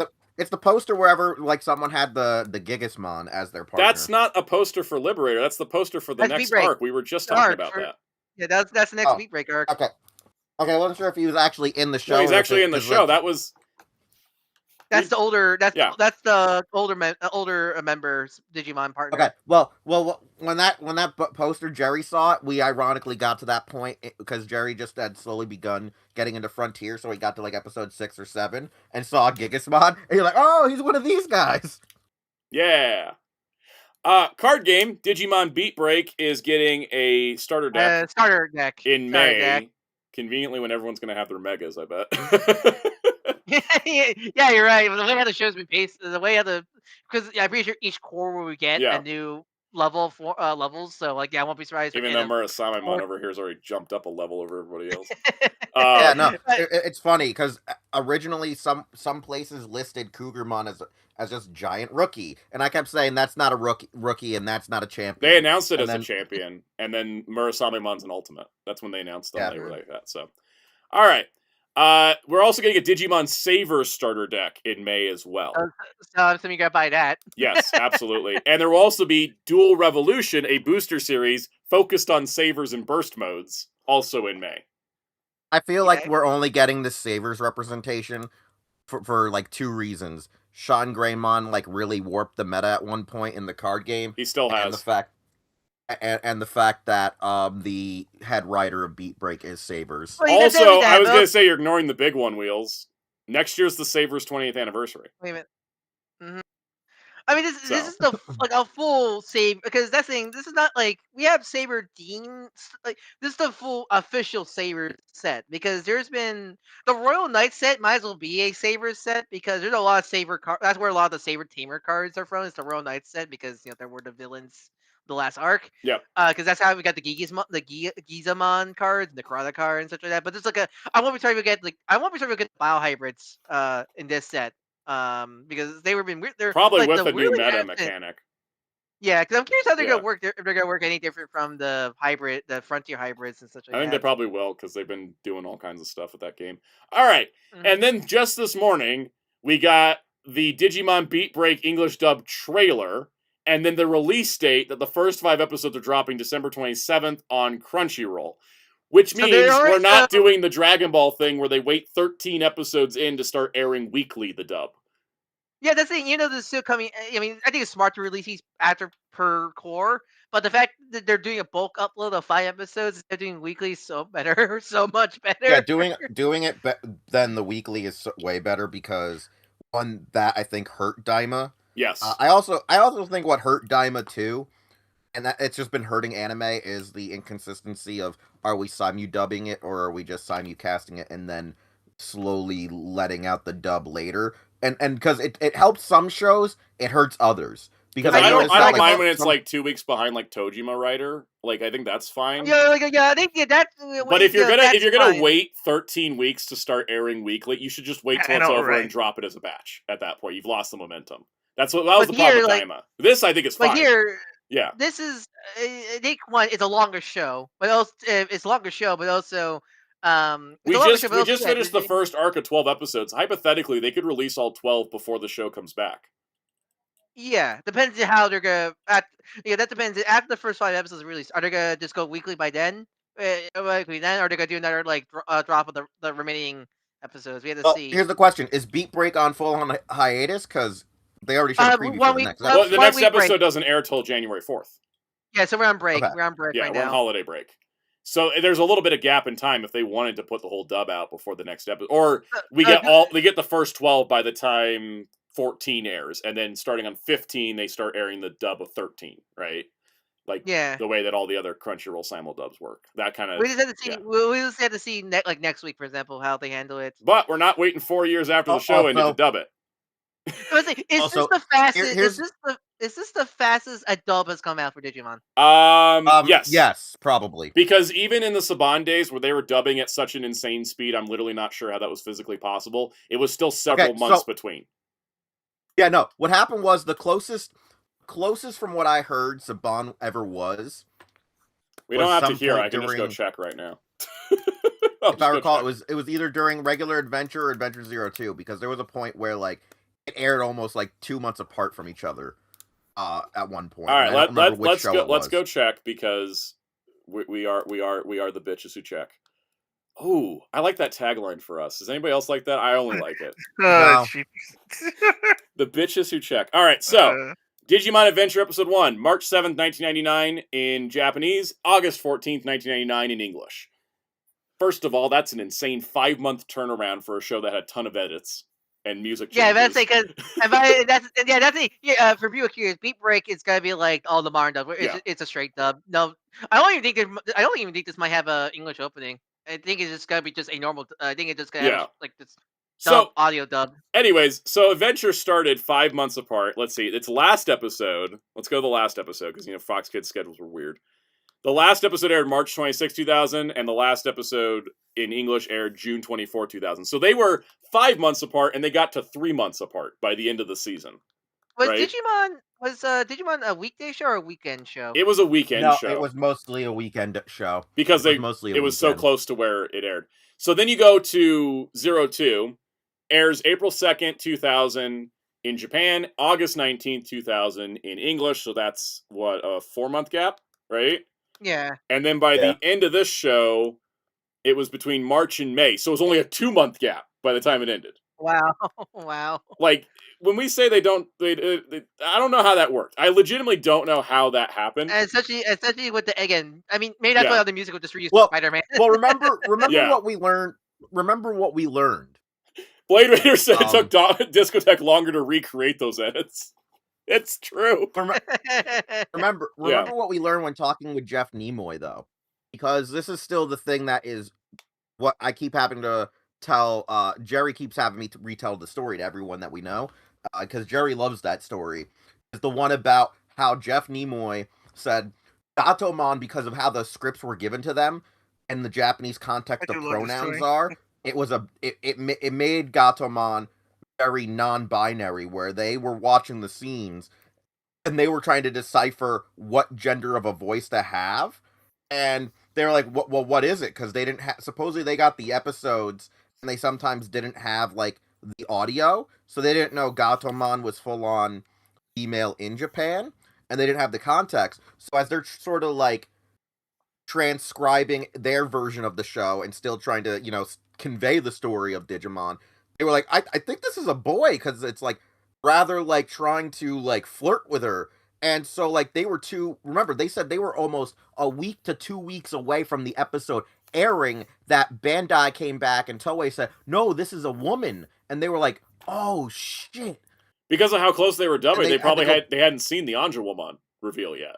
Yeah, they didn't get the episode, and they literally, like Jeff Nimoy said, within a week or two or a couple of days before the episode aired, they went back, re-edited the episode, cast what's her face to play Gatomon, who also I think was the dub voice of Iria in the Zayram dubs, not the anime, the actual dubs for the live action movies, and then she was Gatomon / Anjouwoman, and they had her in the booth and already recording, because she was already a part of their, niche group of people. I love Ray Rader's comment. Gatomon gender is cat. Yep. But the fact that Yeah. the fact that Gatomon had to get redubbed at like, what is it, the 11th hour, and they were able to still make their deadline. I wonder, is that audio still available with the original recording before It probably is, and I imagine it went out with the trash. So they either threw it out, or it's somewhere like locked in studio. Did that air? It didn't air. No, they caught it before airing. It got it. They caught it way before airing. Yeah. And then went back and redubbed all the episodes after that, so they were all back on schedule, because they supposedly were at least like maybe the first 5 or 6 episodes of that Myotis Monarch when Gatomon shows up. Mm-hmm. So we're still not up to Anjouwoman yet. But Jeff Nimoy literally said they caught it at the last possible minute. It's not like early episodes where they either went back and redubbed it or just didn't dub it over at all. Like where in the first episodes, like, what is it? Like Joshua Seth was like 4 of the characters. Yeah. So what was the gap between Tamers? I'm curious. 5 months. So between April and September, because they started airing September 1st, but they aired the first 2 episodes of Tamers on the same day in English. And then there was a bit of a delay because of 9/11 came. Yeah, then they had 2 episodes on September 8th, and then 2 episodes on September 15th, and then 2 episodes September 22nd. They're airing 2 at a time, so they had a bit of a bigger gap to shrink the gap so they could air 2 at a time. And then by the end of it, March to June, so only a 3-month gap. So it started a 5-month gap.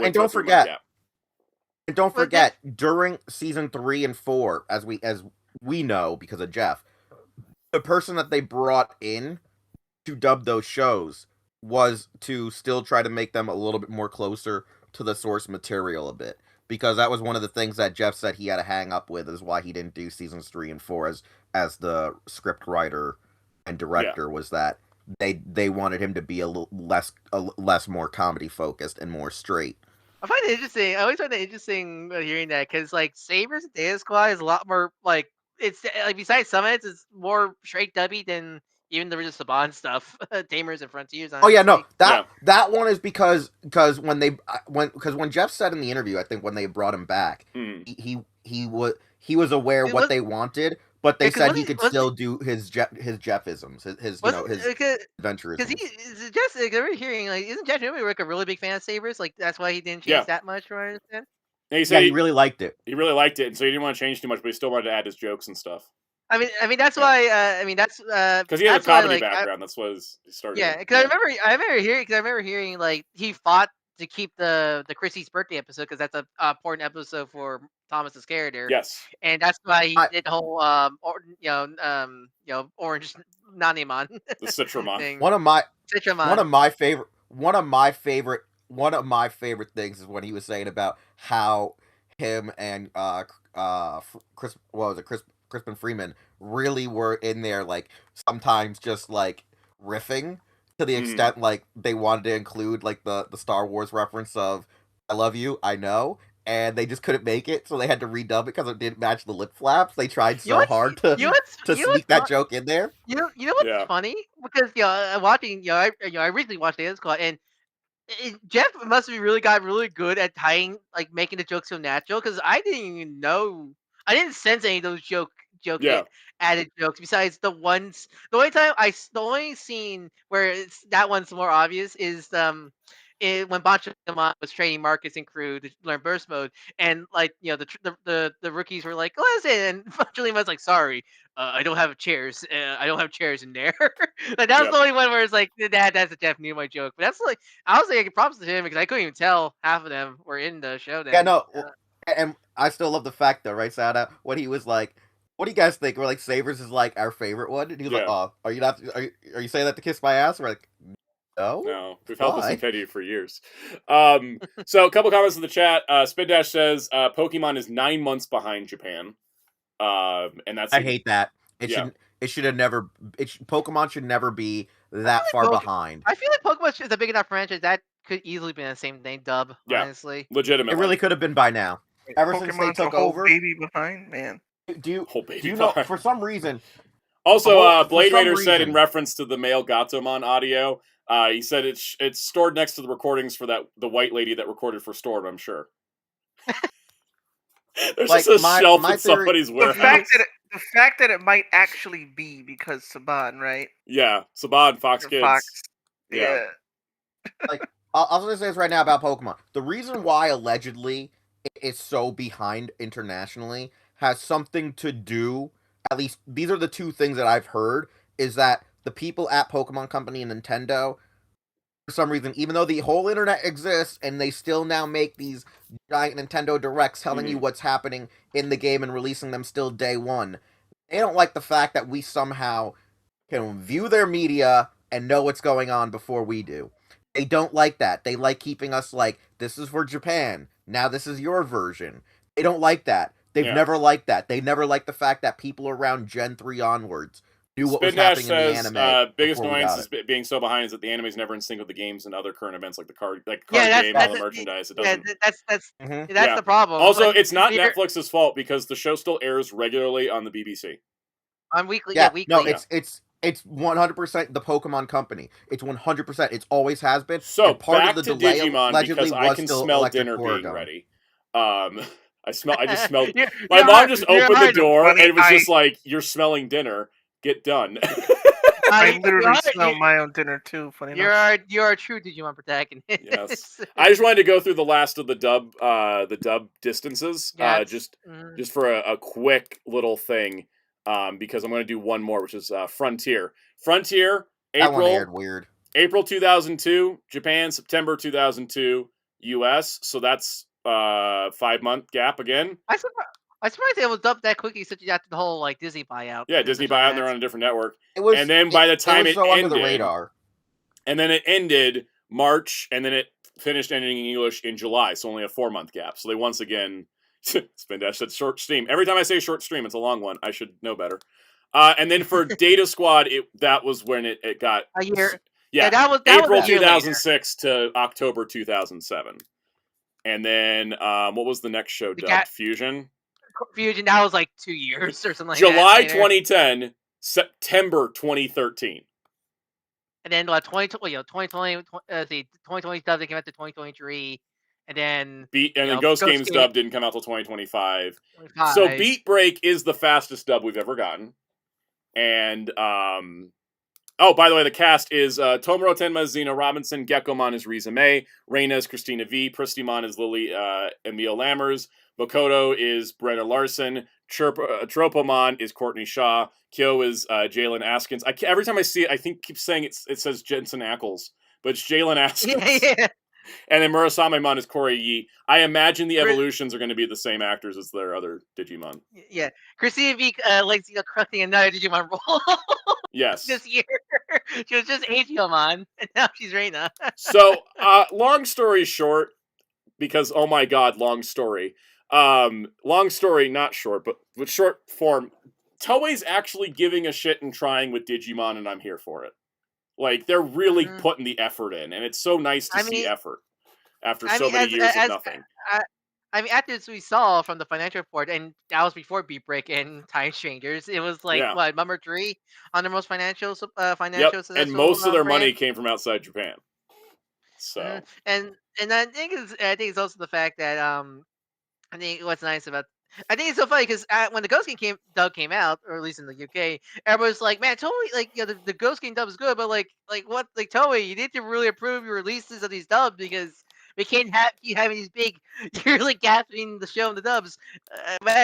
Almost immediately they fixed that. It's almost like the Ghost Game dub got put out on some place that would take it, just so that way when they released the Beat Bake dub, their comment section wasn't, "Where did the Ghost Game dub go?" Like, it feels like they're like, "Oh yeah, we kind of forgot to put that out. Quick, get that out there. We need to get the Beat Bake dub out next."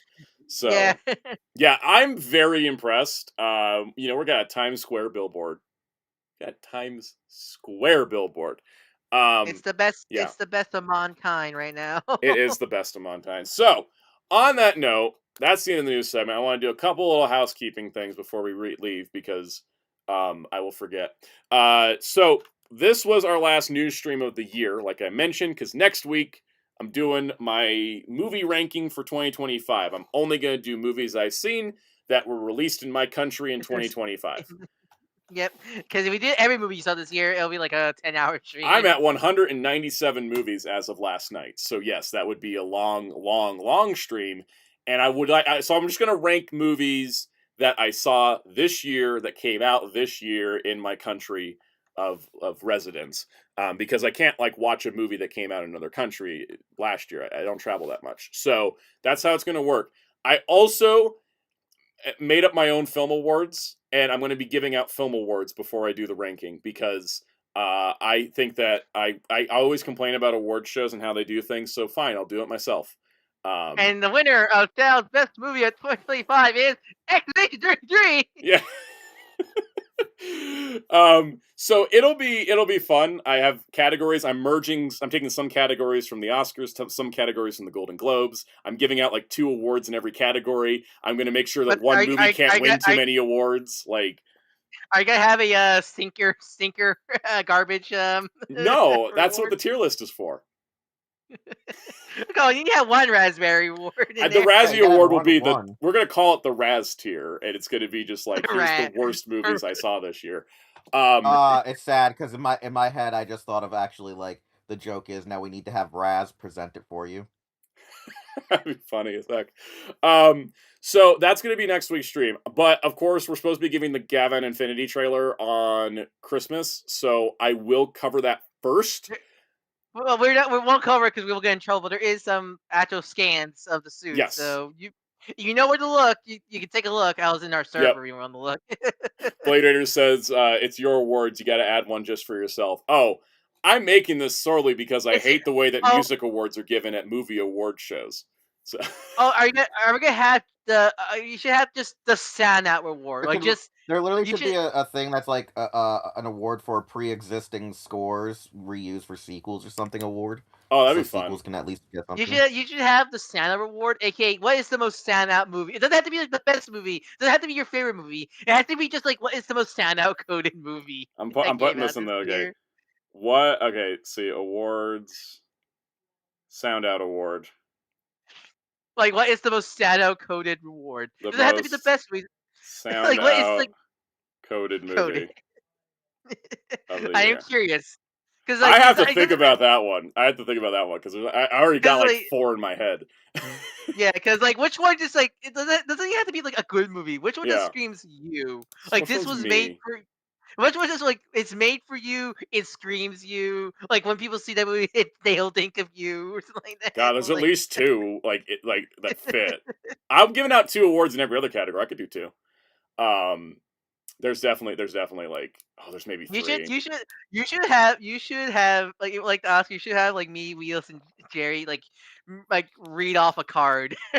I'll have you guys announce the categories and then like or announce the winners. I'll make the list, and then like I'm gonna make like shitty graphic. I'm not gonna do crazy graphics. I'm gonna do like here's a picture of who's getting the award, and here's like the award name. I'll make some like graphics. I'll put them in a slideshow. I'll make you guys present them.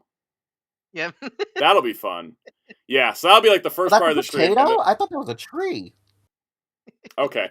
But what ultimately the best film award will not be revealed until we do the ranking.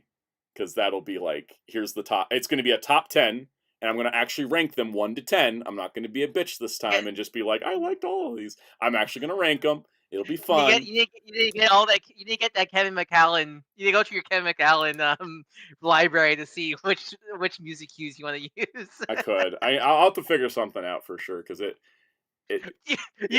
also, you need to wear a suit. You can't just be in your regular t-shirt. I do not own a suit. I'll wear something fancy, though. But I'm not wearing a suit. I don't own a suit. You think they own suits? I'm not surprised you don't own a suit. As soon as I decided I was going to be in the film industry, I decided I'm never wearing suits again. And I've never had to. The best Christmas church got out of me was a tie. I went to my grandfather's funeral in a button-up and a tie, not a suit, because I don't own a suit. I don't think I have a suit either. I just refuse to wear suits. I don't want to wear suits. I don't have. I do want to buy a kid suit so I can. I asked Sarah. I mean, I had to buy a suit for a funeral. So like. Such like that. Belliquit said weddings. I don't get invited to weddings. Not because it's nobody I know invites me to weddings. And then funerals. Yeah, I don't. I first of all, I don't like funerals. Second of all, that sounds mean if I say that, but like, I don't. Okay, but I'm gonna end it there. To be clear, you don't like funerals because it's sad. You don't. Yeah. Just to make sure. No, like if I get invited to a funeral, I will go. Like obviously, but like, I'm not. Last wedding. I'm not anticipating any funerals. It sounds like a weird thing to say. I mean, no one ever anticipates funerals. You might be anticipating a few. What does that mean? Don't worry about it. Well, anyways, the point being is that, in the case of a funeral, I will dress appropriately for a funeral because I'm not an asshole. But again, I don't get invited to weddings, and so I have no reason to own a suit. Honestly, if someone invites me, why are we talking about birthday parties to get suits? Not that kind of birthday suit. Oh yeah. It takes a Star Trek uniform. I would legitimately just like wear a Star Trek uniform to my own wedding. Because it would be a fun wedding. But yeah, you said, Ty, you're doing better than my brother that shows up at funerals in t-shirts. Yeah, I wouldn't show up in a t-shirt. That being said, like, if I have a say in how my funerals run, everybody can wear what they want. I want personal expression to be part of the experience. I also, like, I haven't made the playlist yet, but I feel like everyone should make a playlist for their funeral so that way everybody gets the vibe of who that person was in life. So literally, what I should do is just get a bunch of people to roll out my casket with bulls on parade. No, yes. my favorite one related to that is someone played the Jack Nicholson laugh when they would go to their funeral. It's just like a little speaker in their pocket in the casket. Yeah. That there's a lot of options. The thing is, I find with funerals, I much prefer like funerals that are celebrations of life more so than that was the funeral I went to. Yeah. Yeah, that was the funeral I went to. I hate all the emo ones because they make me laugh. Has anyone ever seen a New Orleans funeral? Because that is like the coolest thing ever. Like that's how I want people. I mean, it's New Orleans. Exactly, but they make funerals into celebrations of life, and they're like specifically like built to be like they play they play somber music. They play like, oh, this person has passed, and then they switch into hard, super happy jazz, and like, we're gonna celebrate this person's life. And you'll see gifs of people like dancing with a casket. Those are just normal New Orleans funerals. Like, it's just how it is, and it's great. I think it's fantastic. So you're telling me that the famous like coffin dance? Yeah, that's not like it's not even like a comedy bit. That's just how New Orleans funerals are. It's the opening to Live and Let Die, the James Bond movie. Perfect example of how the funerals work, and I think it's beautiful. I think it's brilliant. I think all funerals should be celebrations of that person's life, and appreciating what they did and who loved them and everything, more so than being like, everyone is depressed, they're gone. I think you should celebrate that person's time on the earth. That was the funeral I went to my coworker passing last month. It was literally nice to see my father essentially just reevaluating some old coworkers that used to work at our company. It was actually I was like kind of nice to see him happy. To meet them all again and stuff like that. Yeah. And so 2 things before we wrap this up because they're valid questions. Yeah, I'm gonna need to get a Power Ranger Zeo headshot for my for my 3 things. For my Vigilante. You guys ever see Ready Player One and like the old kooky guy that made like their computer game system and his funeral was like it was like all decked out in like Star Trek stuff and he's like recreating Spock's like funeral. That's gonna be you. That's what I want to do at a funeral. And are you gonna have us go on a treasure hunt like that movie in One Piece? Maybe. I mean, that'd be kind of fun, actually. I would love to do that. AR said, "I want my funeral." I just find the Genesis thing to revive Soundout. AR says, "I want my funeral open with Live and Let Die and have my casket explode at that part in the song." Love that. So second thing, Veloquence asked if I'm from New Orleans. I'm not, but my high school marching band for my senior year, we did a marching band show that was themed in New Orleans. And so I had to do a bunch of research into the culture and figure out why we were doing a funeral march to start our marching band show. It was brilliant. We actually like won an award for that because it was so good. Oh, that's nice. Because we basically, the first movement was like a funeral procession as we come onto the field, and then it breaks into jazz music because it's like a New Orleans funeral. And we also had a whole segment like that was voodoo themed. It was really neat. We had a lot of time with that one. So I just like I learned about the culture that way. Got friends on the other side. Yeah. Velcro's like, that's so specific. It's also in a James Bond movie, so we know where my brain works. And then why are we talking about funerals? Because we're 4 hours and 15 minutes into the stream and we need to end. Exactly. We're killing the stream. We've talked so much today. It's over. Because we're not doing anything like this next week. Next week's a whole different show. So Merry Christmas, everyone. Merry Christmas to those that celebrate. Happy holidays to everybody else. I hope you have a good time. And happy birthday to Ryan. Happy birthday to Ryan. He gets to have the same birthday as Jesus. Well, not technically, because that's not when Jesus was born. But that's besides the point. We can just say that. It'll be fun. Ryan's the Jesus of Hero Club. Did you hear, guys? Did you hear that? Ryan was born on Christmas. That makes him the Jesus of Hero Club, right? Is that why? Theology. Get him, Jerry. Is that why I'm just the pure one of the group? Yes, I think so. I think that's what it is. You inherited the energy. I was born on the day the American Civil War started, so that explains all the dark shit in my brain. Anyway. Fun fact. I can't wait till you make that 50 fun facts about Soundout one day. This is gonna be the weirdest stuff. You guys will be like, what? It's the last video I ever make on YouTube. That'll be your funeral video. Yes. That should be the funeral video. Here's all these facts of like how this all came to be. Oh god, there's another thing. Oh my god. I just realized my birthday is not only the same day the Haunted Mansion opened at Disneyland, it's also the anniversary of one of the atomic bomb drops during World War II. Yeah. Ain't that fun? Anyways, guys, plug your stuff because we need to leave and I need to eat dinner and I'm going to keep talking because I'm officially beyond that point where like time doesn't mean anything to me, so I'm just going to keep going. Now you're just your mom's going to be like, hey.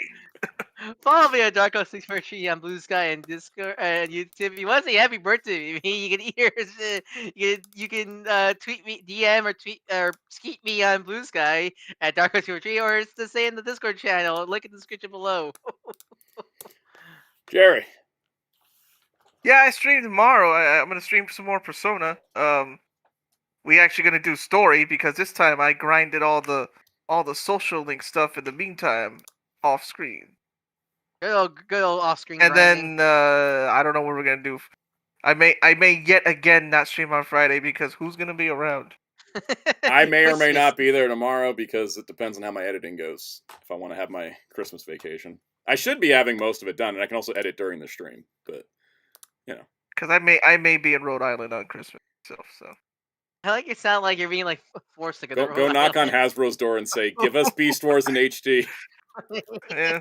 Hey, Soundout, go check the stream chat when I posted. We don't sponsor off the site. Hero-Club.com. Follow us across social media using Hero Club for life. Facebook, Twitter, Instagram, Blue Sky, YouTube and Twitch.tv. We stream Wednesdays and Fridays, just not Okay, this are week. you, The oh yeah, I was holiday. gonna wonder, you gonna do the Christmas stream or not? Okay, makes sense. No, we did that Friday. We watched like 4 episodes. Reviewed Zets. Talked about goddamn high as Tiamat. Go check it out before the VOD dies. Merry Christmas. Happy holidays. We'll be back next week for the Sound Awards of filmmaking experience and also the tier listing. And we'll talk a little Gavin Infinity because I'm sure there's going to be, unless that trailer is absolutely nothing, in which case we're going to pretend it never happened. What's the meme? It's fiction. It never existed. Yes, exactly. So see you guys next week. Have a good one. We're out.